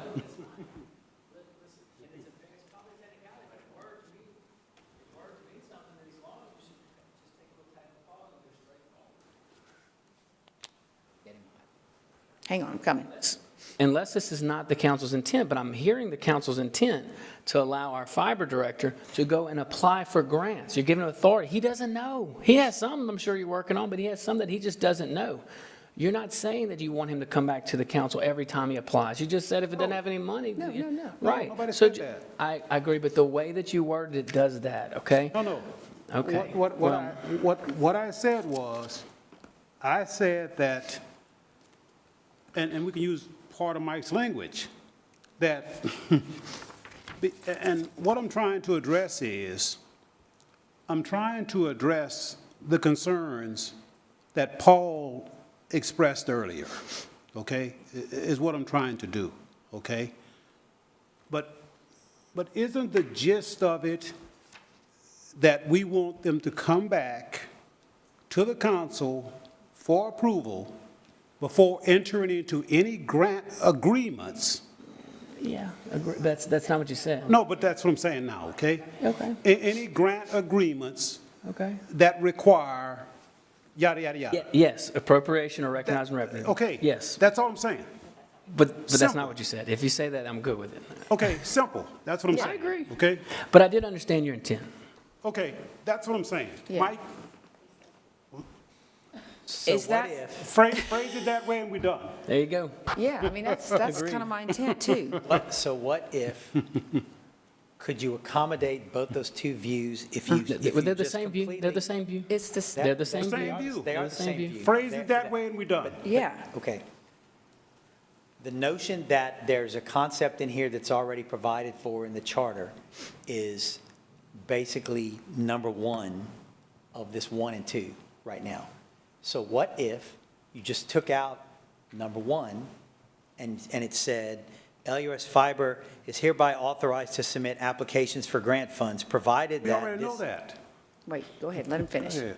provided that this ordinance shall not authorize a grant agreement that requires or imposes an obligation upon Lafayette, the city of Lafayette or Lafayette City Parish Consolidated Government to provide a match, monetary contribution, or in-kind services without the prior That's approval. not what it said. Listen, that's Well, not the intent. That is, no. I'm sorry, the guys, that's not the intent. Okay, what I really simply want Does is anybody hear what I'm saying? for the, Yes, but that's not what what you said is not replicated in that's- what that no, language, you're like, I would correct. scratch that. That's Just right. That is keep it- not- Listen, Make guys. it clear? Well, I think we can. Let's just go straight clear. Listen, the council has done a great job expressing their intent. All we're asking legal to do is write it the way that they're saying. And what they're saying is they're giving LUS Fiber the authority to go and apply for any and all grants out there. Go do it as long as it's legal and ethical, okay? Just don't enter into a grant agreement that requires A, B, Funding. C, and D without prior council There you approval. go. Simple. There you go. So no appropriate, exactly. It is what the charter says. Yeah. Simple. But if the council wants it to codify what the charter says, then I support that.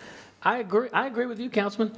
So maybe just consider writing it the way that they're saying. So this ordinance does not authorize. Not that complicated. This ordinance does not authorize appropriating funds or recognizing revenue and/or any other budgetary actions. Monetary contributions without prior approval of the council. There you go.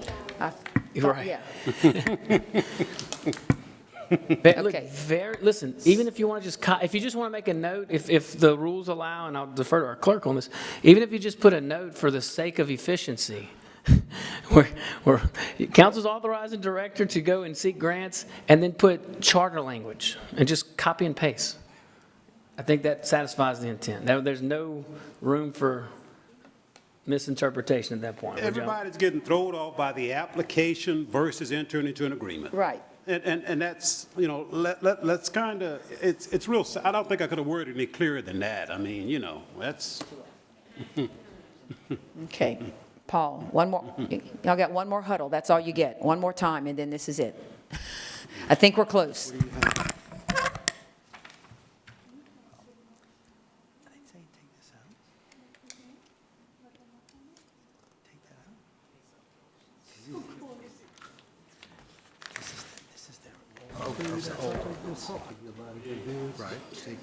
I just saw this. I just saw it.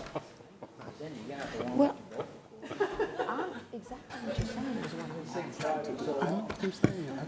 I'm saying. Yes, yeah.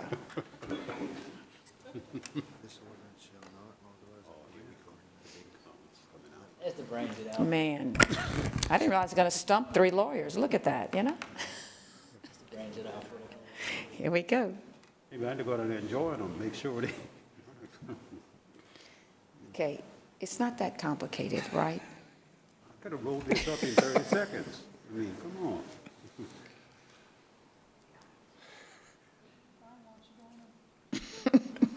Go get some coffee and come back. We'll still be here. I'll go apply for some grants right now. We're going to be here a while.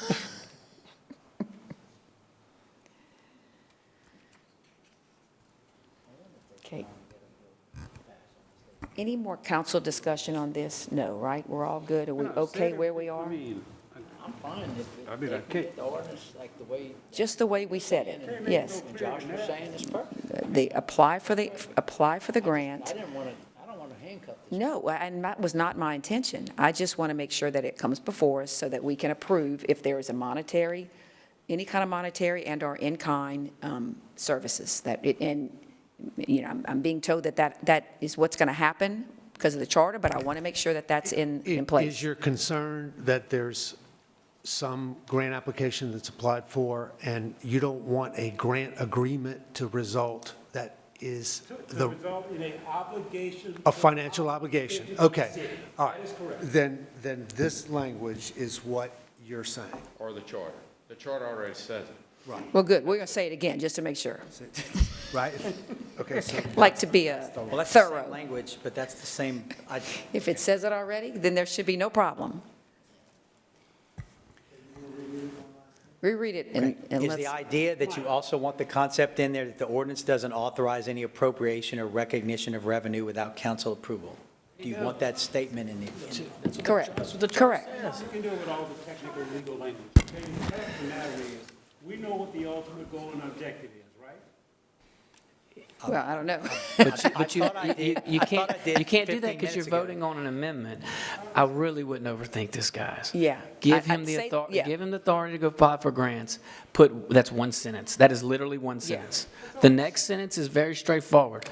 No appropriations or recognition of revenue and/or any or all other Any other obligations? financial Financial obligations must come before the council as required by the charter. You don't have to put the last part, you know. That's 2 sentences. 2 sentences, we just accomplish it. Simple. Too easy. I would still like the language that Well, sorry. I think that does that, though. That does that. I think that simplifies it really. That's fine. Okay. Take another shot? Take one more shot because we're about to vote here. LUS Fiber is hereby authorized to submit applications for grant funds, period. However, this ordinance does not authorize any appropriation or recognizing of revenue or incurring any financial obligation without city council approval. Period. All Thank you. right. That's what I'm saying. Okay, ta-da. Yes. Motion. Okay, let's see, I'm gonna turn everybody's mic off, so no more talking. How about motion? Mayor President, you're up here, go ahead and buzz off for a minute. You've made your point, thank you. And thank you for the help. So, yes, that is my intent, and I don't see any more council discussion, so any public comments? We need a motion and a second. Okay, I have a motion for Mr. Nakhan, a second for Ms. Aber. Thank you very much. No. No, does that include in-kind services? Monetary would, Just a point of clarification. I believe monetary services would fall in the category of financial obligation. yes. Just I'm getting a nod from the CFO. That's good enough for me. Okay. To me, monetary would include any kind of, in-kind, matching. Okay, so now, we've motion and second. Any public comments on the amendment? Jeff Daly. Thank you, Mike. Thank you, Ryan. Sorry. So I know. this is all quite confusing and troubling. This is not good policymaking, quite frankly. As a reminder, the last time I was in this room where you guys were trying to write an amendment in real time, you asked the administration, can you spend ARPA funding without our approval? They said no, and then they appropriated $19 million with veto because what they said was not actually what happened. I'm not saying that is anyone's intent here, but that is the potential effect of trying to write an amendment in real time. I don't understand how we aren't deferring this for 2 more weeks. It makes no sense. Also, past councils put in place rules preventing the administration from waiting to secure matching funds until the grant had been applied for and awarded because they didn't want to be boxed in. They didn't want to go get the award and feel like, oh, I guess now we have to. They didn't want a situation where we got awarded a grant fund, the VP of the White House comes down and celebrates it before you guys have even had a chance to think about if that's a good idea or not for that expansion. I don't know the rush on this, the big money, there is a bunch of smaller grant programs out there. The big money, though, the $40 billion, is a program called BEAD. When they talk about NOFO, that's the infrastructure bill. That is going to be a year or two before that funding becomes available to apply at all. So we're a long ways away from the big money actually becoming available. Also, more money is not necessarily a good thing, and free money isn't necessarily free. The fastest way to bankrupt the fiber network is growing too fast, because if you don't manage your cash flow, you can get yourself in a very tough situation. And more revenue does not necessarily help the city. If more revenue comes with crunching our cash flow so we don't have the money we need to properly operate our existing footprint and our existing community, then we threaten the very viability of LUS Fiber itself with this work, okay? That's what we're talking about. I mean, I'm just kind of dumbfounded that the LUS Fiber director comes up to you guys asking for more freedom to apply for grants, and he doesn't know the basic numbers for the biggest grant that he's been awarded, the NTIA grant up to Ville Platte. I have a lot more to say, and I'll probably come back up again on the second round because I won't get it all in right now, but he doesn't have the numbers, I do. I've reviewed that grant application. He came and told you guys a couple of meetings ago that wouldn't cost the city any money. If you look at the 5-year pro forma in their grant application, the Ville Platte expansion is going to cost the city of Lafayette $11.2 million over the next 4 years. It doesn't go cash flow positive until year 5. It's $750,000 a year. At that rate, it's going to take 15 more years to pay back that initial $11.2 million investment. Why on earth is the city of Lafayette investing our city dollars into an expansion into Ville Platte? And by the way, those projections don't really take into account a bunch of risks. There's market risk. Ville Platte went from 7,000 people to 6,000 people over the last census. We're building into the poorest areas of this area. It makes no sense whatsoever. There's a lot of operating risk. And that $11.2 million, that's money that could be spent finishing the build out in the city, in expanding our build out in the parish, in accelerating our debt payback. That's money that can go to the ILOT and go right into the city general fund. But instead, we're going to take it and put it into Ville Platte, which does not benefit the city of Lafayette at all. And as a reminder, LUS Fiber was not built for the benefit of Acadiana. LUS Fiber was built for the benefit of the city of Lafayette. Thank you. All right, thank you. Any more public comments?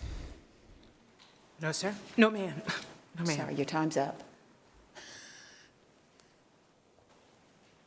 Yes. Just want to remind everybody that the council can appropriate or not appropriate as they see fit. So if you don't want to appropriate funds for the match, don't do it. And I'll respect your wishes. Thank you very much. That's my intention.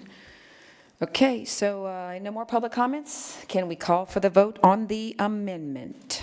District 4, Yes. District 5, Yes. District 1, Yes. District 2, Yes. District 3. Yes. The motion to amend Section 2 is approved. All right, any public comments or any council discussion on the ordinance as amended? Not seeing any. Any public comments on Jeff the Daly. ordinance? Okay.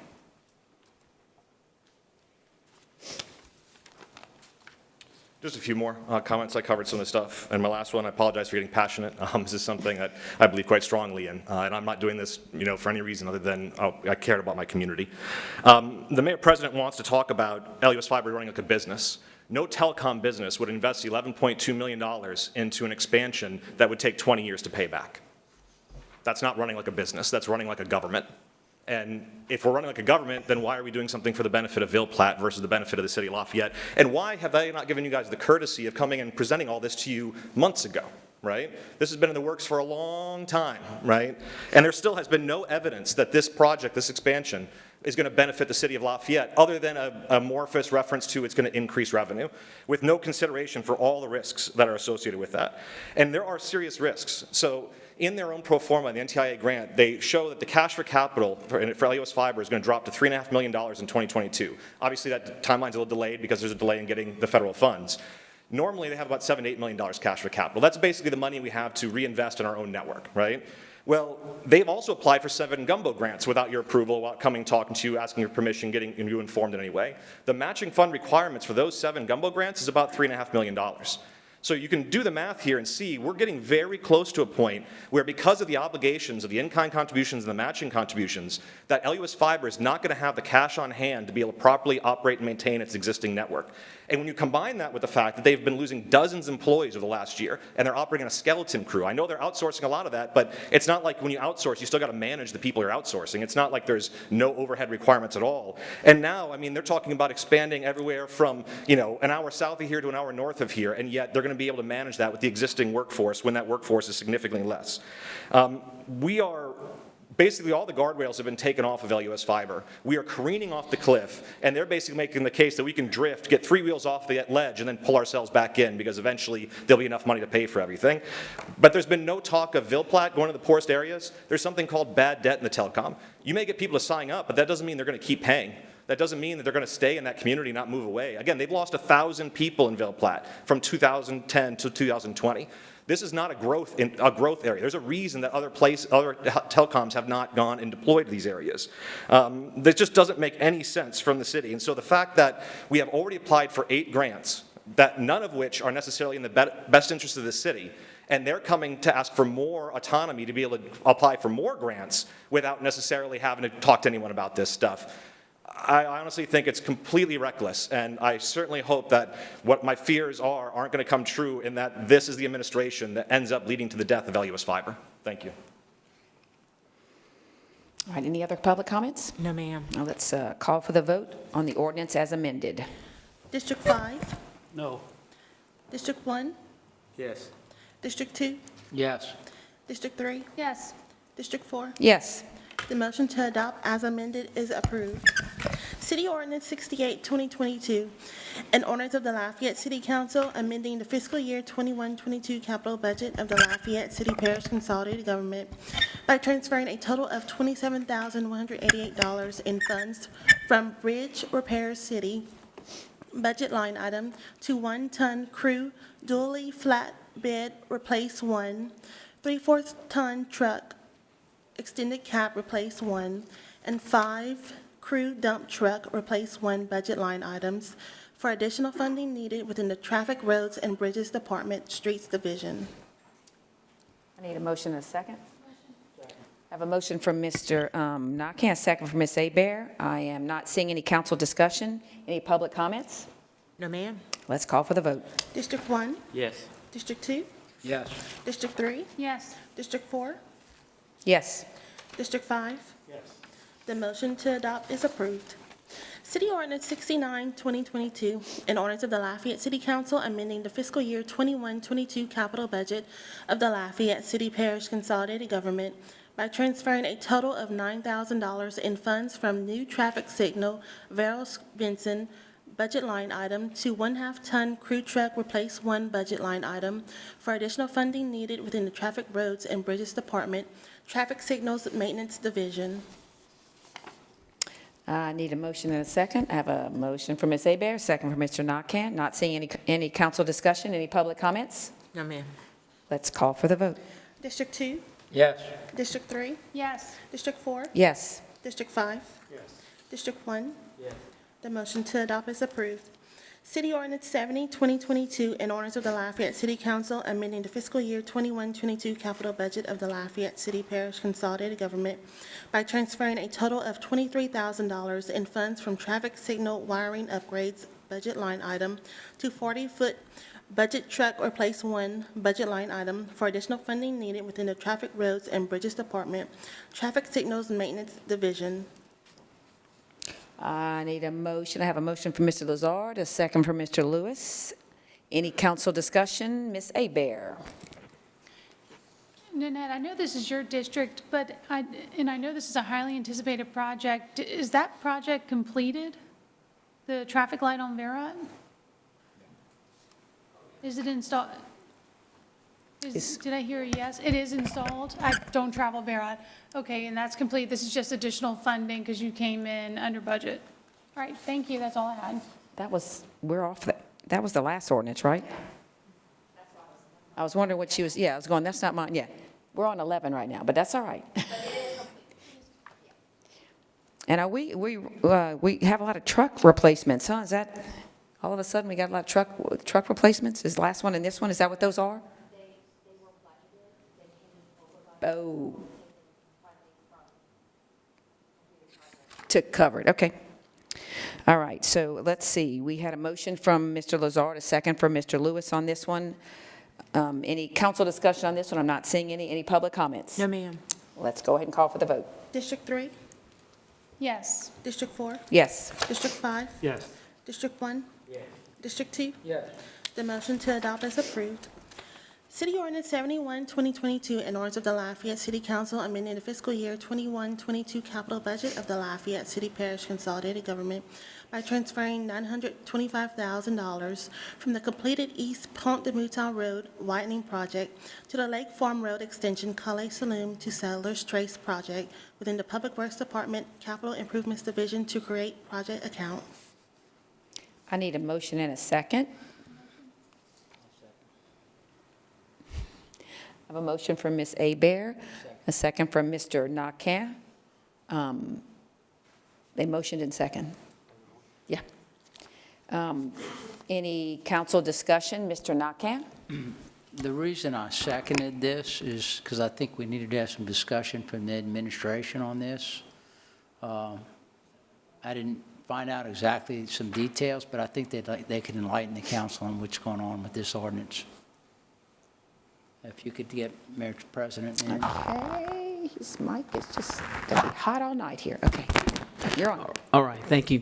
Hey, look, this is a great project. So this is a road project. We don't get an opportunity to build too many roads in the city, especially ones that can preserve neighborhood integrity, but also help some of our major thoroughfares. So this particular road, if you're on Settlers Trace and you, I think it's southeast, but anyway, if you're on Settlers Trace and you're looking towards Pizza Village, is that it? That area? Dino's, actually, I think.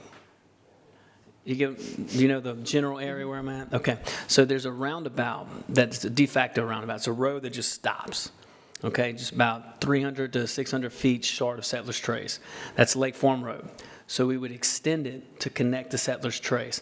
This project was actually, this was one of the first conversations I had with Greg Gautreaux, one of the previous LEDA director, and he had recommended this.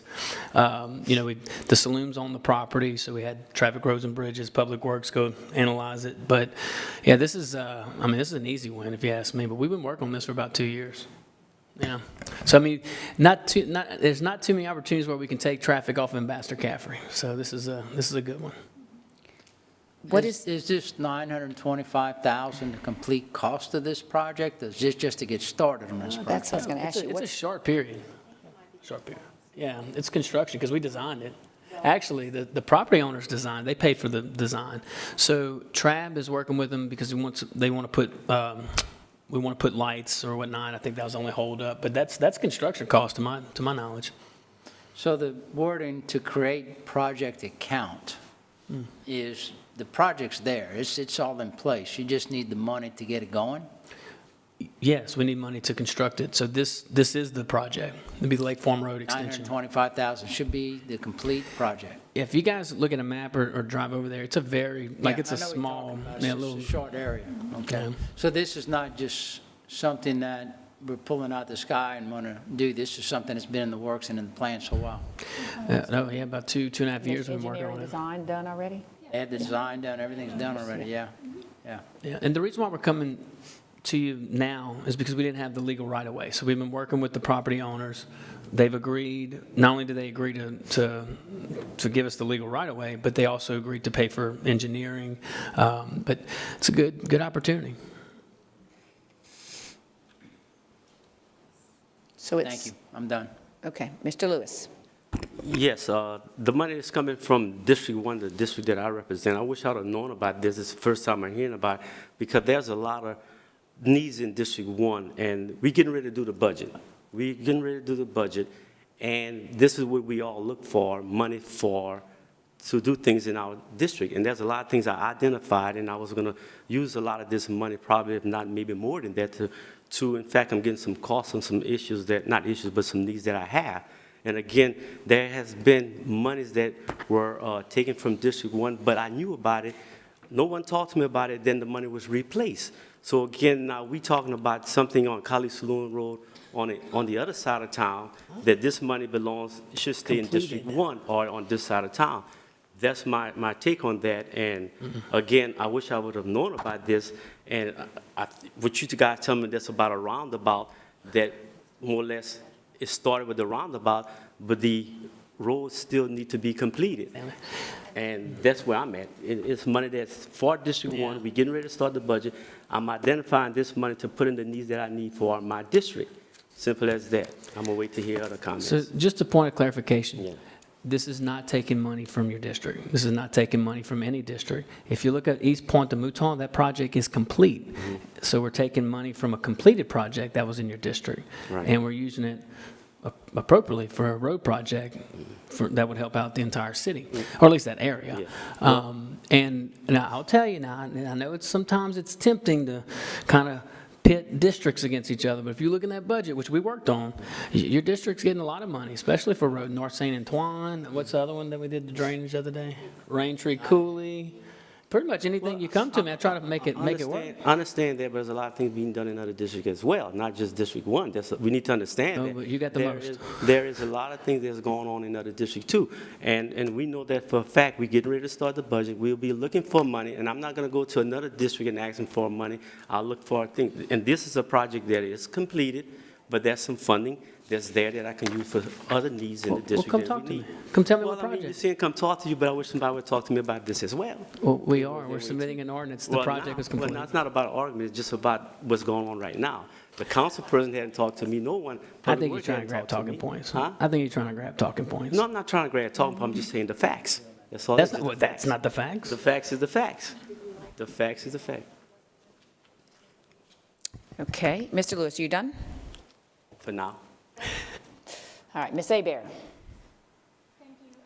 This is in my district. I can't. This is a project that I've been working with the landowners on since last term. They have invested a lot of money on their own to make this happen. As the mayor mentioned, LEDA's been a part of this because of the growth that is going to come. The businesses that have already committed, saying, we will come, you build it, we will come. It's going to, we talk about traffic. We all ran on traffic, right? Well, majority of us did.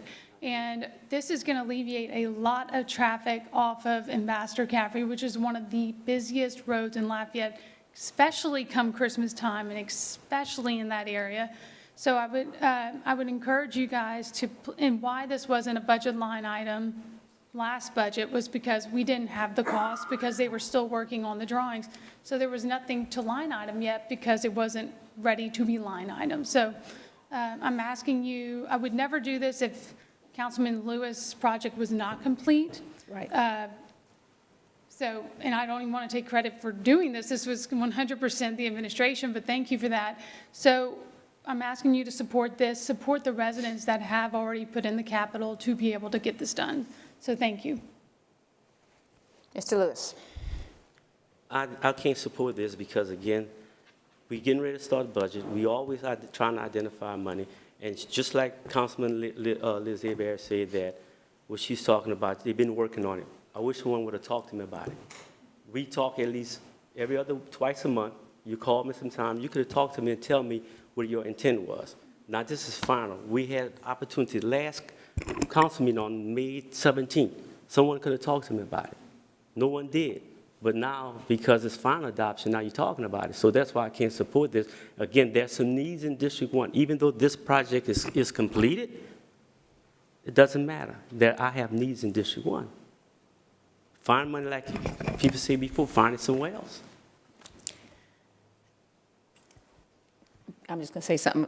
When we do a project in our district, I mean, this is kind of how I interpret this. If I do a project in my district and money is allocated to the project, okay, yes, it's going to my district, but if there's money left over, I don't necessarily think I lay claim on that money because I feel like my intent was to do a particular project. I mean, you know, if I came to it from the standpoint of, okay, I'm gonna do this project, but I want all this money to come with this project, but I don't need it all and it's still mine.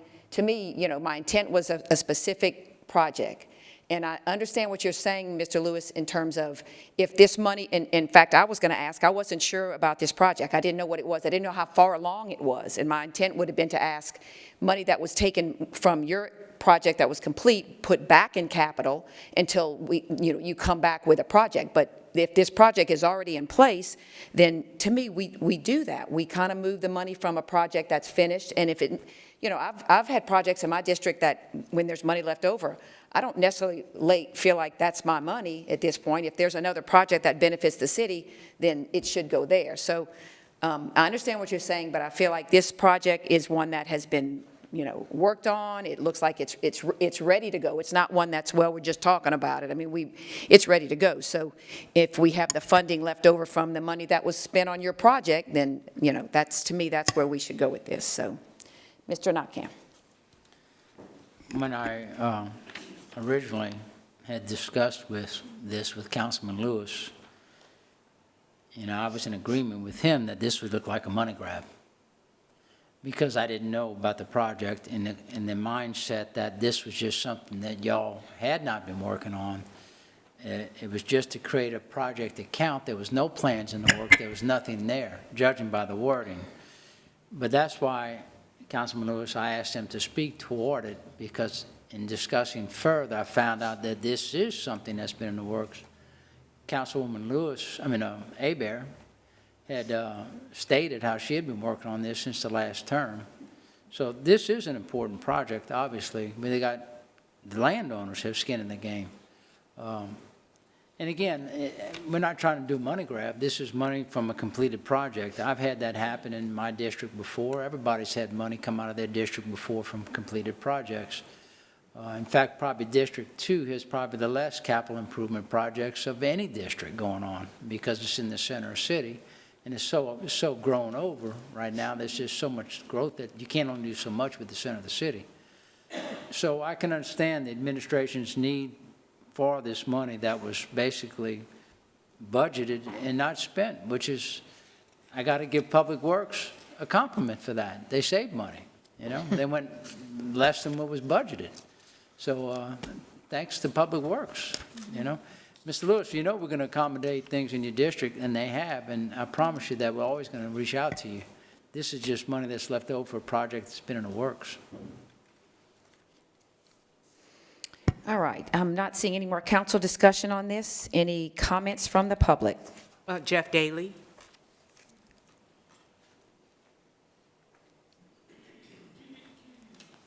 All right, I'm cooled down now on this, so I won't be as fired up on. But I was here, and I thought I would go ahead and have an opportunity to say a couple of quick words about this. I really think before we build any new roads, we really need to establish a new standard for expectation about understanding what the ROI is of these roads.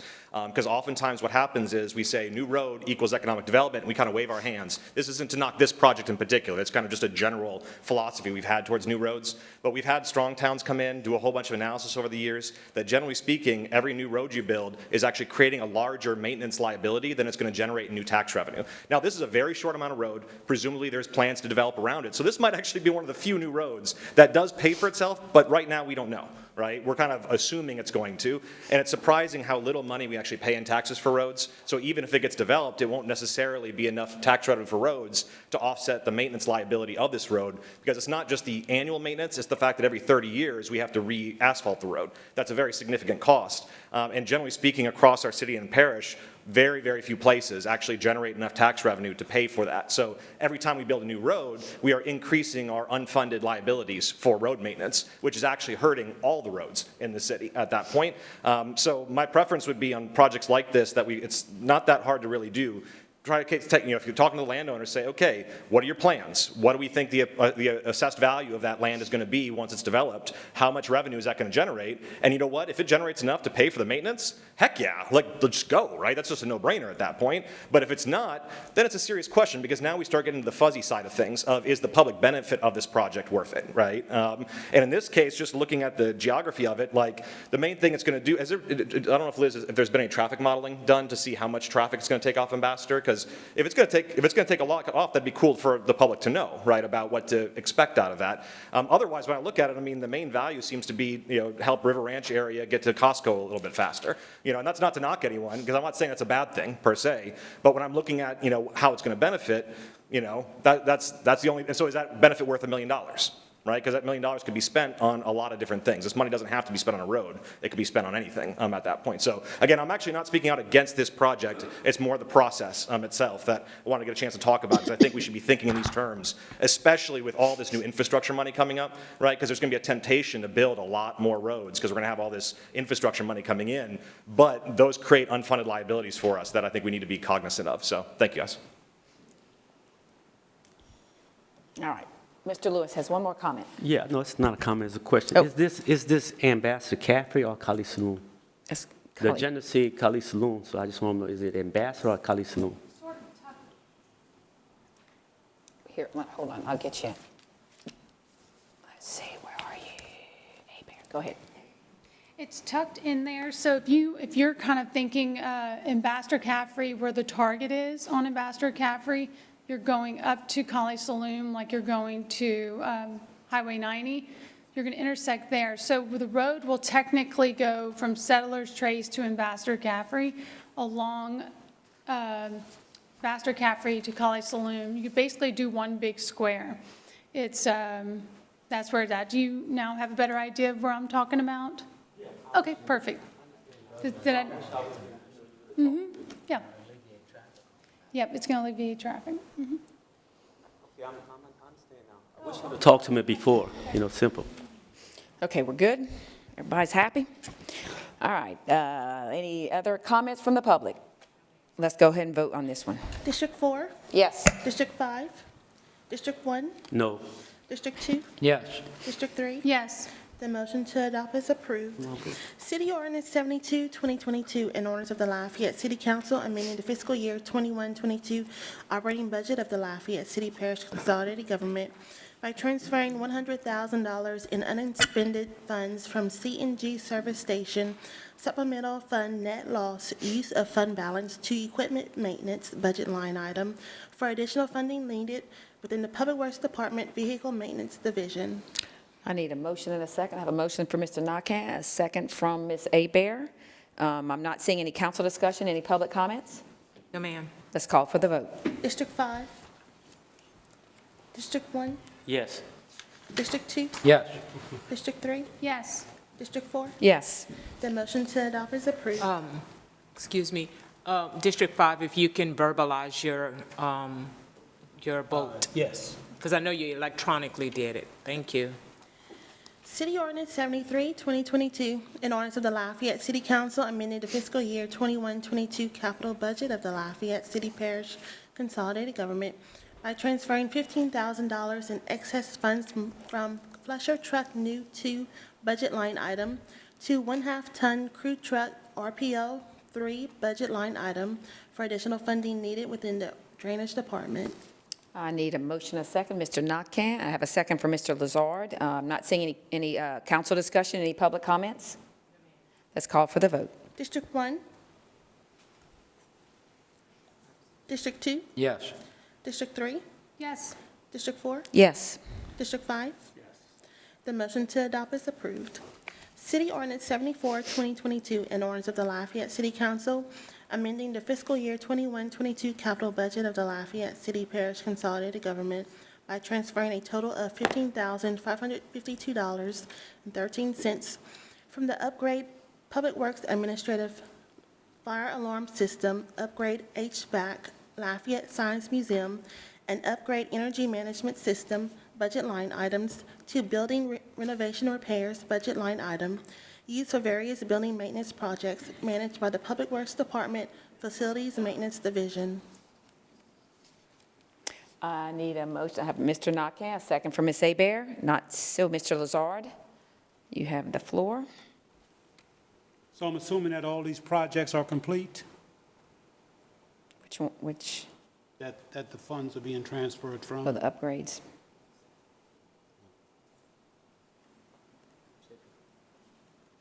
Oh, I'm sorry. So sorry. There you go. They're not necessarily complete.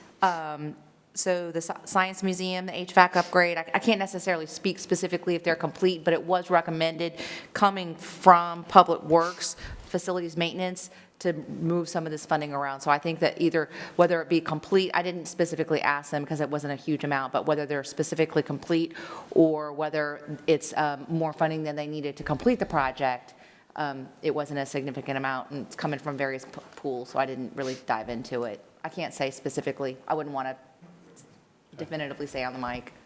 Okay, that's fine. So we basically, various building maintenance projects, we have an outline on that as well, I guess, of what kind of, we're moving it for various maintenance projects? Yeah, I mean, it says right here that there's a fire alarm system, an HVAC upgrade, an energy management system. So they're kind of pulling little smaller amounts of money from various line items and putting them over into the building reno repairs. Okay. All right, let's see. I'm going to go ahead and, Sidra, if you would. Oh, buzz off. Thank you. And Mr. Nakkan. Sometimes, there you go. Looking at a internal memorandum from Chad Naveau regarding the movement of this money. And in it, it says, it should be noted that the aforementioned projects are complete and their excess funds will be used for various building maintenance projects by the Facilities Maintenance Division. So according to his letter, they're all complete, all the projects. All right, thank you for that update. All right, not seeing any other council discussion, any public comments? No, ma'am. All right, let's vote. District 2? Yes. District 3? Yes. District 4? Yes. District 5? Yes. District 1? Yes. The motion to adopt is approved. City Ordinance 75, 2022, an ordinance of the Lafayette City Council authorizing the Lafayette Mayor President to acquire certain property described hereinafter for the purpose of additional storage and future expansion of the Lafayette Utilities Department, Walker Road and Bowers Road facilities. I have a motion for Mr. Nakkan, a second for Ms. Hebert. No council discussion. Any public comments? Let's call for the vote. District 3? Yes. District 4? Yes. District 5? Yes. District 1? Yes. District 2? Yes. The motion to adopt is approved.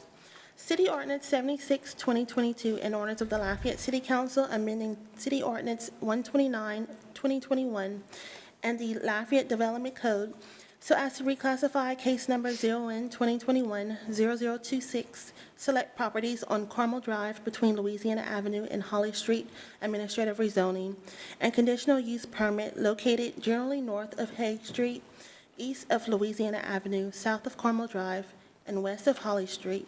The particular parcels being rezoned from commercial heavy and residential single-family to mixed-use neighborhood and commercial mixed, with the mixed-use neighborhood conditional use permit for a restaurant on 4302 Carmel Drive. I have a motion from Mr. Lazard, a second from Mr. Lewis. Not seeing any council discussion, any public comments? No, ma'am. Let's call for the vote. District 4? Yes. District 5? Yes. District 1? Yes. District 2? Yes. District 3? The motion to adopt is approved. All right, moving on to joint ordinances for final adoption. This is a public hearing, and speaker forms are available for anyone wishing to address the council. The 3-minute rule does apply.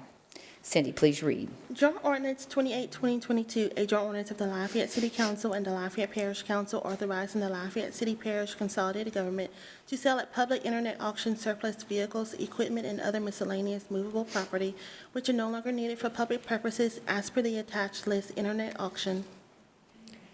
I have a motion from Ms. Abear, a second from Mr. Nakant. I'm not seeing any council discussion, any public comments? No, ma'am. Let's call for the vote. District 5? Yes. District 1? Yes. District 2? Yes. District 3? Yes. District 4? Yes. The motion to adopt is approved. Joint Ordinance 33, 2022, a joint ordinance of the Lafayette City Council and the Lafayette Parish Council authorizing the Lafayette Mayor President to enter into a cooperative endeavor agreement with the State of Louisiana Department of Children and Family Services for the use of the Hyman Performing Arts Center and the Frem F. Bustani Convention Center during a declared emergency due to disaster. I have a motion from Mr. Lazard, a second from Mr. Lewis. I'm not seeing any council discussion, any public comments? No, ma'am. Let's call for the vote. District 1? Yes. District 2? Yes. District 3? Yes. District 4? Yes. District 5? Yes. The motion to adopt is approved. Joint Ordinance 34, 2022, a joint ordinance of the Lafayette City Council and the Lafayette Parish Council amending the fiscal year 21-22 capital budget of the Lafayette City Parish Consolidated Government by transferring $170,526.48 in funds from Bridge Repairs Parish budget line item to Asphalt Hot Mix Truck New 1 and Truck Load 24 Dump Bed New 1 budget line items for additional funding needed within the Traffic Roads and Bridges Department, Streets Division. I need a motion and a second. I have a motion for Mr. Nakant, a second for Ms. Abear. No council discussion. Any public comments? No, ma'am. Let's call for the vote. District 2? Yes. District 3? Yes. District 4? Yes. District 5? Yes. District 1? Yes. The motion to adopt is approved. Joint Ordinance 35, 2022, a joint ordinance of the Lafayette City Council and the Lafayette Parish Council amending the fiscal year 21-22 capital budget of the Lafayette City Parish Consolidated Government by transferring $22,478 in funds from Bridge Repairs Parish budget line item to 40-foot bucket truck replace 1 budget line item for additional funding needed within the Traffic Roads and Bridges Department, Streets Division. I have a motion from Mr. Lazard, a second from Mr. Lewis. Any council discussion? Not seeing any. Public comments? No, ma'am. Let's call for the vote. District 3? Yes. District 4? Yes. District 5? Yes. District 1? District 2? Yes. The motion to adopt is approved. All right, moving on, announcements of vacancies on boards and commissions. Cindy, please read. A vacancy will exist on the Board of Zoning Adjustment for a 5-year term effective July 1st, 2022. A vacancy exists on the Keep Lafayette Beautiful Board for the remainder of an unexpired 2-year term through November 31st, 2022, and the following 2-year term effective December 1st, 2022. 2 vacancies will exist on the Downtown Management Committee for 4-year terms effective August 1st, 2022. Applicants must own immovable property or own a business that operates from a downtown location or be a director, partner, or member of a business entity owning property or operating a business from a downtown location. Individuals wishing to submit a resume for the above volunteer vacancies must be a registered voter and a resident of Lafayette Parish. Yearly ethics training for all appointees is required as is financial disclosure under certain circumstances. Resumes are to be forwarded to Veronica L. Williams, Clerk of the Council, P.O. Box 4017-C, Lafayette, Louisiana 70502, or email to bclafayette@lafayettela.gov no later than noon, Tuesday, June 21st, 2022, with appointments to be made at the July 5th, 2022 regular meeting of the Lafayette City Council. Resume submissions are public record. All right, moving to consider appointments by council as a whole to boards and commissions. Cindy, please read the appointment. Appointment to the Lafayette Public Trust Financing Authority for the remainder of an unexpired 5-year term through October 31st, 2023. All right, the resumes received for consideration are from Andre Bro, Emily Claire Hamner, and Ethan H. Jordan. There is no incumbent. I need a nomination. Ms. Abear. I'd like to nominate Ms. Emily Hamner. All right, thank you. Mr. Nakam. Mr. Andre Bro. All right, we have a nomination for Mr. Andre Bro and Ms. Emily Hamner. Any other nominations? Not seeing any. Let's see. Any council discussion on this? Any public comments? No, ma'am. All right, let's call for the vote. District 4, Hamner. District 5, District 1, District 2, Bro. District 3. Andre Bro is appointed. Appointment to the Downtown Management Committee for a 4-year term effective July 1st, 2022. Applicants must own immovable property or own a business that operates from a downtown location, or be a director, partner, or member of a business entity owning property or operating a business from a downtown location. All right, the only resume received for consideration is from Christy Tracy. There is no incumbent, and so I need someone to do a nomination. All right, Mr. Nakam has nominated Miss Christy Tracy. I'm not seeing any council discussion, any public comments. Let's call for the vote. District 5? Yes. District 1? District 2? Yes. District 3? Yes. District 4? Tracy, yes. Christy Tracy is appointed. All right, we're going to move on to introductory ordinances, but my goodness, I have lots of sticky notes on this one. Let's see if I can read this. I'm asked to remind everyone that item number 30 was deferred until June 21st. And first sticky note says, also item number 32 will be considered for separate vote and discussion. I need to ask for a motion and a second to introduce items 27 to 29, 31, 33, and 34 in globo. I have a motion for Mr. Nakam, a second for Ms. Abear. Cindy, please read. City Ordinance 77, 2022, an ordinance of the Lafayette City Council amending the Lafayette Development Code so as to reclassify case number 0N 2022 0017 715 Coolidge Street rezoning located generally north of East St. Mary Boulevard, east of Coolidge Street and south of Auburn Avenue.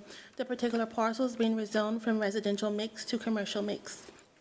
City Ordinance 78, 2022, an ordinance of the Lafayette City Council amending the Lafayette Development Code so as to reclassify case number 0N 2022 0018 601 General Mouton Avenue, rezoning located generally north of General Mouton Avenue, southeast of Roosevelt Street, and south of Cleveland Street, the particular parcel being rezoned from mixed-use neighborhood to mixed-use neighborhood.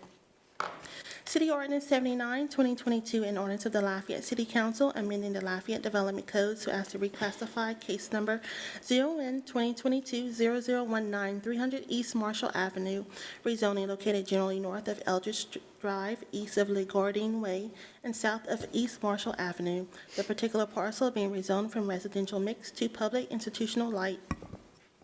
City Ordinance 81, 2022, an ordinance of the Lafayette City Council authorizing the Lafayette City Parish Consolidated Government to sell 237 surplus golf carts, which are no longer needed for public purposes, to Golf Cars of Louisiana for a total bid price of $829,500 as per the attached list of golf carts. City Ordinance 83, 2022, an ordinance of the Lafayette City Council amending the fiscal year 21-22 capital budget of the Lafayette City Parish Consolidated Government by transferring a total of $30,000 in funds from the new traffic signal Vero Vincent budget line item to the golf course and facility improvement budget line item for additional funding needed within the Parks and Recreation Department. City Ordinance 84, 2022, an ordinance of the Lafayette City Council amending the fiscal year 21-22 capital budget of the Lafayette City Parish Consolidated Government by transferring $999,077.06 from the Malaparte Detention Pond Project and appropriating within the Public Works Department for the Webb Cooley Detention Project. Oh, okay, that was very quick, thank you. All right, so any council discussion? I'm not seeing any. Ms. Williams, any public comments on these? No, ma'am. Let's call for a vote to introduce the one she just read. District 1, Yes. District 2, Yes. District 3, Yes. District 4, Yes. District 5. Yes. The motion to introduce in global items 27 through 29, 31, and 33 and 34 is approved. All right, so at this point, I have to pull, we're going to pull that one out? That was to be pulled out, number 32. City Ordinance 82, 2022, an ordinance of the Lafayette City Council amending the fiscal year 21-22 operating budget and adjusting the manning tables of the Lafayette City Parish Consolidated Government by increasing the use of City General Fund prior year fund balance to increase the pay rate for the Chief of Police position within the Lafayette Police Department. Do I need a motion and a second? I have a motion for Mr. Nakhan, a second for Ms. Hebert to introduce. Let's see, Mr. Nakhan, you have the floor. There was quite a bit of concern expressed the way this ordinance was written. Currently, the police chief's salary is about $132,000, $133,000. And this ordinance called for an increase of $718. That would have been a total salary of about $143,000, but yet it says $170,000. Is that a misprint, or are we actually trying to increase the salary to $100,000? So the two numbers that you're seeing in there, one's an annual salary and one's a prorated salary from the time that the amendment would be adopted to the end of the fiscal year. So the $9,000 would be the fiscal impact if approved and implemented for the remainder of this fiscal year. Going forward, we're asking permission to increase the police chief pay rate to $175,000 as budgeted.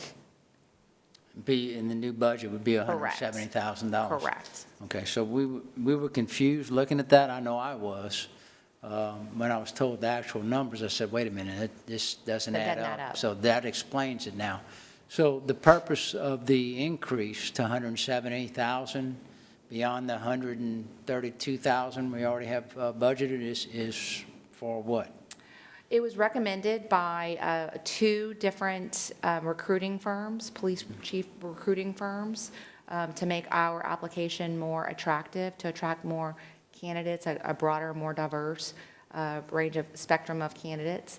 And, you know, the Louisiana and the regional average kind of is a little bit all over the place, but I did provide, at her request, Yeah, I was looking excuse me, Councilwoman Hebert, some numbers, and while Louisiana is not exactly, there's not exactly a pinpoint, there is a sort of a more average within comparably sized cities of about 170,000. So we're asking for a budget of $170,000 with the ability to appropriately provide the correct pay based on the candidate that we get. So it's not necessarily automatically deemed that the permanent chief of police would be at that budgeted amount. That's the way we do it with all of our directors. So the position would be advertised as paying $170,000. Correct. To try to track, okay. Up to. I'm up to, but yeah. typically when you advertise that, they expect that, I'm sure, but Well, looking we at, actually put it in as a range, the current range, that we put the range in from Oh, you current put a range in pay there. up to 170. and that's based on experience or something or other. Well, sure, and based on whether or not you Because approve it. 170,000 is really to the high side, it looks like, of a lot of these cities. East Baton Rouge is 145,000. Shreveport was 195, New Orleans 180. Mobile's 135,000, Little Rock was 142,000. Fort Collins was 171,000, Fort Lauderdale's 174,000, Savannah's 173,000. So 170 really is to the high end of these cities. And those were more of the newer, a lot of those higher, the 170 were more recently increased to that amount. So the trend is sort of that that's where the chief of police salaries are going. There was comment made from people to me in the public that one reason that we're trying to increase his salary is because nobody wants to apply because they don't know how long they'll be working as a police chief once they get hired. So is that part of the incentive? Well, I mean, the incentive is to get the best candidates we can, and so, that, to get the best, you're going to have to. I agree, we need to pay to get the best. I'm just concerned that hopefully, I mean, our population compared to Shreveport, New Orleans, East Baton Rouge, we're definitely smaller in size, but we're very compatible in pay. East Baton Rouge would even be less. I just want to hear some more discussion on this. Okay.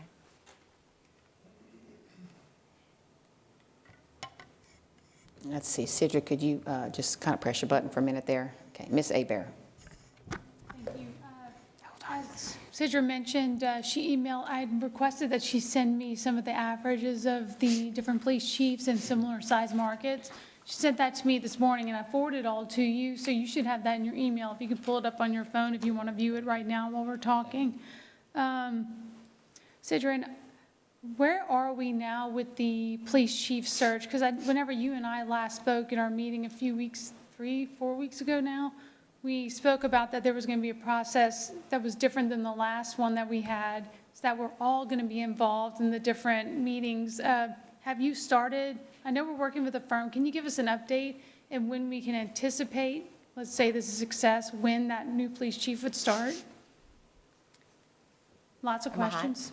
Mahat? Yeah, Okay. you're ready. Yes, so we are in the application period right now.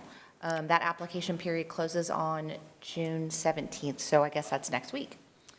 And so once the applicants come in, the Fire and Civil Service Board will qualify the applicants. We will request a testing date from the State Examiner's Office. That will be set. And once those tests have been taken, the scores are qualified again by the Fire and Police Civil Service Board. That's really when the interview process comes in. That's where we've talked about.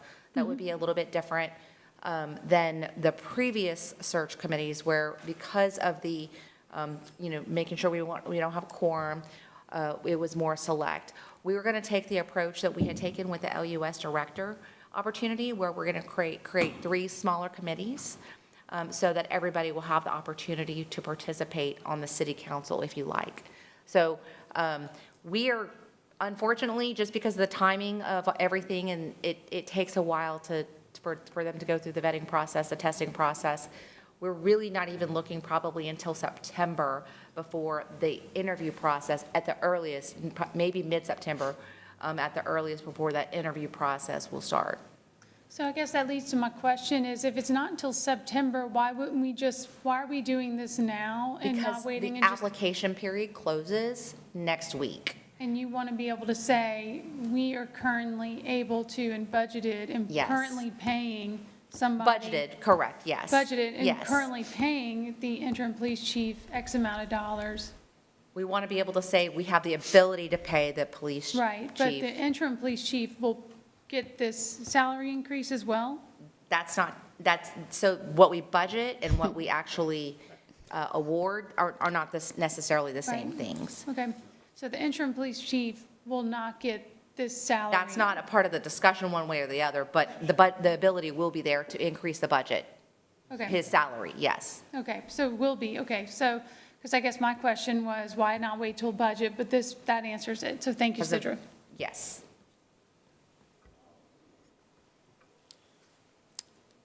How many applicants do we have? We had 4 from what I understood. Sorry, I took you off. Sorry. I spoke with the chairman of the Fire and Police Civil Service Board meeting this morning, just to confirm in anticipation. And we have 5 applicants, and 2 of them are I don't know if we have 5 plus 2 incomplete applications, or 5 with 2 incomplete applications, but he also indicated that he expected that there would probably be some last-minute applicants. How many of those applicants applied before we sent out this new search with the additional, police salary? Well, we haven't, everybody, because we haven't approved the salary. Okay, so No, but before they even, I mean, your original search before we switched to this did not include a salary of 170,000 because it's just coming before us, so. When it was advertised at a range of 132 to 170. So it might be at 132, which is the current rate. Which is the current rate, okay. Yes. Okay, so it was advertised with a range, I didn't realize that. It was advertised with a Okay, range. I didn't realize Yeah. that. Okay. All right, let's see. Mr. Lazard. I just find it amazing that it was advertised with a range, prior to it even coming before the council for approval. I just find that amazing. Well, I mean, I'm surprised. Nothing amazes me anymore, but I'm surprised that it was advertised as such prior to it even coming before the council for approval. Yes. I hope that you can understand that we would want to attract the best candidates. That's and not the point. sometimes, well, if I might, and sometimes that means you have to pay more. And so if we get to the point to where you don't approve the pay raise or you approve the pay raise at a different level, and those candidates choose to withdraw their application, it's just an application. They haven't gone through the testing period. But it was important for us to be able to go ahead and put a range. It's not dishonest. The range might be at 132. But, in hope that there would be a consideration for us to be able to attract the best candidates. And if we don't get there and they withdraw their application, then so be it. Okay, you done? Yes. Well, for now. Okay, so that wasn't my point. My point wasn't that we don't want the best candidates, okay? That was not the point at all. That's just my position on that. Going back to the original ordinance, the ordinance specifically states the fiscal year 2021-2022 manning tables and operating budgets are hereby amended by increasing the use of the city general fund year fund balance in the amount of the $9,000 to increase the pay rate for the chief of police position within the Lafayette Police Department to an annual salary of $170,000. It doesn't say up to $170,000. It specifically says $170,000. Correct. And we are not obligated to pay any of our directors up to the amount. So we are asking that you approve the budget for 170, and then we have the ability to set those pay rates. But for purposes of the ordinance, shouldn't the ordinance say up to instead of because the ordinance basically is saying, it's pretty clear to me, unless I'm missing something, the ordinance clearly states a salary of $170,000. Correct. And it might be that. It doesn't say up to $170,000. The salary would be set at $170,000, and it might be our decision to set it at a lower, to offer a lower amount. Generally, what the budgeting does is through the course of time, they will actually go ahead and readjust salaries, especially for directors for appointed positions, to the amount that's actually being paid. So we do have the ability to, with appointed positions, to put them at a lower rate than budget. So I'm not, that's a discussion, that's a conversations had at the executive branch level. We're asking you for the budgetary component, which is required by charter. Okay. I would just feel more comfortable because we approving the ordinance as written. Correct. And the ordinance as written says that's an annual salary of $170,000. Yes, sir, but when we complete the paperwork, we're not obligated, we're not bound by what's the budget is what we're just bound to require to pay, not higher than the budget, but that doesn't mean we have to pay the budget. We've got the flexibility that way. So you're saying that we're not approving an annual salary of $170,000 if we pass this You're ordinance? approving a budget, and then we may go lower than that. So what would you like for us to say, approve a budgeted salary? I mean. No, I would, my personal preference would be that the ordinance is worded to match what the purported intent is. The intent is that you go ahead and approve the salary Up of to 170, and for us to be able to, through the course of the interview process, which we hope you'll participate in, get the best candidate, and if that best candidate is worthy of a salary of $170,000, then we'll be able to offer that. Okay. I know this is just intro, but still, and we got 2 weeks to figure all this out, obviously, before it comes to final. Yeah. And that's fine, but I have a concern with the wording of the ordinance, obviously. But we can deal with that. There is some information that I'd like to request in advance of final.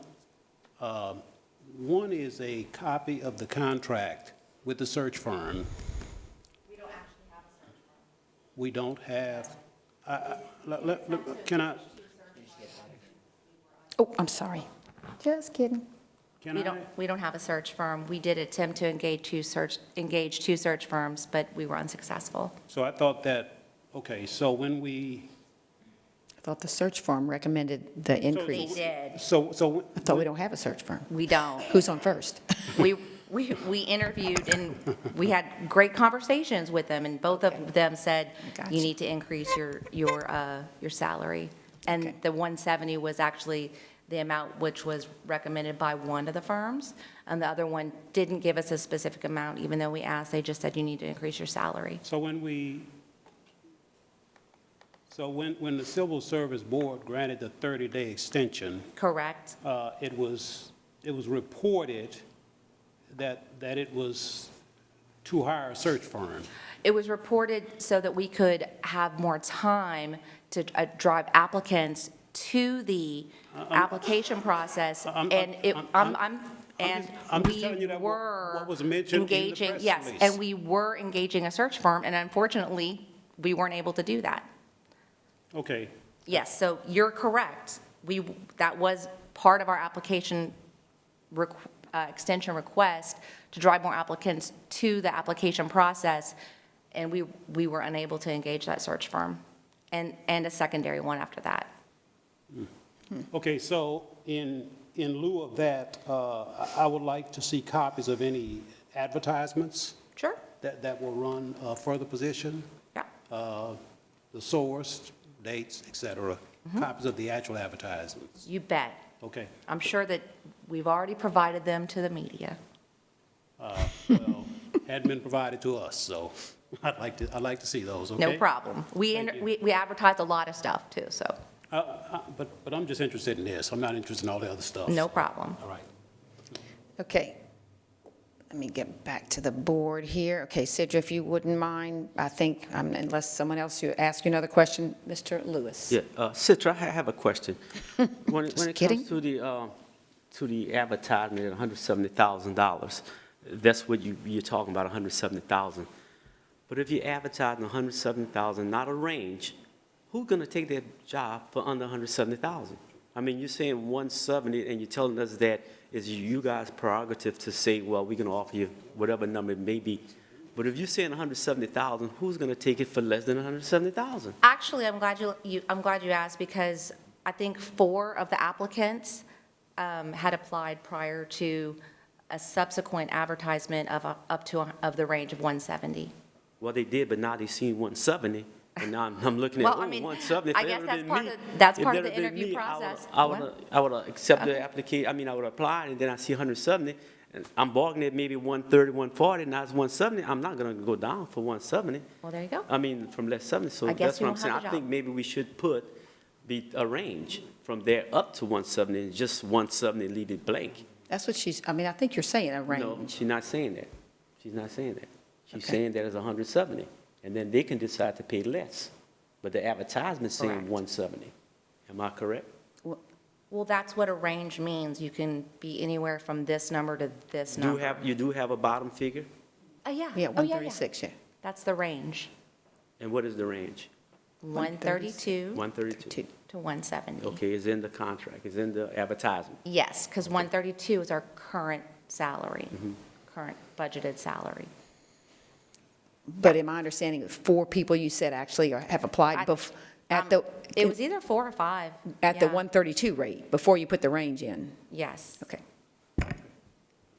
That's good. All right, so I'm not seeing any more oh, well, I am. Mr. Notcam. Just a comment. Would the administration be prepared to lower that 170,000 figure by ordinance? I would ask that you wouldn't lower it by ordinance, only because that was what was recommended. That was, at this point, what has been proposed. That doesn't mean that that's what we have to award ultimately. But, I mean, if that's what you choose to do, we'll go for it. Well, I hate to go that route, especially after having advertised, but I kind of agree with Mr. Lazard, but we have 2 more weeks to think about what's going on, so I'm sure there'll be more discussion, so. Thank you, Ms. Sidra. Sure. Okay, Sidra, you're good, huh? Unless you got anything else? Nope. All right, so any more council discussion on this? It looks like board is clear. I'm not going to ask again. No, be quiet. No more amendments tonight. Any public comments? Jeff Daly.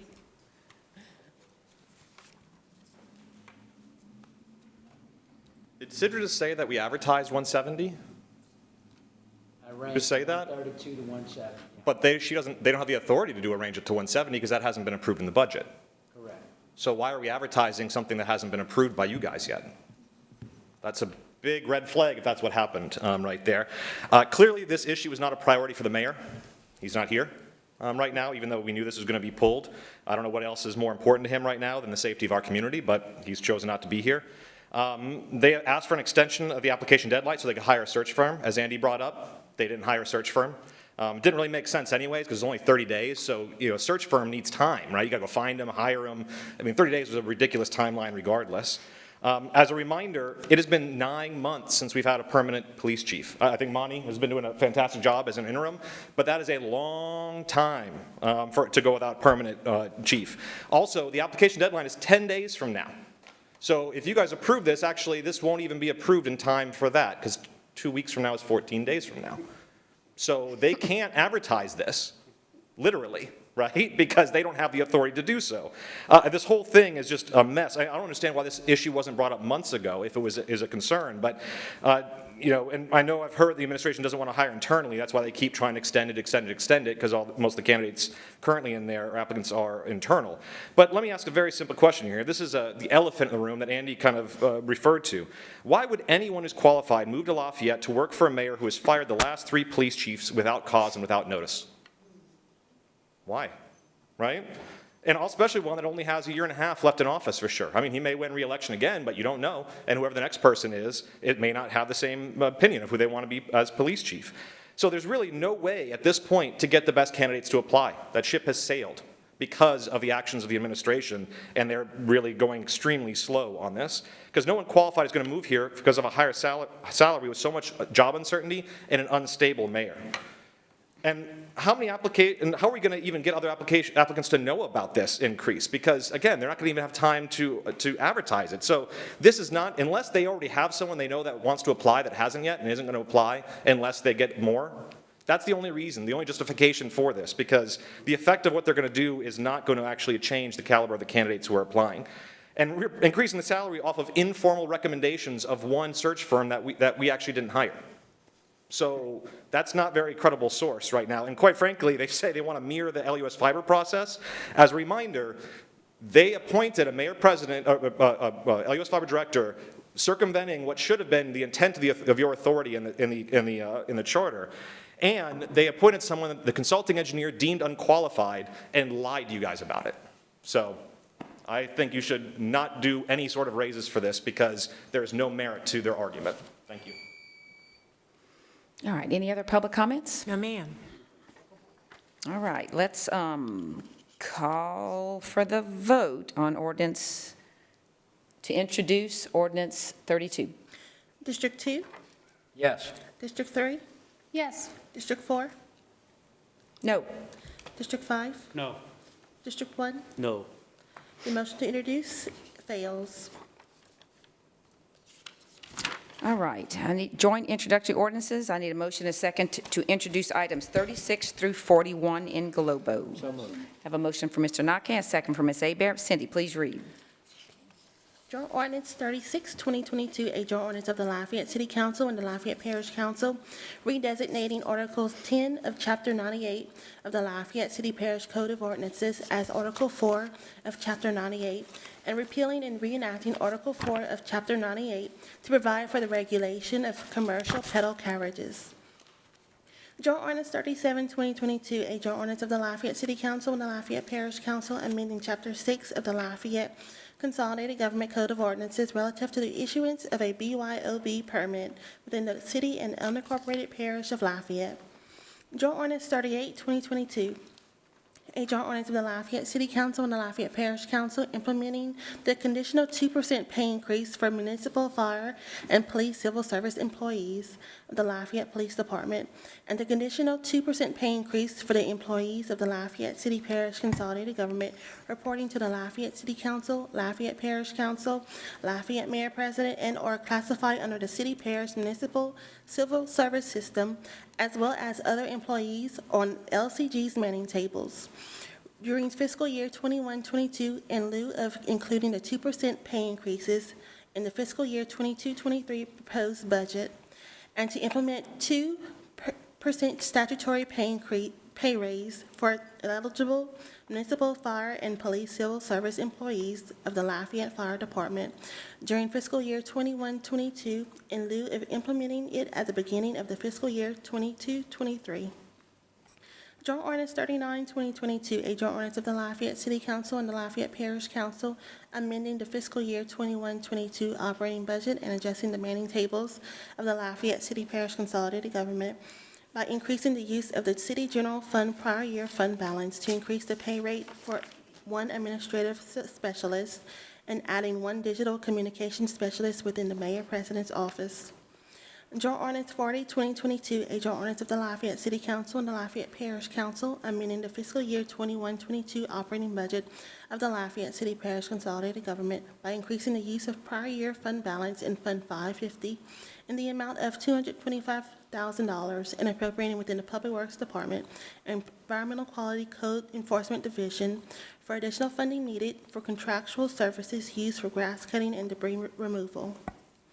Joint Ordinance 41, 2022, a joint ordinance of the Lafayette City Council and the Lafayette Parish Council amending the fiscal year 21-22 capital budget of the Lafayette City Parish Consolidated Government by transferring $9,524 in funds from the I-49 local commitment activity to the ECI traffic cabinet activity for additional funding needed within the Community Development and Planning Department, Planning Division.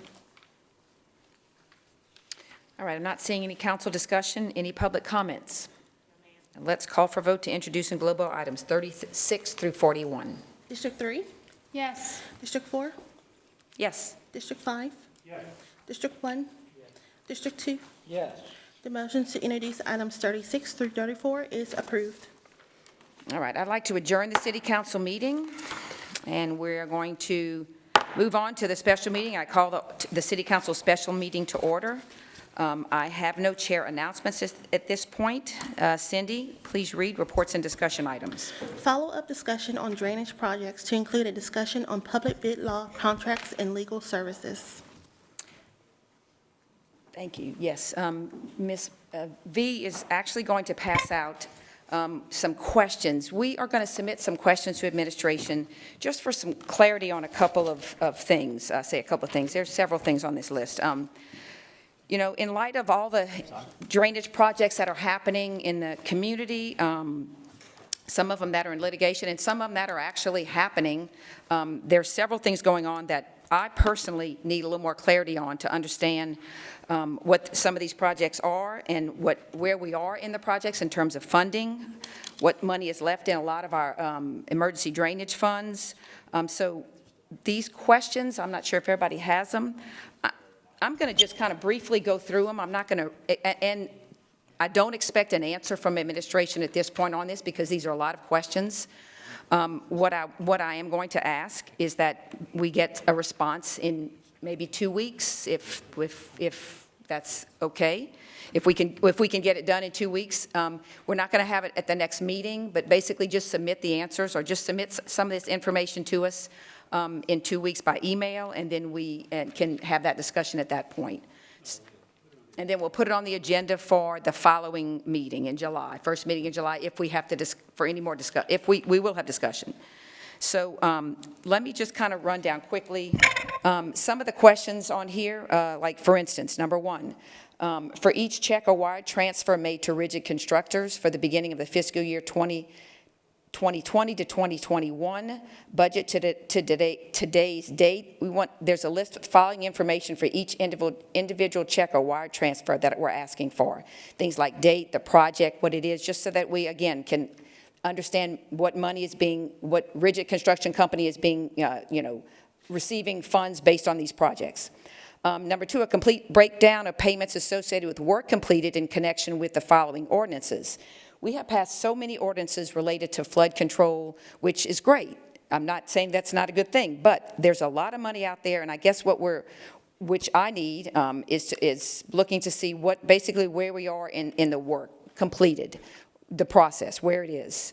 And we have them all listed right here. The information could be broken down by individual check or wire in the detail described in question 1, including all vendors. Number 3, for the projects identified in question 2, include all applicable bid information. This should include but not be limited to the bid dates, notice to contractors, information for bidders, addendums, conditions, specifications, bid forms, individual bid responses, and bid tabulations, just to give us an idea. And I don't know if you have all those for each one, but just, again, giving us some information about those projects from listed to how they were bid. Number 4, there appears to be several different projects with the label Bayou Vermilion Flood Control, just trying to understand what those are. I know we have several ordinances, and I'm sure there's a project associated with them. Again, I don't think that was, when we had our drainage meeting the other day, we went through some of this, but it wasn't clear in terms of which projects were associated with those ordinances. Again, where the money is in terms of where we are with the projects. So again, that's what number 4 is. There's been at least 2 projects bid by Lafayette Consolidated Government as Bayou Vermilion Flood Control. How are these bids related to the projects approved for funding by the city council, by the city and parish councils? Let's see, number 6, what is the scope of work contemplated in the CMAR contract with Rigid? Just getting a little more information about the CMAR contract. I'm not sure how that applies. And then what are the cost estimates of individual components of the Bayou Vermilion Flood Control Project? And are any of these individual components estimated to cost more than $25 million by themselves? What design professionals were consulted as part of the Bayou Vermilion Flood Control Project? What are their fees? Were their fees included in the CMAR contract? And who are Rigid principal owners? Again, this is a lot of information, I realize that, but we're trying to get a handle on the money and where the money's going, and I know y'all know, but we don't maybe have that quite as clear on that information.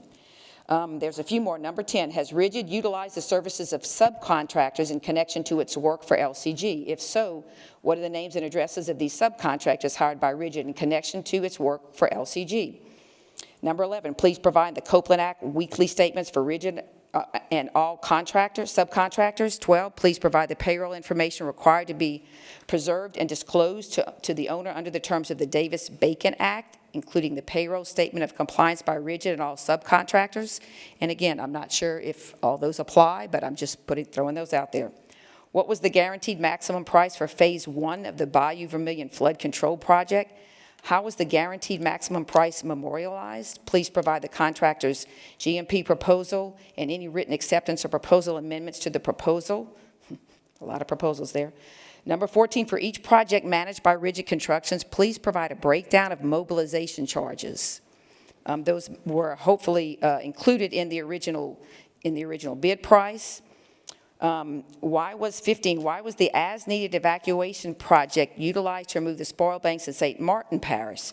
How can the administration justify paying nearly $2 million in mobilization charges for the spoil banks work when the bid for that work was specifically required mobilization costs to be worked into the unit prices? And basically, 16, at what point was it determined, or should it have been determined that the spoil banks removal would require barges? If it was known prior to the as-needed evacuation project being bid out, why were barge costs not included in the bid form? Again, a couple more questions there, below there. And then 17, what percentage of each rigid constructor's projects have been completed? And please, number 18, last one, please detail how the terms of the CMAR contract allow for payments of mobilization charges by providing us with a contract, and does the contract allow for the payment of change orders? What is the process for approval? Does the administration justify paying demobilization charges on a CMAR contract? So again, I realize it's a lot of questions. If you could provide us with these answers, just so that we, again, can have a better understanding of what's happening with the projects that we're doing, where we are with them, and then what kind of money is still wrapped up in these projects. Because as we get into budget, we need to understand where we are with our general fund and how much money might be coming out of that. So I see you want to say something? Oh, yeah. I figured you would. I'm ready for it. There you go. You're up. So I would love a copy of those 18 questions. I'm sure we all would. Oh, you didn't get a copy? Oh, did you have copies for that? I thought we had made copies. When were these questions finalized? Apologized. Do you know? When we probably finished typing them this morning. So yesterday, when we were notified via email, we were told that we would be provided the questions in advance of the meeting. Okay, well, and had we known that there was going to be 18 questions, we could have, Melinda has been sitting here now for 5 hours. She could have been actually working to answer these questions. So we met a month ago about protocols and, frankly, just courtesies. And had you just provided us this, I would have stayed here, I would have been here. But I just don't think it's fair that we make Melinda sit here through this when you've had these since this morning and you put it in the email that we would be provided these in advance. I wouldn't have made her sit here. I would have sat here, we would have taken it. I'm so confused as to why this is happening. Well, first of all, you were also told in email that these questions were not to be answered tonight. We were going to present you with the questions. No, we weren't. That was not... Okay. We were told to have directors here and that we were going to have a discussion on Could I read the email Please that I read the sent? email, because I did not think that was in the email. And I did not say that the questions would be provided in advance of the meeting. The council members, Nanette Cook and Glenn Lazard, asked that I send the email because the agenda was done or confirmed, and I sent the email. A special meeting has been called to... Ask that I email and give you all a heads up on the item. Given that it's a follow-up item, the drainage, you may very well have responses readily available. They do understand that you do not have responses to a couple of questions. A hard copy of questions will be provided during or immediately following the discussion. So you're right. Yes, right. You're right. But it does say that they were being worked on. And we were specifically asked to have directors present. So if you didn't have any intention of directors being present, I just think that the courtesies could have gone a lot further. You're asking for heads up, we're asking for heads up, we'll continue to work for heads up. We will get all 18 of these questions answered. Everything's tip-top. I'm confident of that. I'm not upset about the questions. I can't believe we had to have a staff person sit here for 5 hours. I didn't ask for directors to be here. That wasn't... Yeah, and I didn't ask either. Yeah. In the email, I didn't ask that I don't know where you got that from. Basically, my intention was to present you with the questions and give you time to respond. Okay. Well, the email was sent to directors. I didn't send it to directors. The implication is there. So we're good. Well. Thank you so much. I really do appreciate these questions. It's going to be very helpful. Everybody's going to be very pleased with the outcome, and we're going to see that everything was on the tip top, and Jeff will let us know that it's not done the way he wanted to do and that we violated all kinds of processes, but we're going to be good to go. I'm a member of the public. You shouldn't be referencing me like that. You're a member of the media. Okay. Okay, so let's move on. So basically, those are the questions. I'm going to give the floor to Mr. Lazard. I need you to tap out, please, for me, Sidra.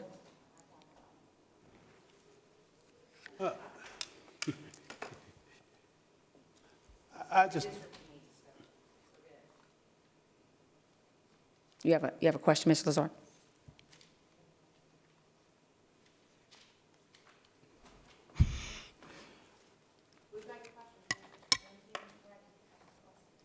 Well, I appreciate that. Any other comments from the council? Yes, there is some additional information I'd like, but I'll send an email request tomorrow morning. Okay, sounds like we are done with that. So, okay, let's move on to introductory ordinance. I need a motion and a second to introduce items 3 through 6 in globo. I have a motion from Ms. Hebert, second from Mr. Lazard. Cindy, please read. City Ordinance 85, 2022, an ordinance of the Lafayette City Council providing for redistricting of Lafayette City Council districts and the adoption of City of Lafayette Alternative Plan 1 to establish new Lafayette City Council districts in accordance with the 2020 federal census by the United States Bureau of the Census. City Ordinance 86, 2022, an ordinance of the Lafayette City Council providing for redistricting of Lafayette City Council districts and the adoption of City of Lafayette Alternative Plan 2 to establish new Lafayette City Council districts in accordance with the 2020 federal census by the United States Bureau of the Census. City Ordinance 87, 2022, an ordinance of the Lafayette City Council providing for redistricting of Lafayette City Council districts and the adoption of City of Lafayette Alternative Plan 3 to establish new Lafayette City Council districts in accordance with the 2020 federal census by the United States Bureau of the Census. City Ordinance 88, 2022, an ordinance of the Lafayette City Council providing for redistricting of Lafayette City Council districts and the adoption of City of Lafayette Alternative Plan 4 to establish new Lafayette City Council districts in accordance with the 2020 federal census by the United States Bureau of the Census. All right, I'm not seeing any council discussion. Any public comments? Let's call for the vote to introduce in global items 3 through 6. District 4? Yes. District 5? Yes. District 1? Yes. District 2? Yes. District 3? Yes. The motion to introduce items 3 through 6 is approved. All right, thank you, Cindy. These ordinances will be on the June 21st City Council meeting agenda for final adoption. I am so happy to do this. I adjourn the City Council meeting. Y'all have a great evening. Bye.